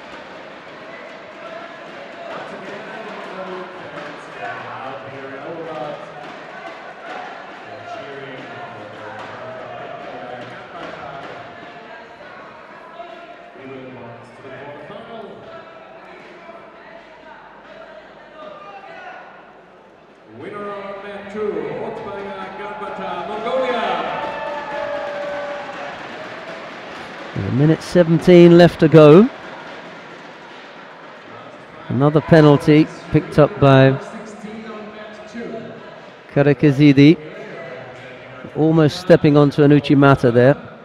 3 penalties the Russian has picked up. A little bit like his teammate earlier on. Another Russian, Akopyan, showed some indiscipline there.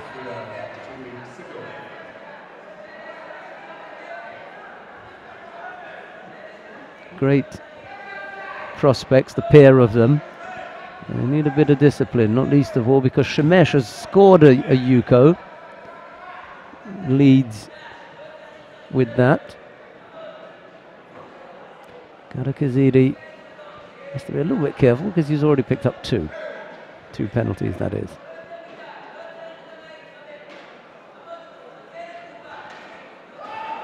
A lovely entry for Seyanagi, and then Karakizidi coming back with his own. And now it's the Russian on the board with Yuko. Has a quick look at the board. He's got a score on there now. But the 2 penalties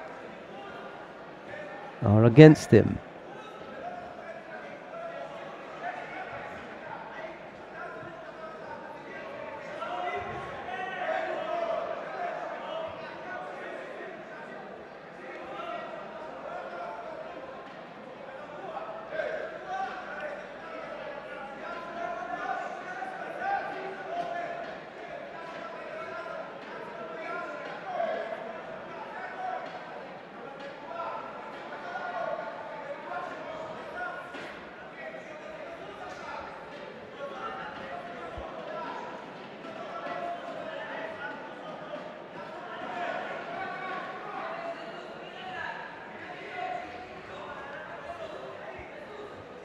There she was up as he chases Shemesh all over the tatami. Oh, nice entry there. And Shemesh looking at the clock. See, this is when you can afford to do what he's doing. Just back up, avoid it. He wasn't interested. He can pick up the penalty, but It's not going to make any difference here. See how brave the referee is. Give him one anyway. Go on. It's going to be useless anyway, but save himself the trouble of awarding a penalty. Not going anywhere. Yoav Shemesh wins the contest on the back of the penalties that Karakizidi gave up. That was his downfall. But apart from that, I really like the look of the Russian. We're going to see Karakizidi in the repechage.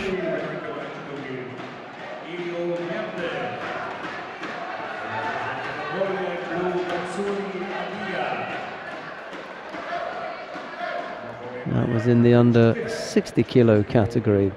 Felipe Kitadai will be the opponent for Yoav Shemesh in the first of the semi-finals. Well, we're going to be spinning round pretty quickly now. 3:15.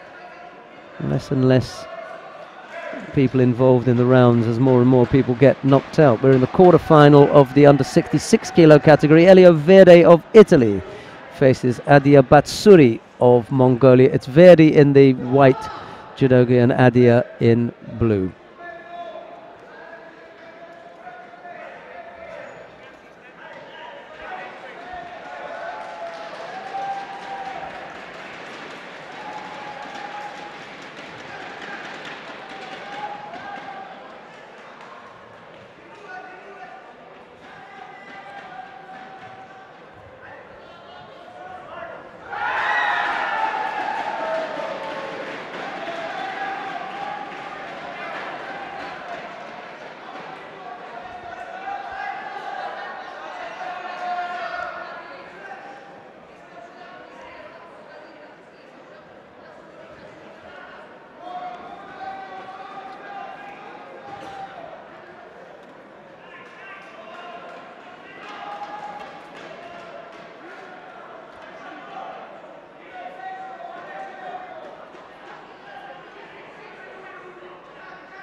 Verde it is who picks up the penalty for wandering out of the area.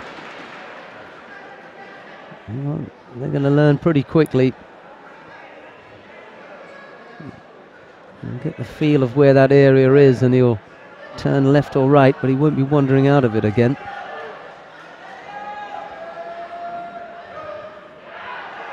Nice attack from Elio Verde. Picked up a third penalty. Crazy.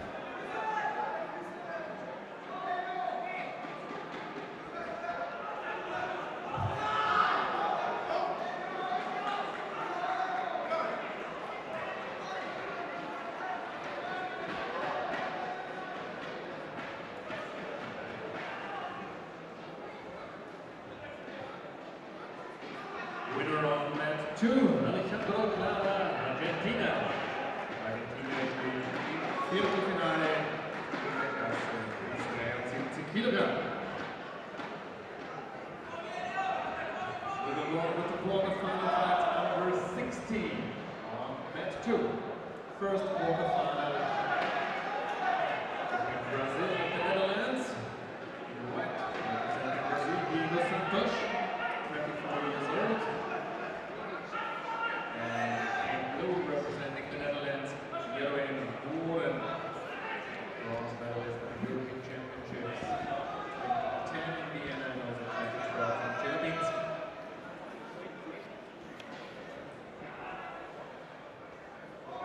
A little over 2 minutes left to go.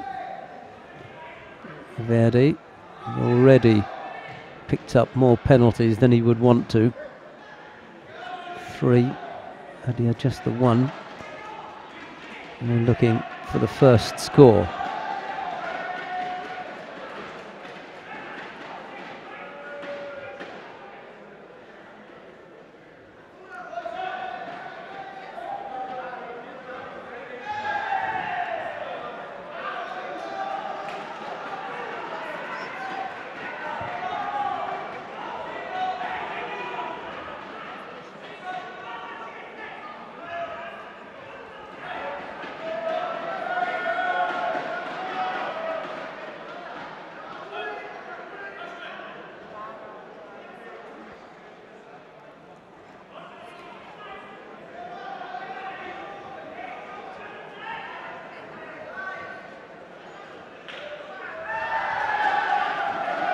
Strong attack from Adia, the Mongolian there, forcing Verdi backwards.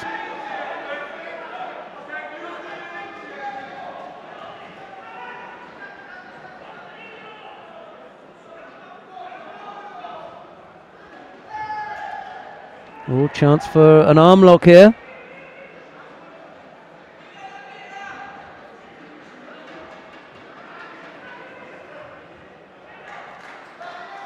Looks as though he's got that defended. Just.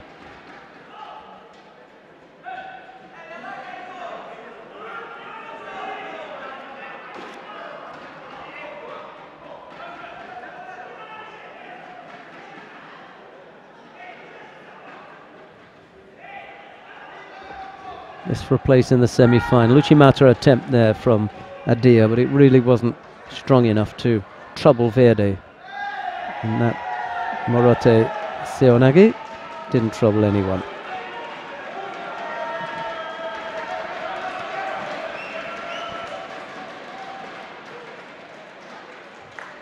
That, I'm afraid, may be it.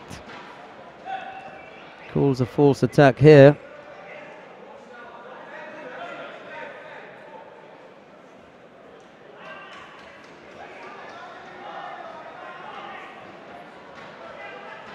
No.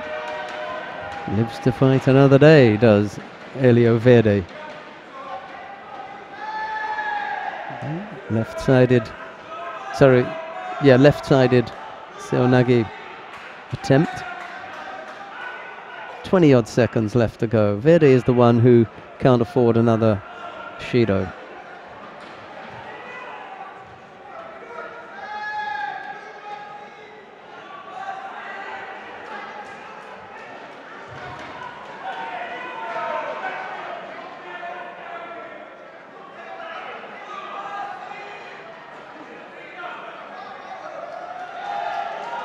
Trying to work off the sleeves, but couldn't come up with a score.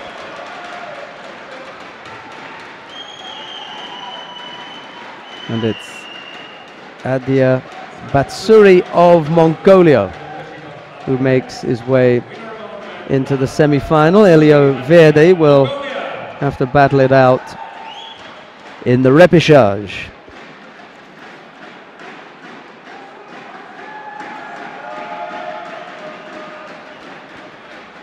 Adia takes his place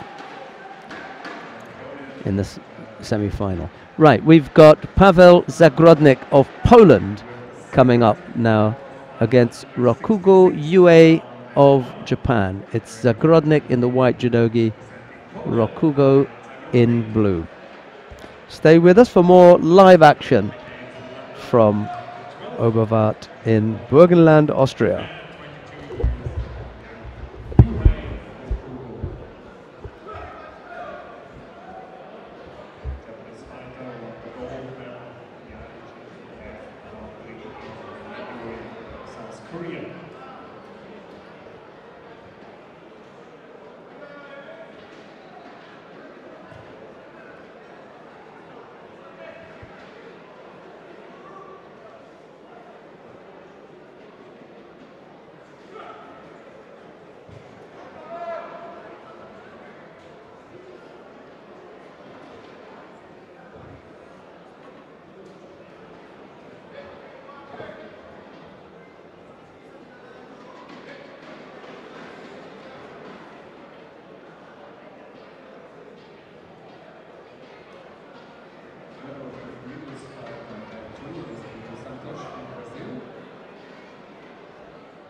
2, Rio Kawabata, Japan. Semi-final is opponent of the student from Peru. The judge. Next fight on mat 2, quarter-final under 66 kg. We're going to be from Monaco, CPC, 23 years old. And African Open Casablanca is opponent for a judogi from Japan, Kengo Takeuchi, 20 years young. Silver medalist in Korea. Right, I'll tell you quickly the under 60 kilo category semi-final lineup. Felipe Kitadai of Brazil will face Yoav Shemesh of Israel. And Diego Santos of Brazil will face Kawabata Rio of Japan. That's the under 60 kilo category lineup. The contest you're watching at the moment is Paweł Zagrodnik of Poland. He trails Rokugo Yuhei of Japan. It's Zagrodnik in the white judogi, Rokugo in blue. There's a minute 40 odd left to go, and as I say, the Japanese Rokugo leads here by a Yuko.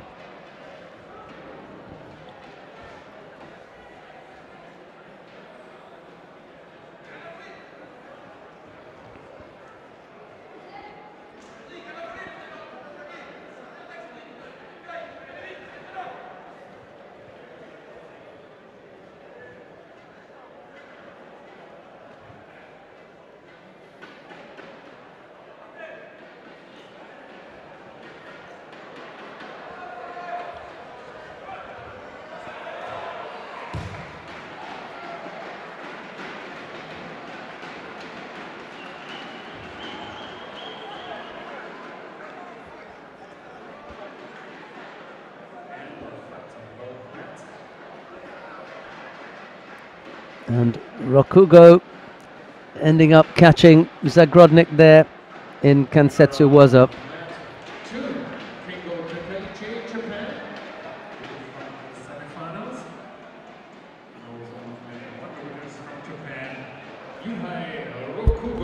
Rokugo will face the Mongolian in that first semi-final. Adia Batsuri. Right, we come back to the under 73 kilo category now. Alex Pombo da Silva, the number 1 seed, faces the Russian, beg your pardon, Zelimkhan Ozdoyev. That's the contest on mat number 1 at the moment. Alex Pombo da Silva in the white judogi for Brazil, Zelimkhan Ozdoyev in the blue judogi for Russia. Down on mat number 2, it's Rene Schneider of Germany, and he faces Akob Akopyan of Russia.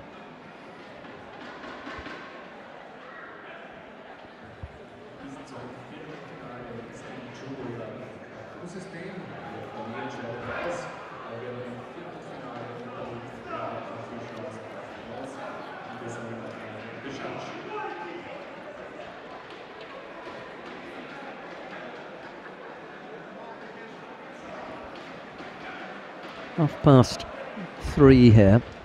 I think they may make it for the 4 o'clock. That's what they were talking about. 4 o'clock, 3 categories. I know, 6 o'clock maybe we could be out. We'll have to see. Could do with one of those terrifically hot steam baths or sauna or something like that. Hasn't been the warmest venue ever. Not belly aching, just saying.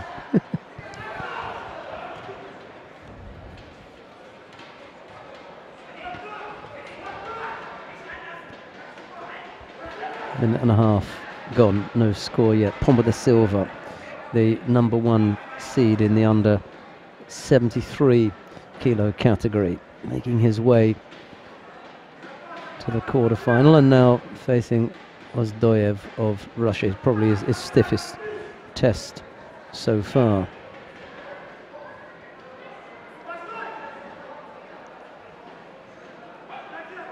Well, I think he did fight the Georgian earlier on, Pridon Djani. That could have been a tough one. I didn't get to see that.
René Schneider of Germany has just thrown Akopyan of Russia for Ippon down on mat number 2. That was with a beautiful Sode Tsurikomigoshi. Absolutely gave Akopyan a real lashing with that.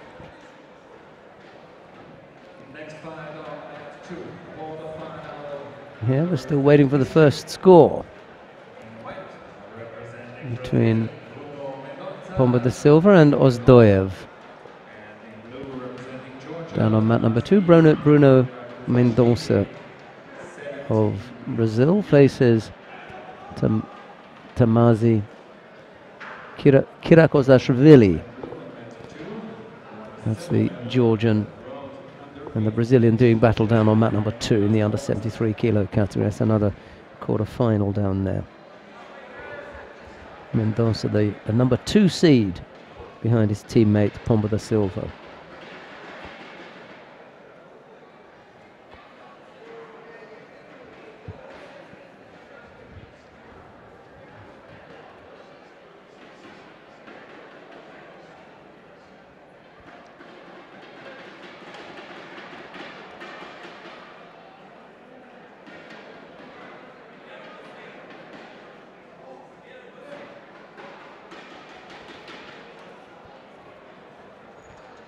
Inside the last minute, just that single Shido against Ozdoyev.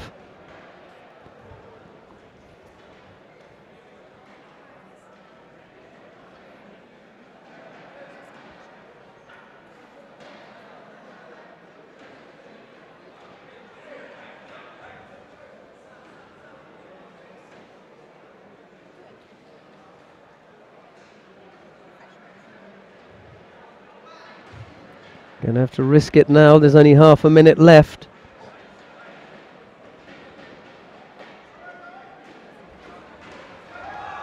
And he almost catches him with Samashi Waza. Pomba da Silva able to turn onto his front.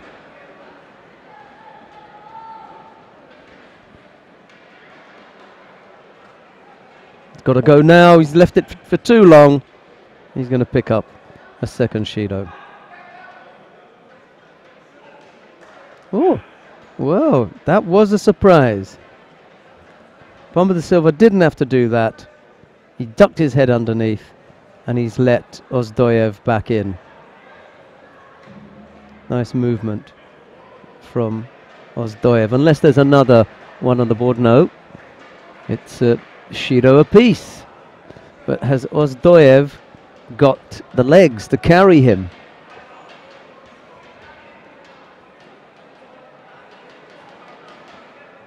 Well, he's going to need a little bit more staying power because he's into the golden score period now. Pomba da Silva in white, Ozdoyev in blue. It's golden score in this quarterfinal, the first of the quarterfinals in the under 73 kilo category.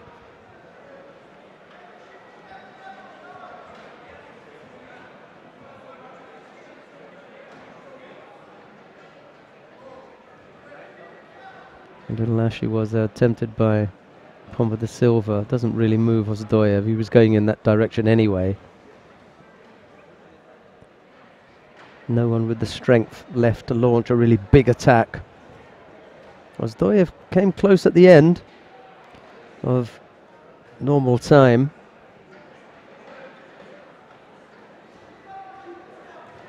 And Pomba da Silva looking at a possible Osotogari and then dropping low. Thought about Seoinage, but Ozdoyev was on the move, and if Ozdoyev doesn't attack now, he's going to lose it. Ooh, almost bringing his man down there with that counter. Meanwhile, Bruno Mendonça has thrown Tamazi Kirakozashvili of Georgia for Ippon down on mat 2. That's in the under 73 kilo category.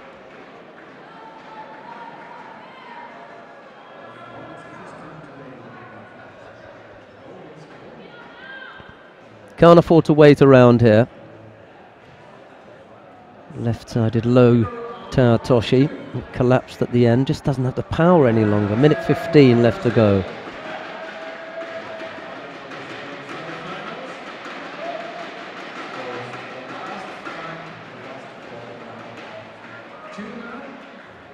Yeah, there wasn't the strength left. He couldn't keep him off. That was the thing.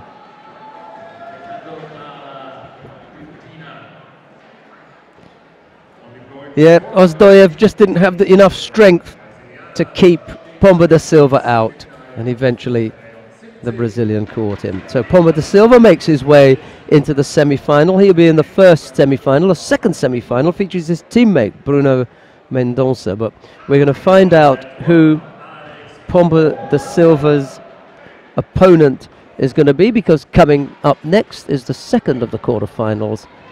It's Sami Chouchi of Belgium, and he faces Nakamura Takenori of Japan. It's Chouchi in white, Nakamura in blue.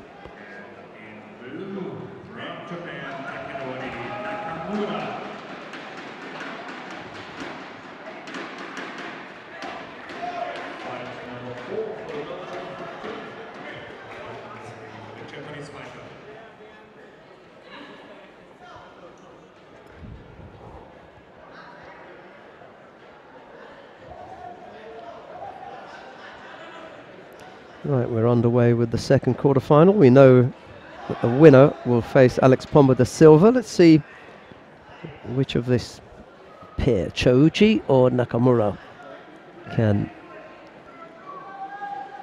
take the contest and get themselves a place in the semi-final.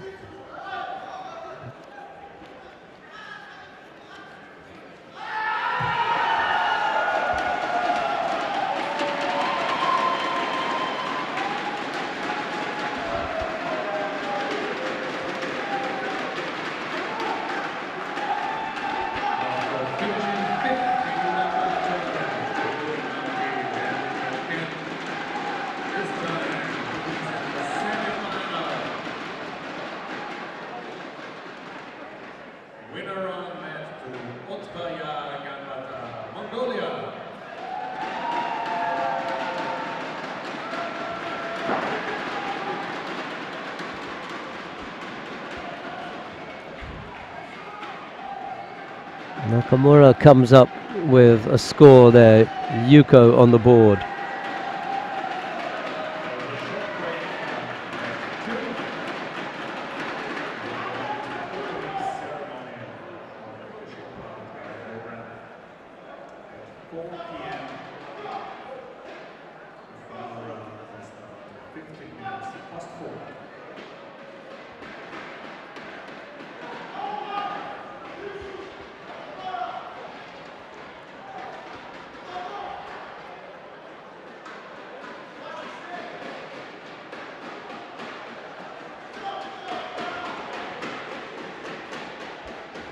Uchimata attempted from Chouchi, didn't come off.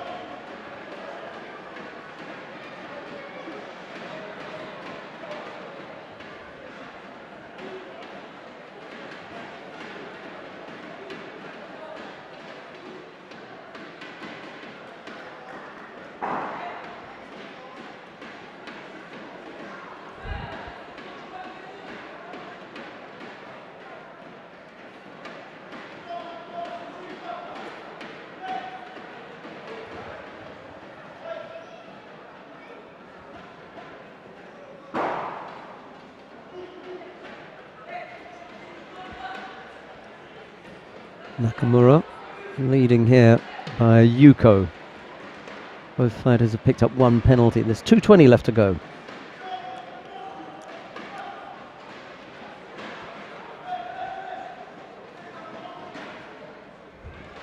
The last of the quarterfinals.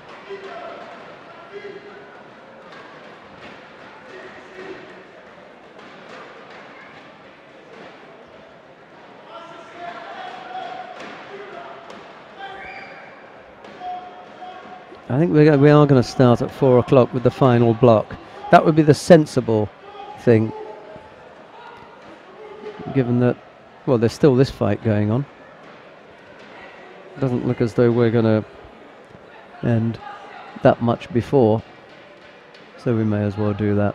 4 o'clock, I think, it's going to be.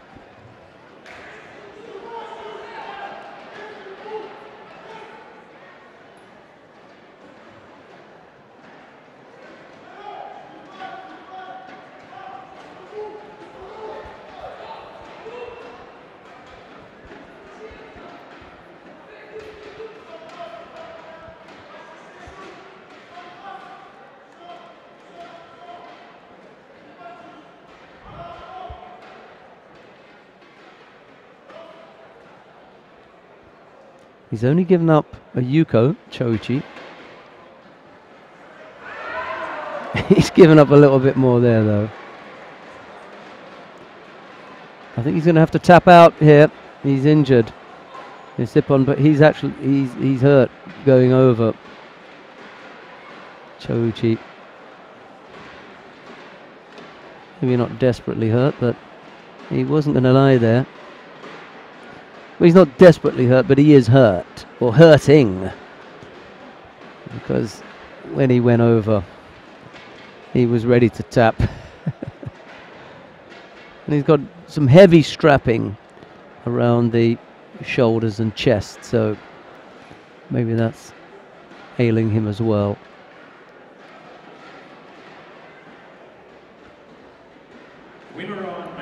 So Nakamura Takanori of Japan wins that one. He makes his way into the semi-final. We'll take a short break now of 15 minutes and we'll be back with you at 4 o'clock. So join us again in 15 minutes when we bring you more live action from Oberwart in Burgenland, Austria. Until then, bye-bye for now.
Before we now continue with the official opening, we want to honor some of Austrian athletes.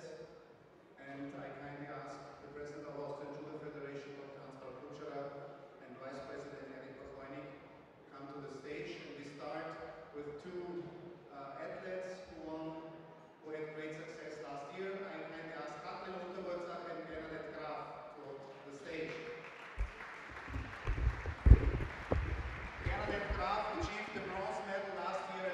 Championships in Budapest, and Katrin Unterwurzacher was European champion under 23.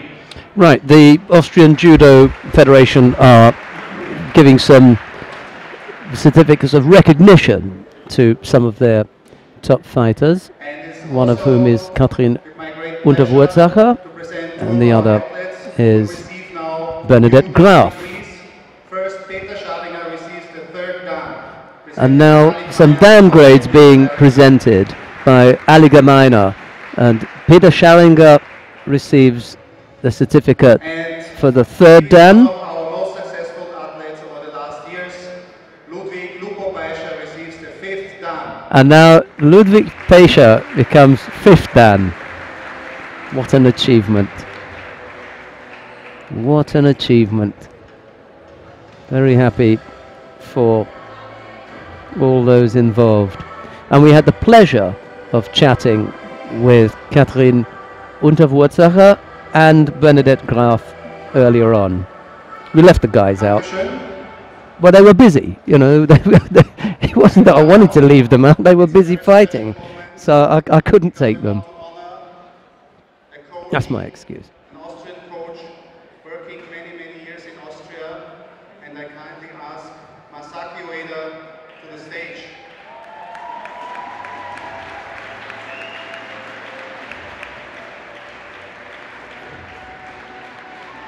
Masaki Ueda was awarded by European Judo Union with the 7th Dan.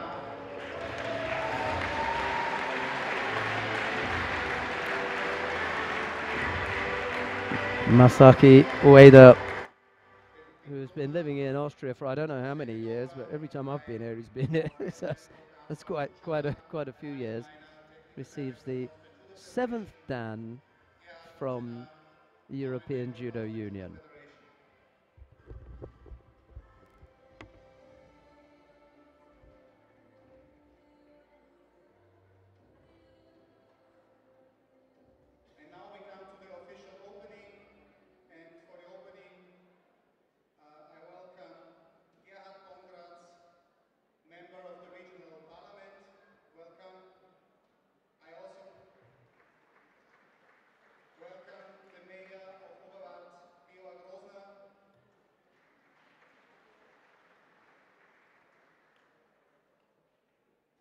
And I also welcome from the Japanese Embassy, Director Kawahara. And now I ask President of the Judo Federation and Vice President of European Judo Union, Dr. Hans-Paul Kutscherer, to open the European Open Men 2014. Liebe Judo-Freunde, im Namen des österreichischen Judo-Verbandes bin ich sehr froh, stolz, feierlich Oberwart zu sein. Ich glaube, wir sehen eine sehr gute Veranstaltung und ich wünsche für die Finale noch viel Erfolg den Athleten. Thank you for being here to the officials of IGF and EGU. We are very proud to have you here and we hope to see a very good final. Oberwart 2014 is open. Hans-Paul Kutscherer, President of the Austrian Judo Federation and Vice President of the European Judo Union, with the opening remarks for this year's European Open here in Oberwart. And now the national anthem of Austria.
Right, well, the opening ceremony having taken about 10 or 12 minutes with a bit of a demonstration by two local chaps.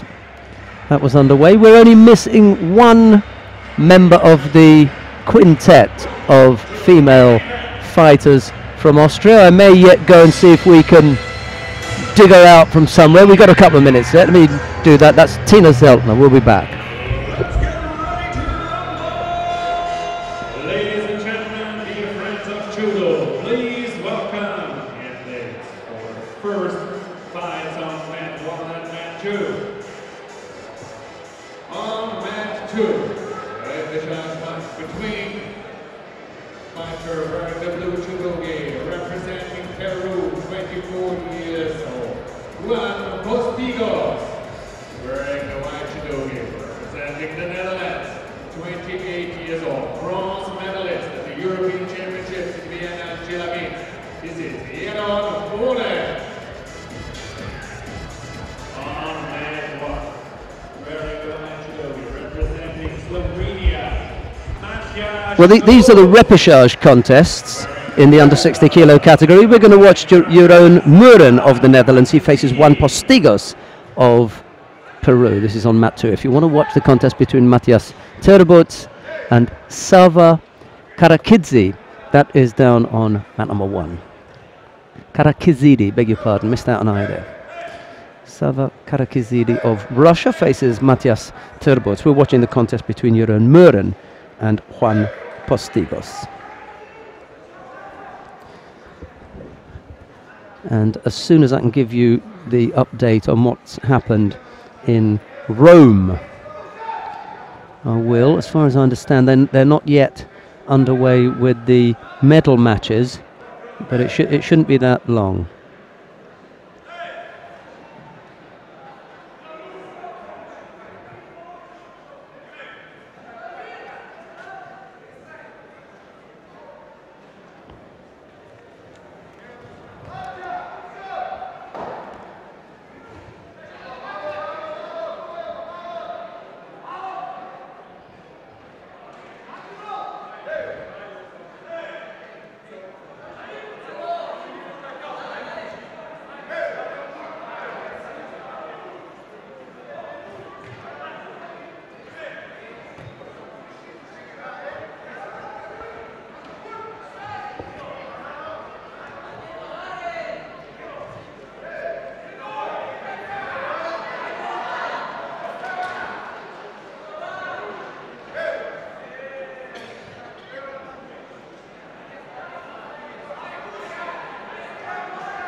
No score yet, and we're into the last minute. The usual suspects have appeared. Passivity penalty and too long on one side. Postigos it is who's picked up 2 penalties, Muren just the one. It's beginning to look as though that's all that's going to separate them at the end. Muren attempting a turnover there, but it doesn't start until they're actually off the mat. So the referee calls Mate and stands them back up there. Half a minute left to go now.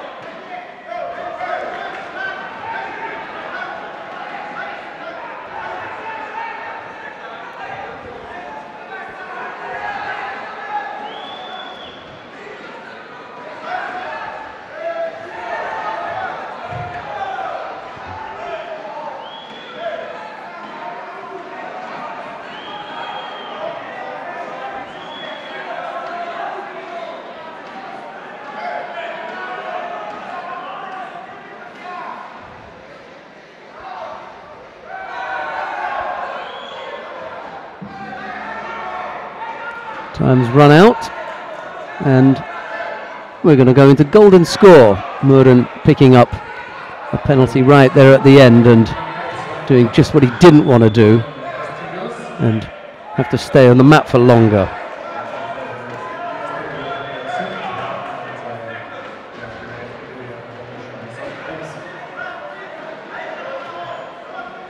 Missed with the Uchimata, and I wonder if they're going to say he got turned.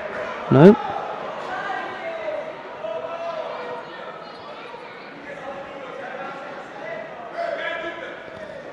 No. Terabot has lost this contest against Karakizidi, Sava Karakizidi of Russia, down on mat number 1.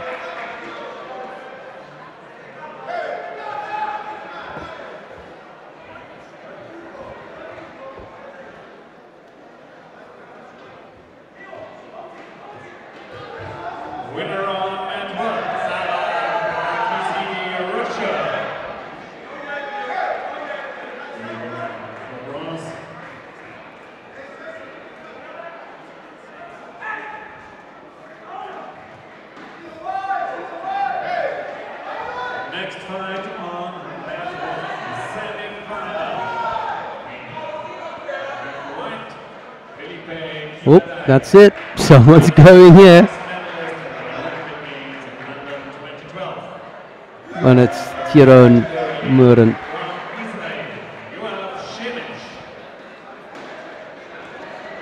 Unfortunate for Muren, he loses out to Postigos.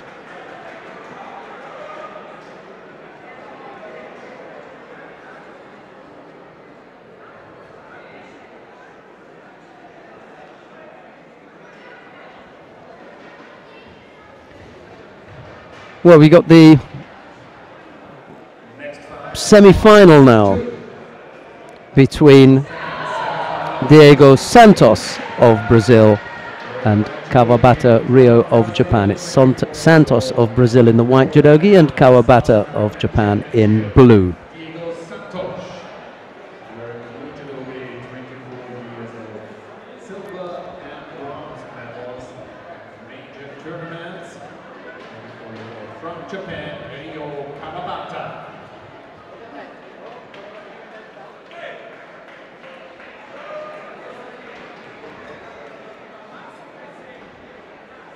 Winner, first semifinal, and one Felipe Quintana, Brazil.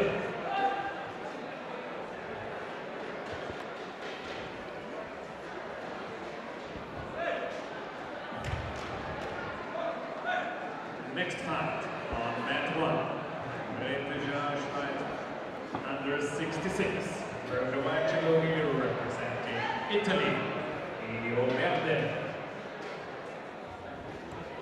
Plays the Olympic Games in London 2012 under 60 kilogram. And Poland where the blue judogi representing Poland. Are Zagodnik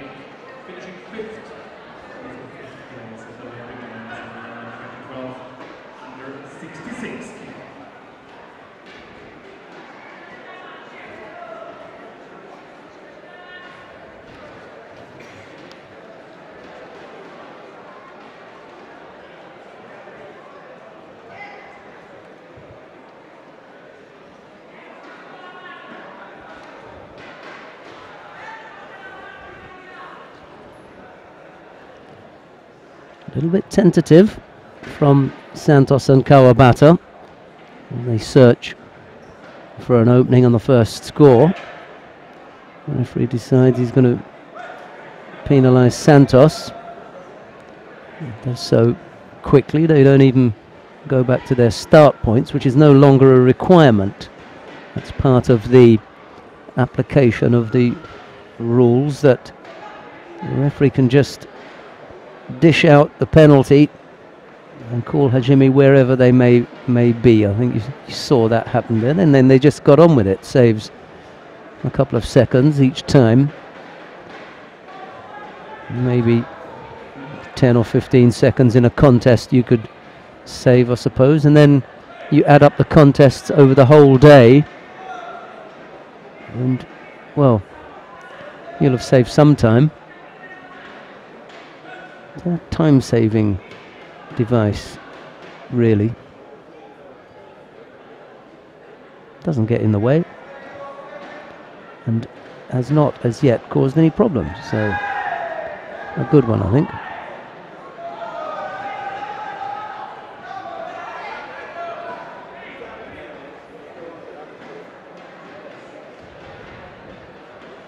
Left-sided, a weak attack there from Santos, really.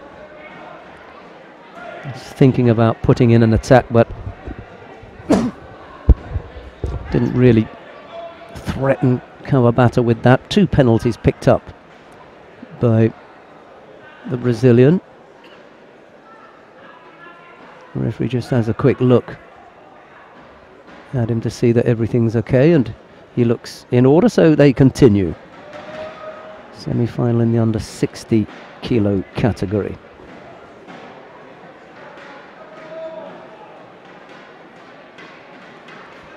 The first semi-final is already over. Felipe Kitadai of Brazil defeated Yoav Shemesh of Israel in that one. So it'll be Kitadai in the final, and he'll face the winner of this Santos Kawabata contest. Almost coming off the wrong side. I don't think he meant it that time. It's just that Santos was moving around him and fell over onto that side, so almost came off the other side. There's another penalty against Santos, and it's beginning to look a little bit ugly on the board now. So Santos going down. 3 penalties now. Trying to put in an attack there.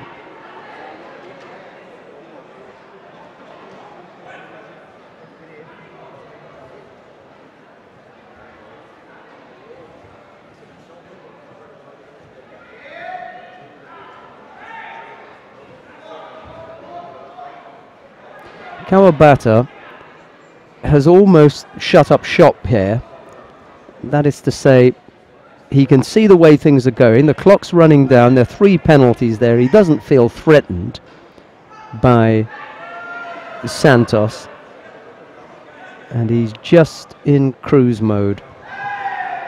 Just do enough not to have to risk anything and just see the time out.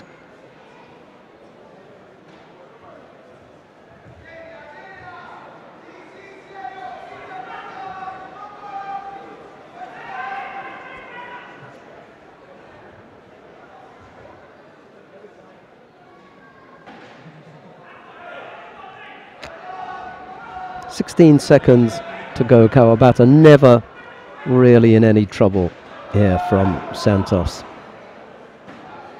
The Japanese looking very comfortable. Bent over a little bit now and defensive. He could pick up a penalty here, but it's not really going to do anything, and he knows it. So he picks up a penalty for being overly defensive with the gripping, and he's going to pick up another one. This time for passivity. See, you know, you play with it there, and he was in danger. If he dropped, he'd have picked up a 3rd penalty. He was in danger of tying things up. So, you know, you can't get too clever, because the referees now, in the way that they issue the penalties, are saying we're not going to allow the tactics to completely dominate what happens here. There's sometimes when the gap like that one with 3 penalties is too big, but Kawabata will know that he was just a few seconds away from getting a third penalty. In any case, he takes the contest from Santos, and it'll be Kawabata Kitadai in the final.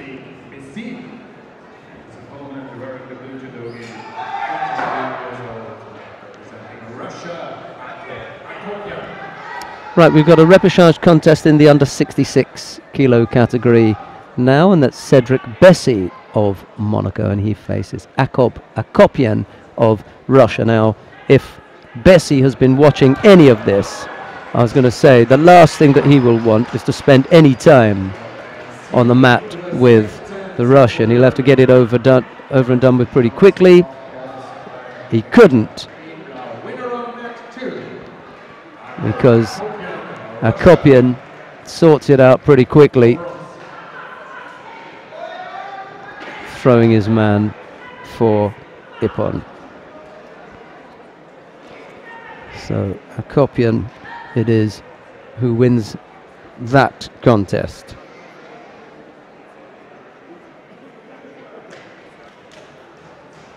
Next fight, under 66 on mat 2. Semi-final. In the white, 20 years young, Kengo Takaichi. We've got the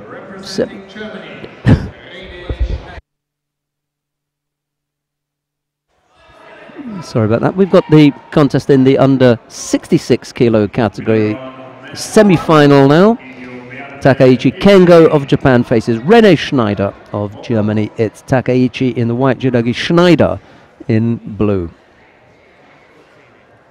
Next fight on mat 1, semi-final, under 66. The fighter in white, representing Mongolia, 26 years old, Matsui Adiya. Poland wearing a blue judogi from Japan. Well, Schneider threw Akopyan with that technique beautifully earlier on. Hasn't quite got it right this time round for Takaichi, and the Japanese moves off it.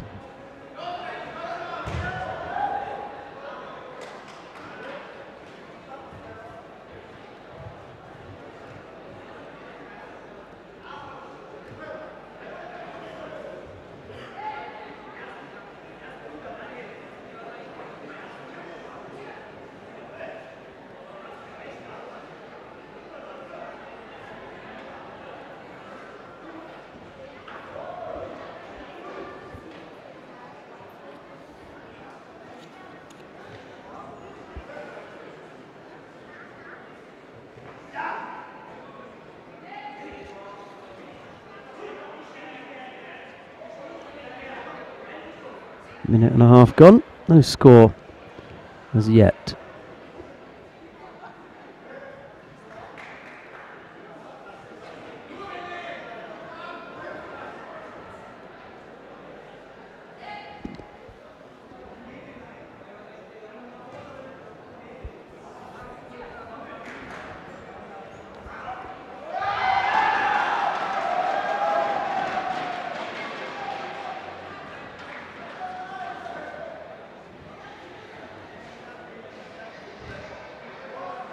Tomoinagi attempt from Takaichi, but it's blocked by Schneider.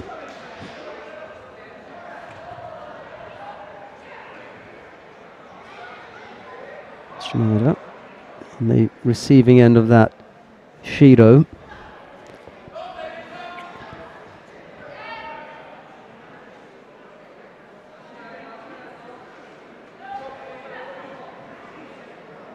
And now Schneider with another penalty, this time for a false attack. Kulya Demirale is the referee, the Turkish referee. Not sticking around for any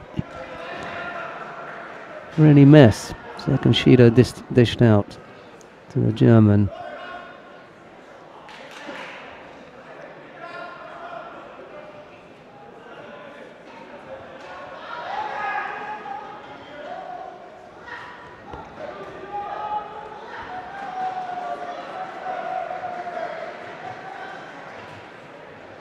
Yes, that was really good. Morote Seonage from Takaichi. He fancies his chances of having an ippon here. That's what he's talking about. Ippon it is. But he knew. He didn't get involved in any nearwaza. There was absolutely no hesitation from Takaichi. He was up on his feet. he knew. And it was a case of the bite a bit there.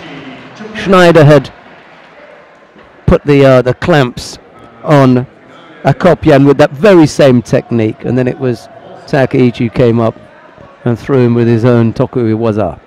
So we know that it will be Takaichi in the final. Adia and Takaichi's teammate are doing battle. Rokugo up on mat number 1. We'll find out who it is that will join him in that final. In the meantime, we've got the repechage contest in the under 73 kilo category. Tamazi Kirakozashvili of Georgia faces Alejandro Clara of Argentina. It's Kirakozashvili in white and Clara in blue.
I'm not sure what the Georgians' mat work is like, because I haven't seen him before.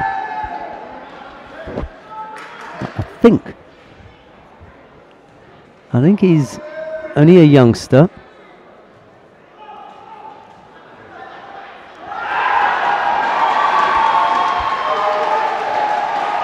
There's a big Mongolian contingent in, and that's the noise that you hear from the adjoining mat as they celebrate Adia Batsuri's demolition of Rokugo Yuhei of Japan. The Mongolian Adia throwing the Japanese for ippon there.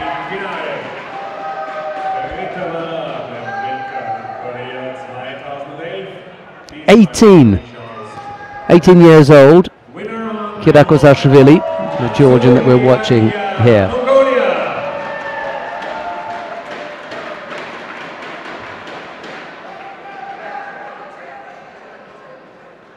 Next fight on mat 1, repechage under 73.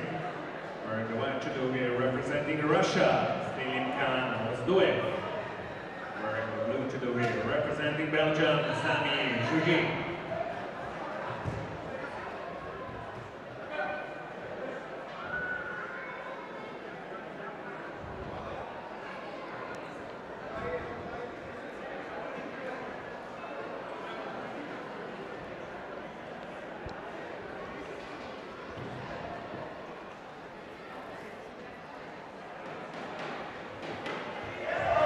Almost caught with the Ashiwaza there.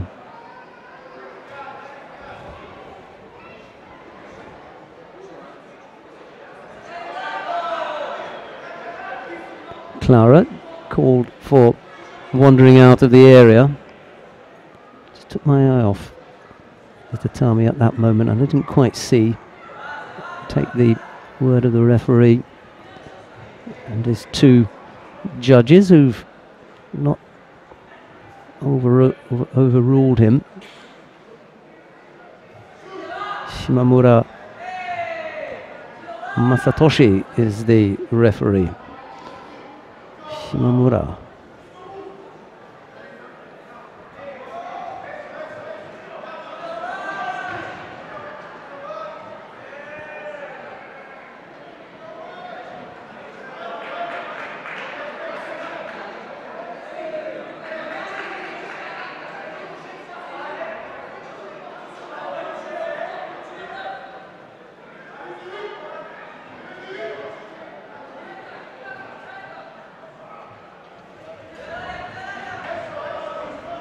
Missed out with that Seoinage attempt. No score yet, but both fighters have picked up 2 penalties.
Remember, we've still got all the medal matches to come. I don't think 6 o'clock is a good time. Likely when we'll be out with the medal presentations and everything to come. Yeah, 6 o'clock. That's my estimate. Uchimata attempt there. And then the Georgian beginning to tire here with only 24 seconds left to go. He may pick up another penalty here. The Uchimata attempt was from Clara. And it was a weak Seoinage from Kirakozashvili.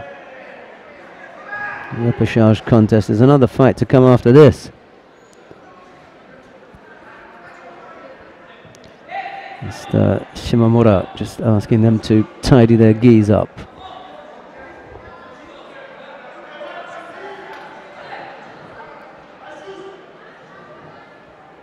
Kirakozashvili needed this rest.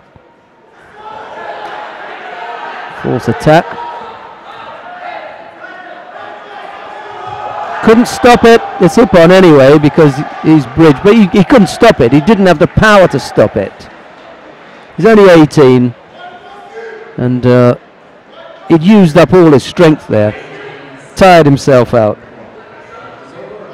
He couldn't fight off Alejandro Clara. Clara, by the way, has looked really good today. And he'll fight, deservedly so, for the bronze medal. But a nice performance from the youngster from Georgia, Tamas Kirakozashvili.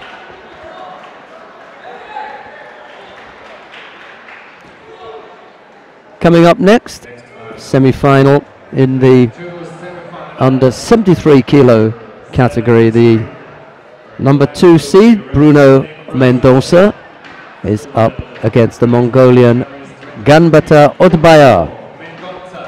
Make for a really attractive final. Ozdoyev, by the way, Zelimkhan Ozdoyev has beaten Sami Chouchi of Belgium down on mat number 1. That was in the repechage. contest down there. Oberwart. Start. Last semi-final. Second semi-final. Under 73 on man 1.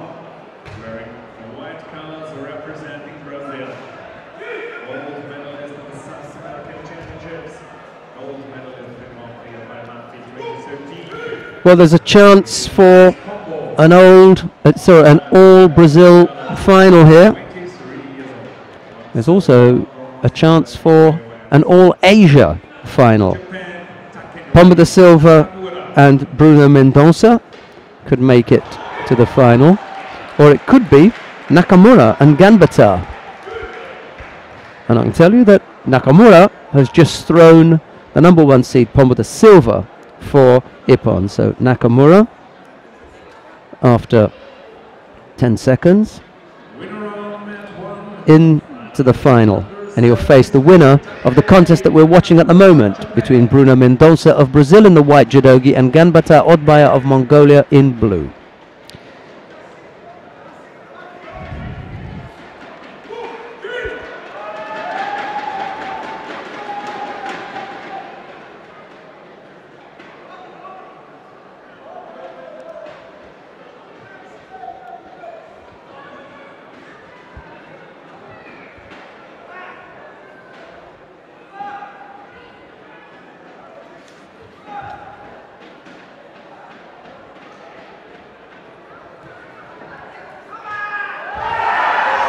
Well, we're going to miss that one, but that's Gambetta Odbaya throwing Bruno Mendonça of Brazil for Ippon right in the far corner. We can't blame the cameraman for that, because that really was way over in the corner, and even Mendonça was clapping Gambetta and nodding in appreciation of that technique. That was spectacular.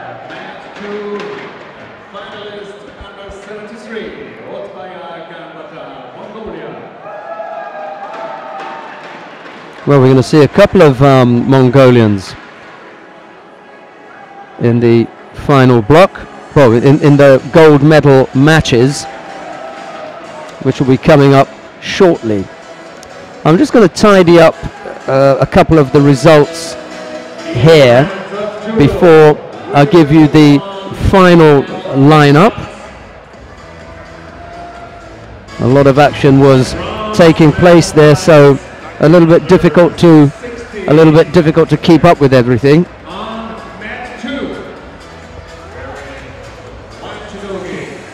But it doesn't matter, because the stadium announcer is turning things around really quickly here. So let's have a look and see what's happening down on mat number 1. Sava Karakizidi of Russia faces Diego Santos. It's the Russian and Brazilian down there. We're going to have a look at Juan Postigos. Well, actually, let's go to map number 1. That's for me, that's going to be a better matchup. You've got Sava Karakizidi of Russia and Diego Santos of Brazil. Let's go to map number 1 and we'll see that particular contest. The other contest is Juan Postigos, the other bronze medal match. Juan Postigos of Peru. He faces Yoav Shemesh of Israel. That's on mat number 2. I hope I've picked the right one here, but I just got a feeling that Karakizidi is going to give us a better go with Santos than we would get with Postigos and Shemesh. We'll see. In any case, you can choose at home, whichever one you like.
No score yet. Minute and a half already off the clock. It's Karakazidi who's picked up the penalty. A little bit over, some over speculation there by the Russian in attempting that one on Santos. Never really looked as though he was going to be able to wind him up and throw him with that one.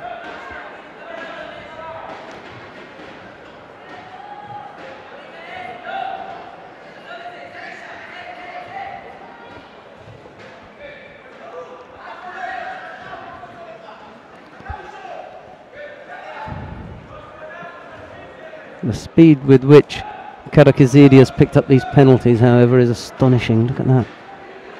Less than 2 minutes gone, he's already got 3 penalties on the board. He really doesn't want to be here, does he?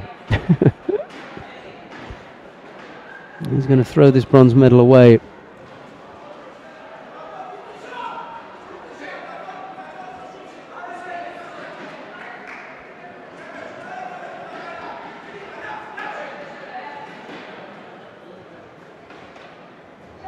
Yeah, that'll do.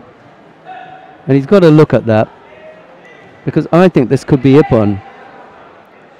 Karakazidi looks as though he bridges here.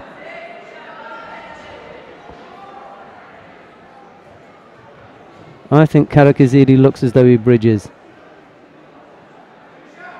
And if he does, that's Ippon.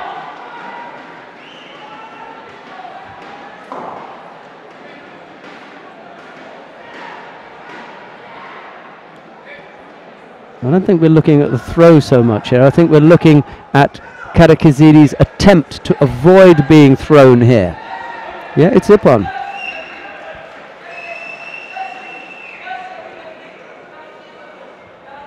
It was the Russians' attempt to bridge there that did for him. Diego Santos of Brazil takes a bronze medal.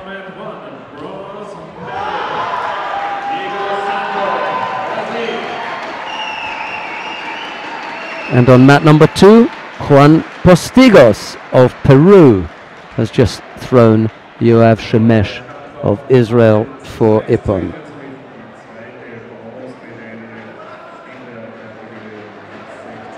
Right now, before we get the final, because I think... No, before we get the final, let me tell you about the results, some of the results from Rome. In the under 48 kilo category, there was a gold medal for Paula Pareto of Argentina. She defeated Tatiana Lima of Guinea-Bissau. Bronze medals were won by Todamiri of Japan and Xie Shishi of China. In the under 52 kilo category, gold medal went to Ma Yingnan of China. Silver medalist was Odette Giuffrida of Italy, and there were bronze medals for Shishimi Ai of Japan and Munkbat Urantsetseg of Mongolia.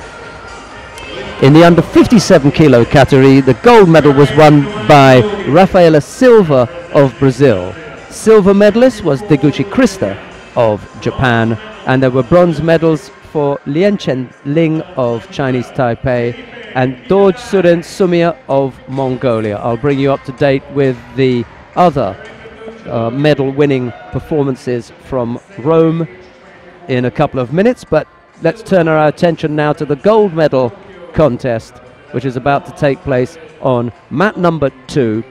It's the contest between Felipe Kitadai of Brazil and Kawabata Rio of Japan. Kitadai of Brazil in the white judogi, Kawabata of Japan in blue.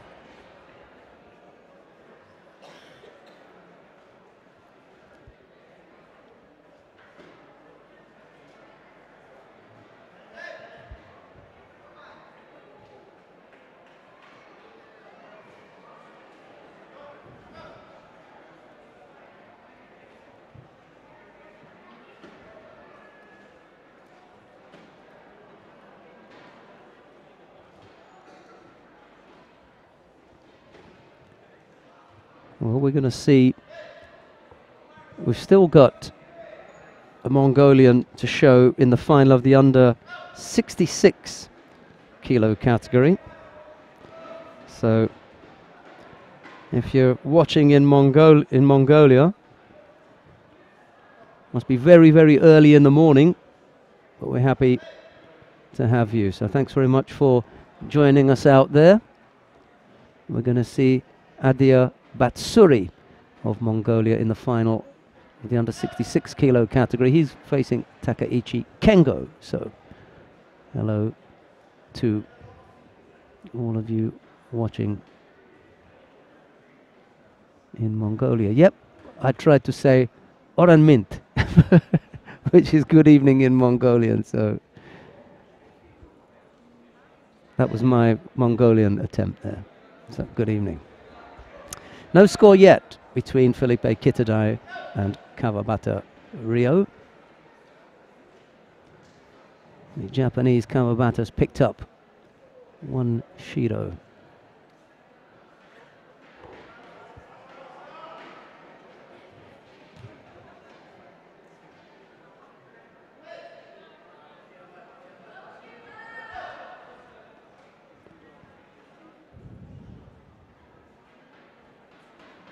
The fight is taking a little while to settle. European Open gold medal at stake here. Some points, a better placement next time round.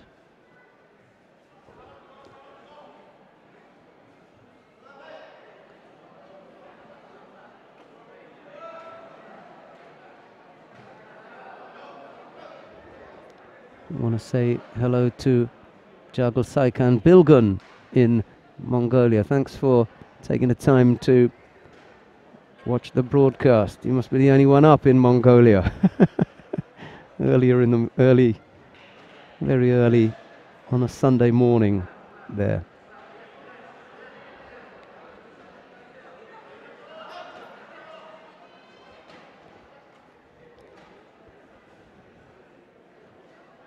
Still waiting for the first score. Both fighters have picked up a penalty apiece. And now Kawabata comes up with a beautiful ippon here. Just watch the footwork. He gets the footwork right. Blocking. And then a nice finish with what really is a low right-sided Toshi. Seotoshi. Low right-sided Seotoshi from Kawabata Ryo for ippon, throwing the Olympic bronze medalist from London, Felipe Kitadai of Brazil for ippon. Let's have another look at it here.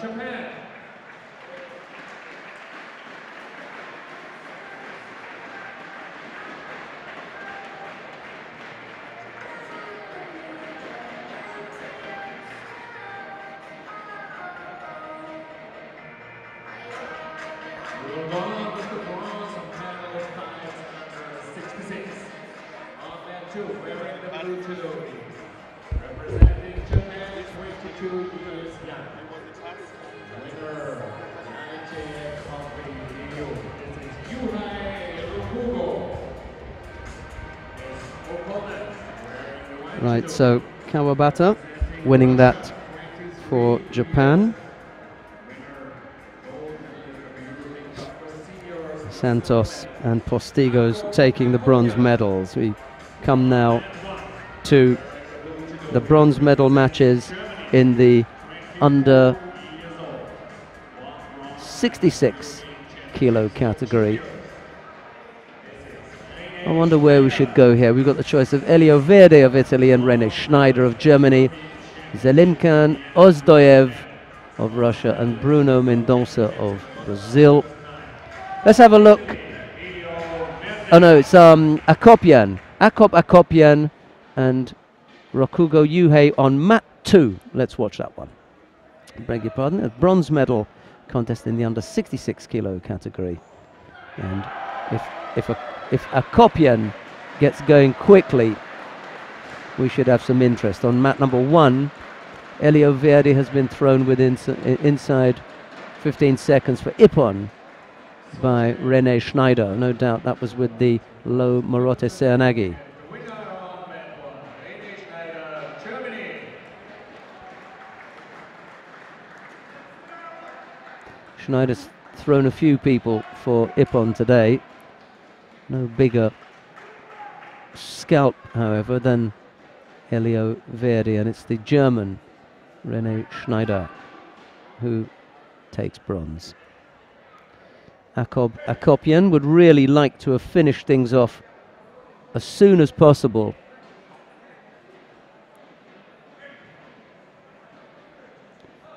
But he's struggling here.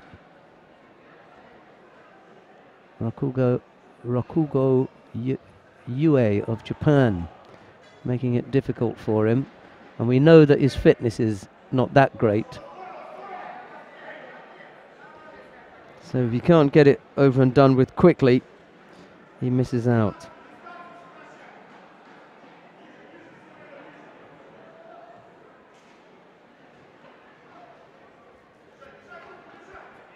Just got the feeling that the longer this goes on for, the greater the likelihood that Rakugo will catch Akopyan.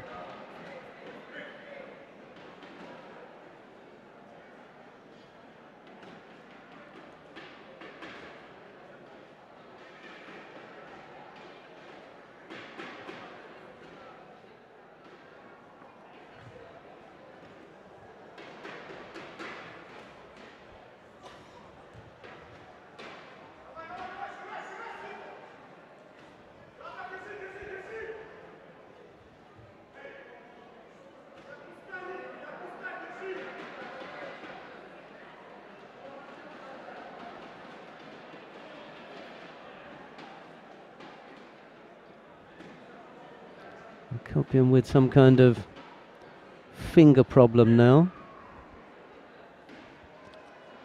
Looks as though he's going to continue though.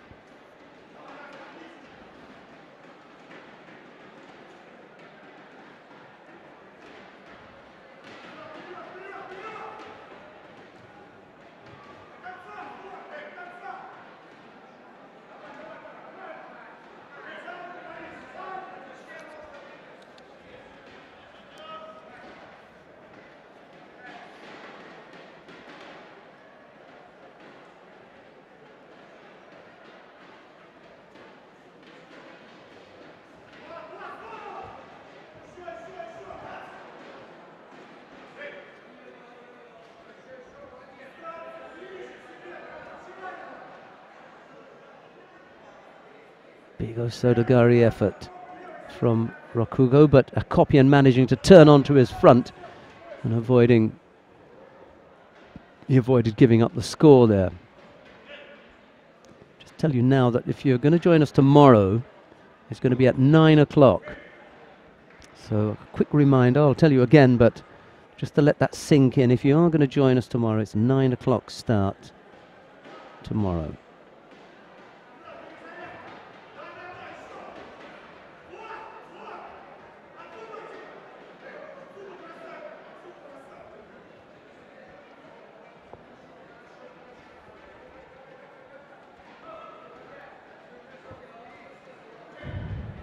It's 5 after 5 here. I've got no doubt that we will be out before 6 o'clock.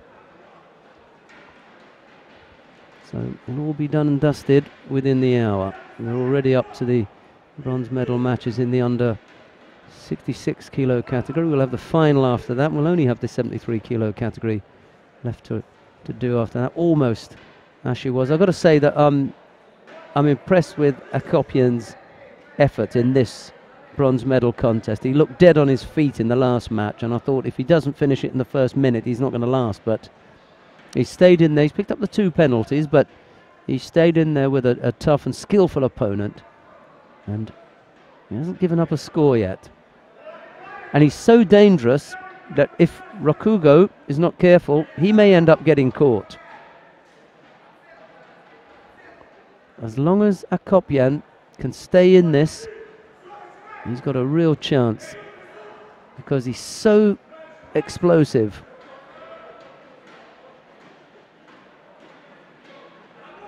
Well, that's where the untidiness in his judo comes in. He's picked up a third penalty, this time for a gripping infringement. Put his fingers inside the sleeve and has picked up a third penalty.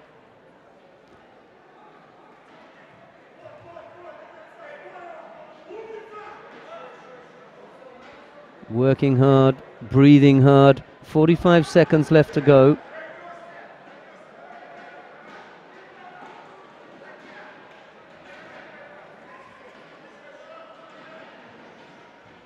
Well, he just dropped there, hasn't he? The Japanese.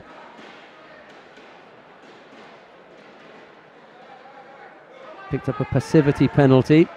Here comes Akopian again. Can't get the Uranagi going. 20 odd seconds left to go.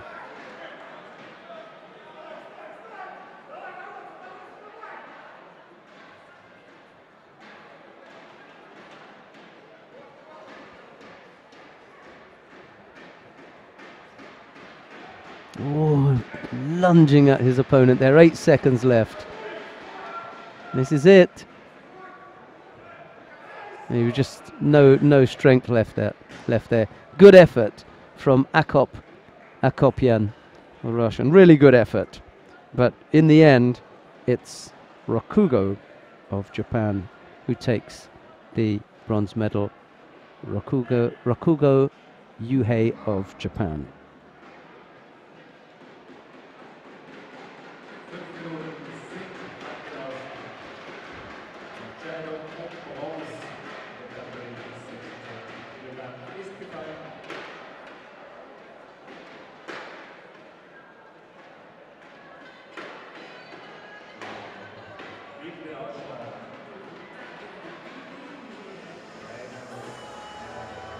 Winner on match to bronze medalist, Yuhei Rakugo, Japan.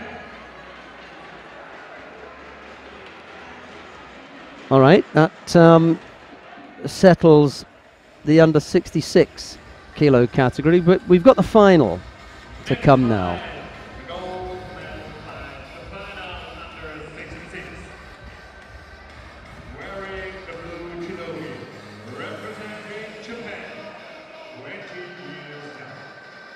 Silver medal from Korea, December 2013.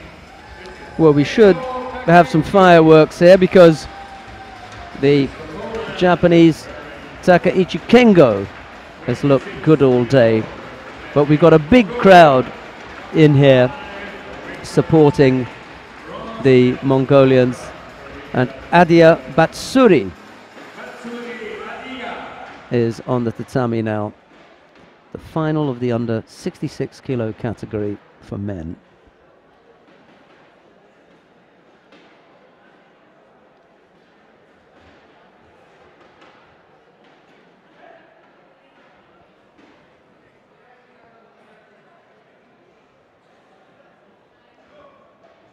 Adia picks up a penalty for a gripping infringement inside the first half a minute. Got to keep those things to a minimum because they may come back to haunt you. But the Japanese gets hold of Adia, and Takaichi throws Adia Batsuri for Ippon. 33 seconds. Winner and gold medalist. Well, there was a lot of support for the Mongolian, but he couldn't manage it in the end. Here's the winning technique. Morote Seonagi. They practiced the Japanese national anthem in advance. I think we can hang on for that for a while. Takaichi Kengo of Japan wins the under 66 kilo category. And I think we're going to have the awarding ceremony now, if I'm not mistaken, of the under 60 kilo category. That's coming up next. Stay with us, we'll bring you more live action from the European Open here in Oberwart, Austria. In the meantime, let me tell you that in Rome, the under 63 kilo category,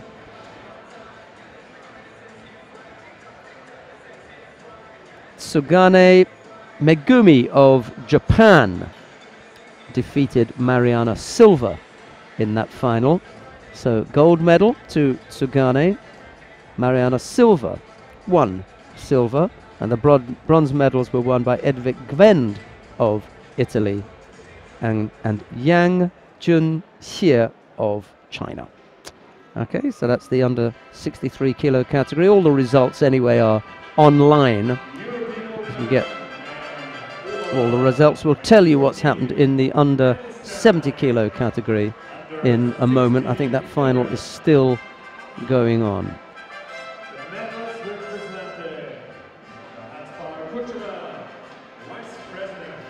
Right, here is the awarding ceremony in the under 60 kilo category.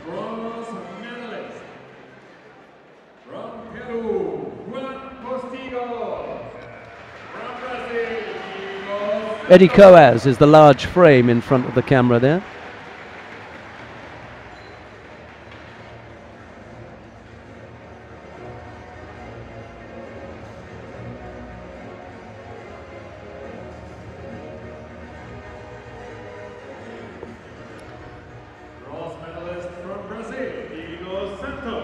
The bronze medals were won by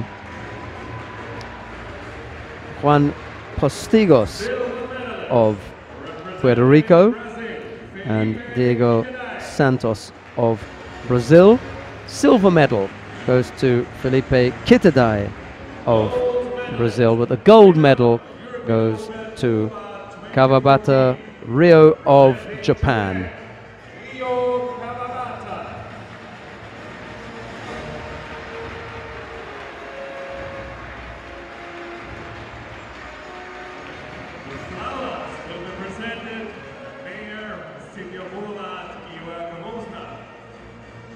Right, and just whilst we've got time, let me tell you about the under 70 kilo category in Rome.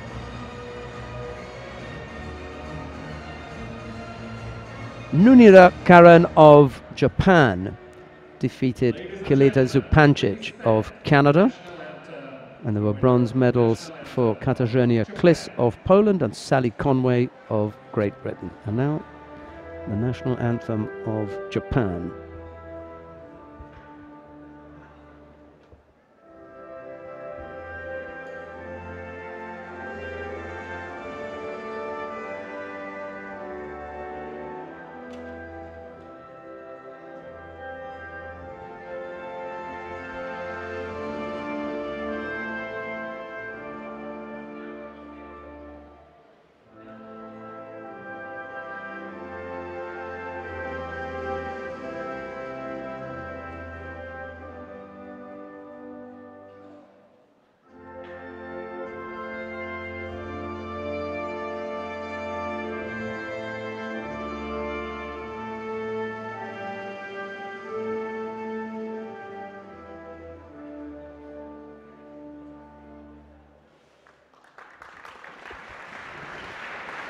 Die Hymne Japans für den Sieger in der Kategorie bis 60 Kilogramm für Rio Kawabata, Silber und Bronze. Right, we've got one more category to bring you. It's the under 73 kilo category for men. There are two bronze medal matches. You can take your pick. On mat number one, it's Zelimkhan Ozdoyev of Russia, and he faces Bruno Mendonça of Brazil. Down here on mat number two, Alejandro Clara of Argentina faces Alex Pombo da Silva, the number one seed, making it into the bronze medal matches. An all Pan America matchup down on mat number two. Choice is yours. I think we're going to go with Ozdoyev and Mendonça on mat number one. Zelimkhan Ozdoyev in the white judogi for Russia, Bruno Mendonça in the blue judogi for Brazil. Sit back and enjoy all the action. Representing Brazil, 25 years old, the South American champion, the gold medalist of Almaty 2013 and silver medalist of Tashkent 2013. This is Alex Pombo. His opponent from South America, 23 years old, representing Argentina, silver medalist, South American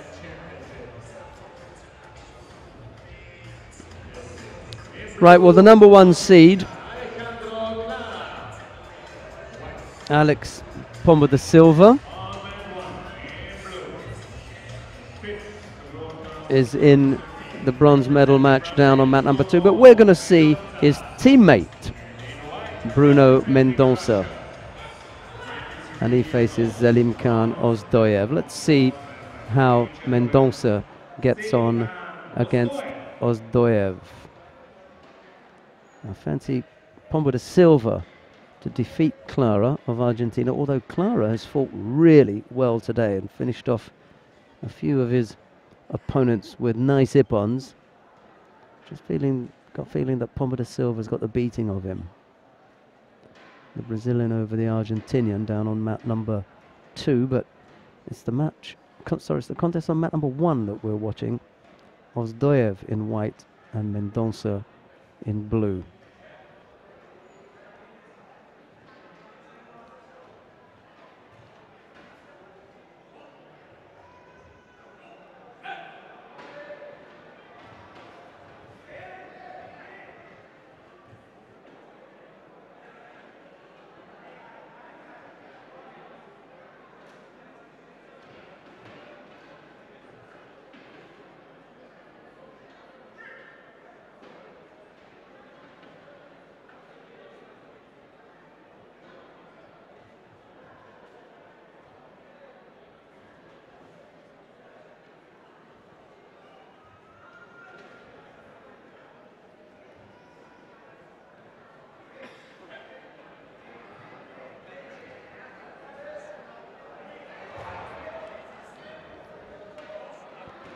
There's Ozdoyev doing the attacking there.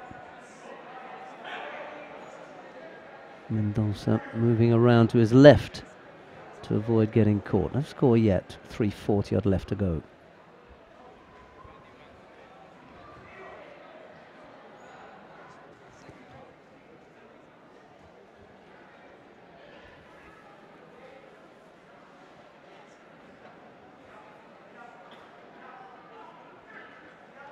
Mendonça committing the error there. Gripping inside the sleeve. Uchimata, whoa, way over the top there. Huge, just watch the hips here. That was a terrific Uchimata from Zelim Khan Ozdoyev of Russia.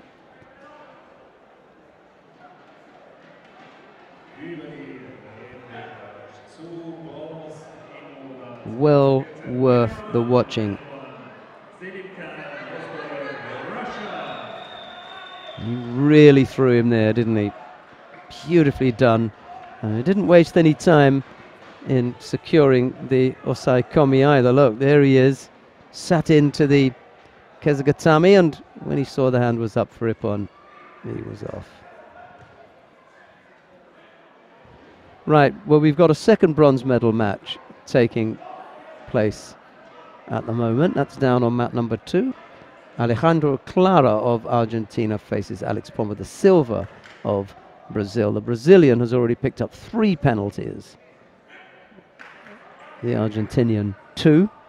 I think we were lucky to avoid this contest then. At least we picked a bronze medal match that had a nice big ippon in it for you.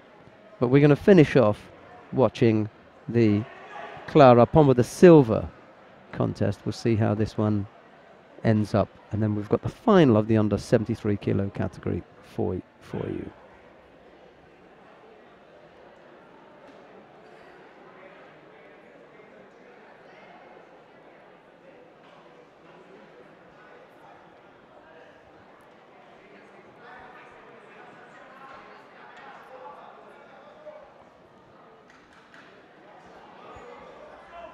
One more contest to come after this. We've got a couple of awarding ceremonies as well, and again a reminder that tomorrow we'll be back here with live action at 9 o'clock tomorrow morning. All 7 weight categories for the women have been contested today in Rome, so irrespective of whether you like listening to me or not, you've got no choice tomorrow because there's no other judo, I'm afraid. So I look forward to your company tomorrow. I'm glad that if you've been interested in the Rome event and you've watched some of it and you're over here now, well, that's great too. But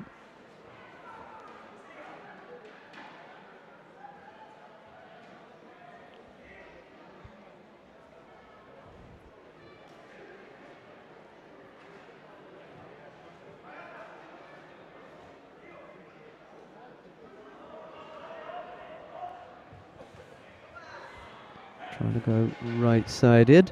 The referee's already called mate. There was a counter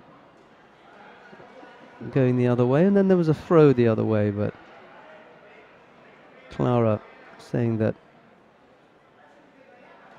he's hurt his neck. He then indicates to the referee that he's okay, but the referee says, well, if you've hurt your neck, we want someone to have a look at it. And that's what's happening now. 3 penalties picked up by Pomba da Silva. He's lucky to still be in it, to be honest. A minute 18 left to go. The chances are, given our previous experience of similar situations, is that he's likely to pick up another. Clara just has to fight cleverly here. Avoid the errors and let Pomba da Silva make the mistake. They want to get caught up in anything too tactical.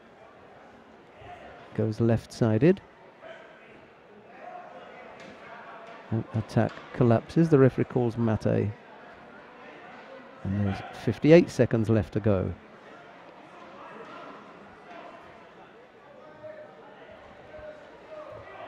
Again, Clara looking to go left-handed. Nothing serious about the effort, however. It's a bit better from Pomba da Silva, and he throws Alejandro Clara for Wazari. No, just Yuko, but the Osai Komi is on. And now Tokita. And now Mate should be. So it is. 2 Yukos on the board then for Pomba da Silva. But he can't afford to coast because he can't commit an error.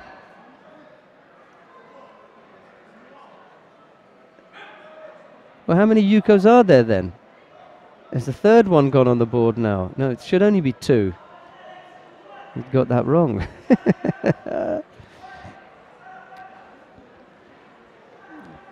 Little time left.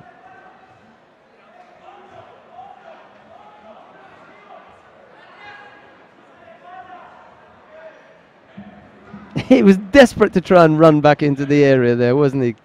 Pomba da Silva. He knew the situation. You stand out there for too long. And he rushed himself back into the area. Poor old Clara has fought so well all day, had some really good wins.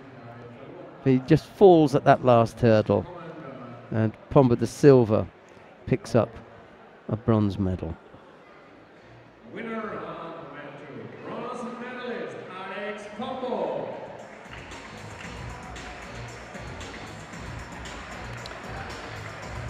Right, let's see if I can give you any news about what's happening in Rome in the under 78 kilo category.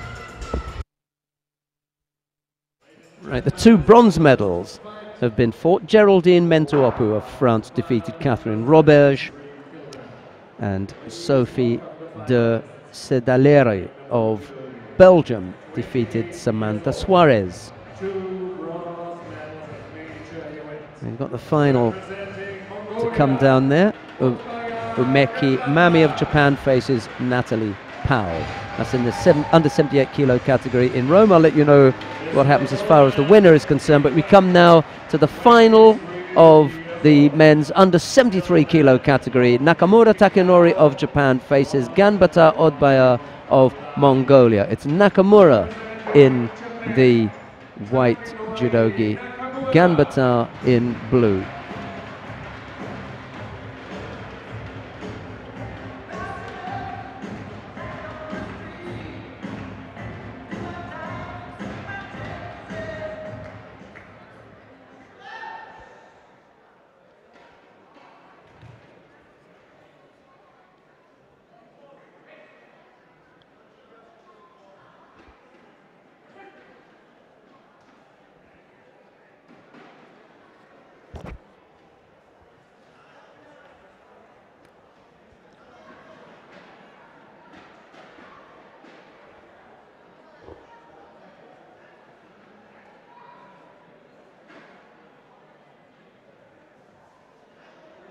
Nice movement from both fighters. Nice and upright as well. Missed with the attempted Osotogari. Ganbata stepping off that.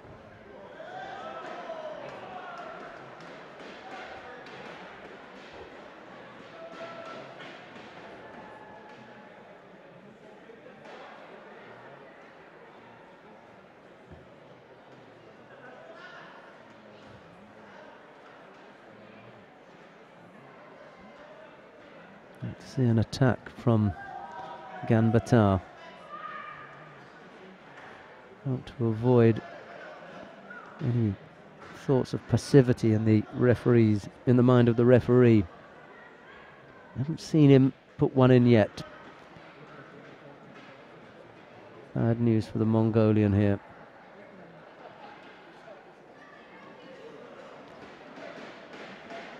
Well, they're likely both going to pick up. Well, they won't now, because there's a big effort from Nakamura, which ends up with a score for the Japanese. So Nakamura throws Ganbata for Wazari. Just persisted in that effort and came up with the score. Japanese coach having to go and tidy up the scoreboard and the advertising. Kanamaru Yukuse was the coach there.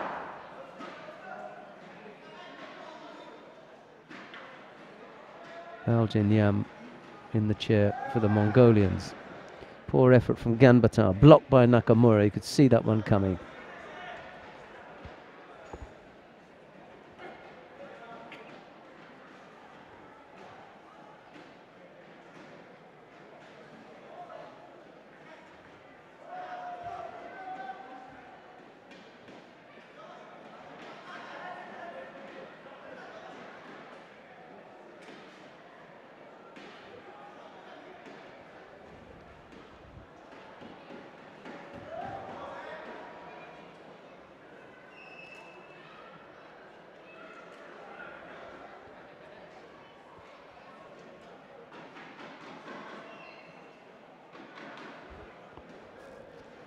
Ganbata's going to have to open up. There's hardly any time left. Well,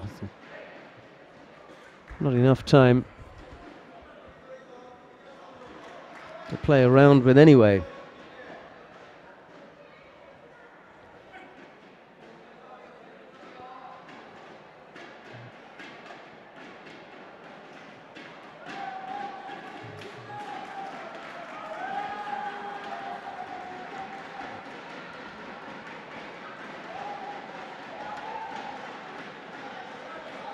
Thought about the Uchimata.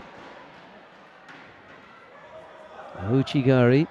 Ganbata steps off that.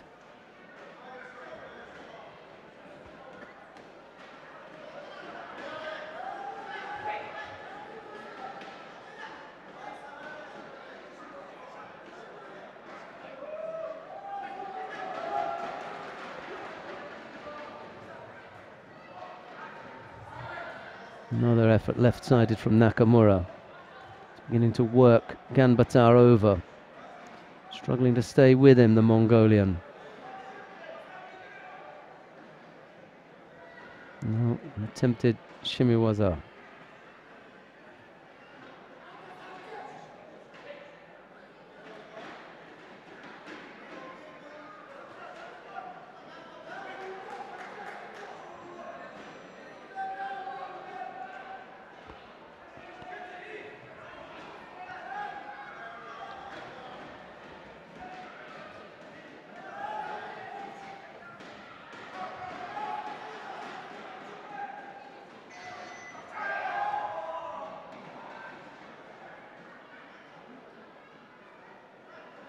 Nakamura penalised for holding on to one side of the gi for a little bit too long. Called for a Shido. Attempted Tomoenagi there, and Ganbata avoids getting caught. 20 odd seconds left to go. Nakamura Takenori of Japan looking comfortable here. Ganbata looking to go left and then right, but not able to come up with an attack. And now Nakamura just fending him off. Playing with the grips here a little bit, but no surprise given the fact that the time was running out.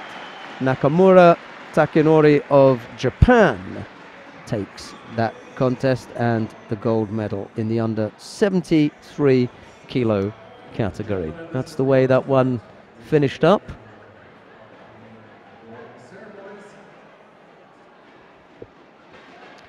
I'm going to give you the result of the under 78 kilo category in Rome. Geraldine Mentuopu of France defeated Catherine Roberge of Canada. Sophie de Selder of Belgium defeated Samantha Suarez of Brazil. And in the final, Umeki Mami of Japan defeated Natalie Powell of Great Britain. Okay, that's how that one finished up. We've got a couple of awarding ceremonies to bring you now, but we're going to be back with you at 9 o'clock tomorrow morning when we bring you more live action from the European Open in Oberwart 2014. I haven't got the result of the plus 78 kilo category. That hasn't finished yet. There are 2 bronze medals and a final going on over there, but that's all the live action from Oberwart. We're back again tomorrow at 9. Stay with us for pictures of the opening ceremony, but from all the broadcast team here in Oberwart, it's bye-bye for now.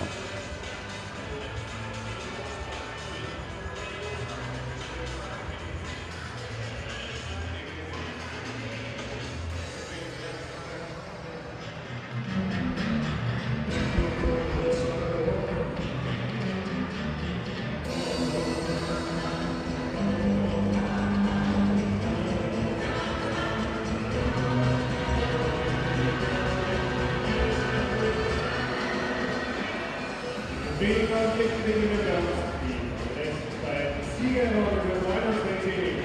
The Sieger over the concrete rising. Dann weiter zu den Garten.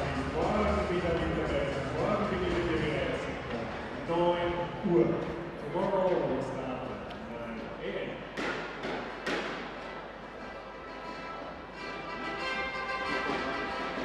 Awarding ceremony, European Open and Oberwart 2014, under 66 kilograms.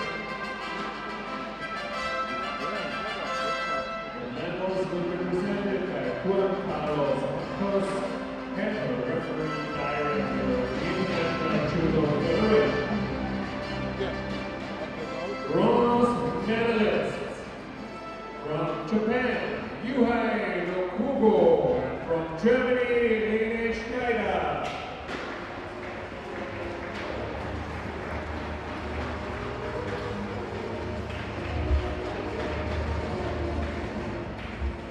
Silver medalist, representing Mongolia, Matsuri Agiya. Gold medalist, winner of the European Open Oberwart 2014, representing Japan, Kendo Takaichi.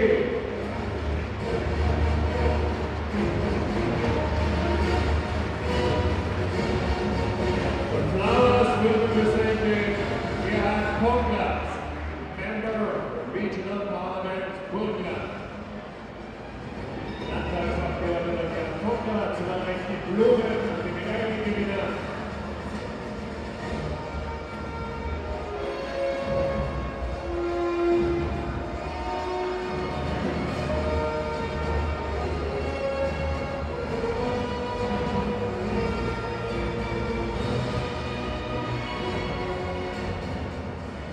Ladies and gentlemen, please raise for the national anthem.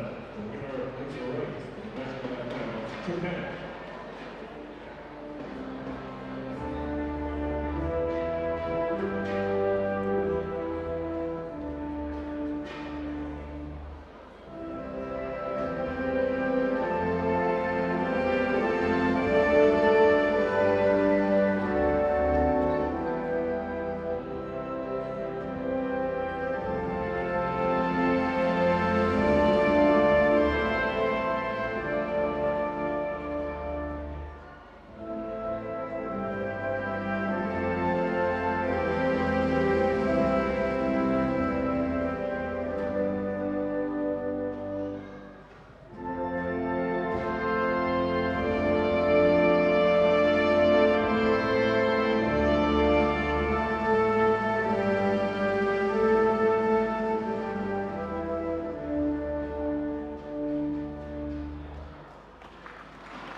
Sieber hier.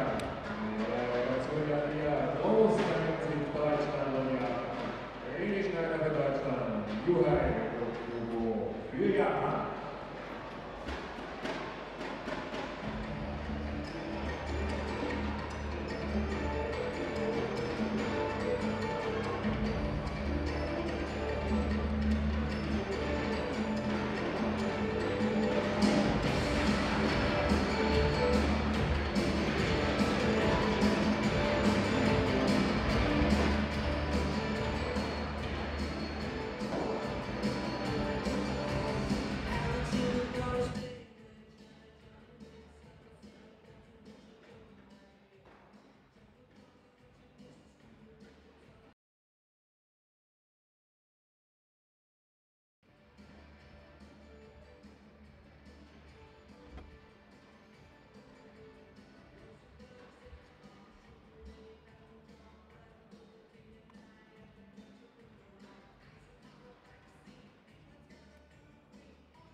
European Open and Oberwart 2014 awarding ceremony. Under 73 kilograms.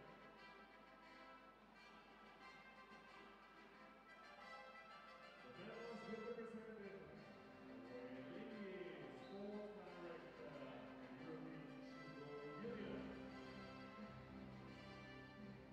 Bronze medalist. Representing Brazil, Alex Pombo. And representing Russia, Filipa Stoyan. No speed again.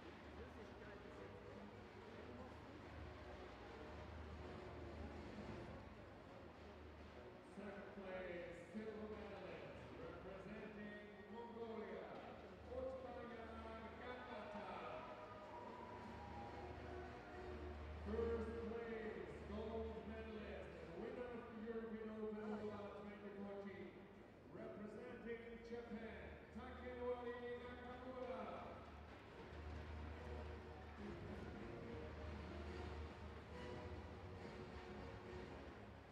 The flowers will be presented by the Vice President of the Austrian Judo Federation, Miele Capoini.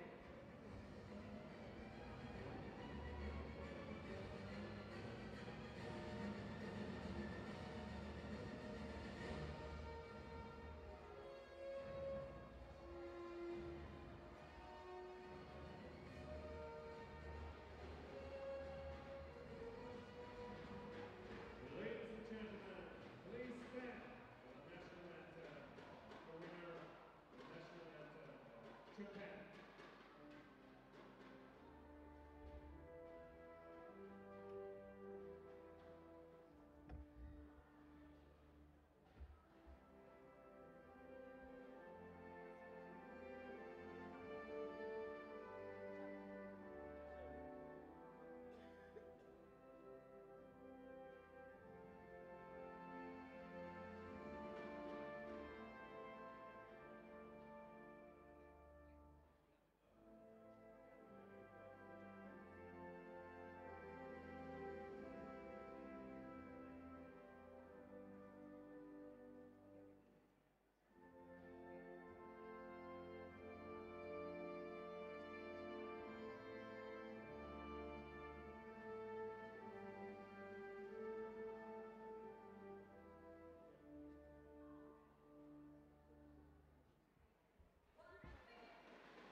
Das war die Hymne zum dritten Mal, die Hymne Japans am heutigen ersten Tag.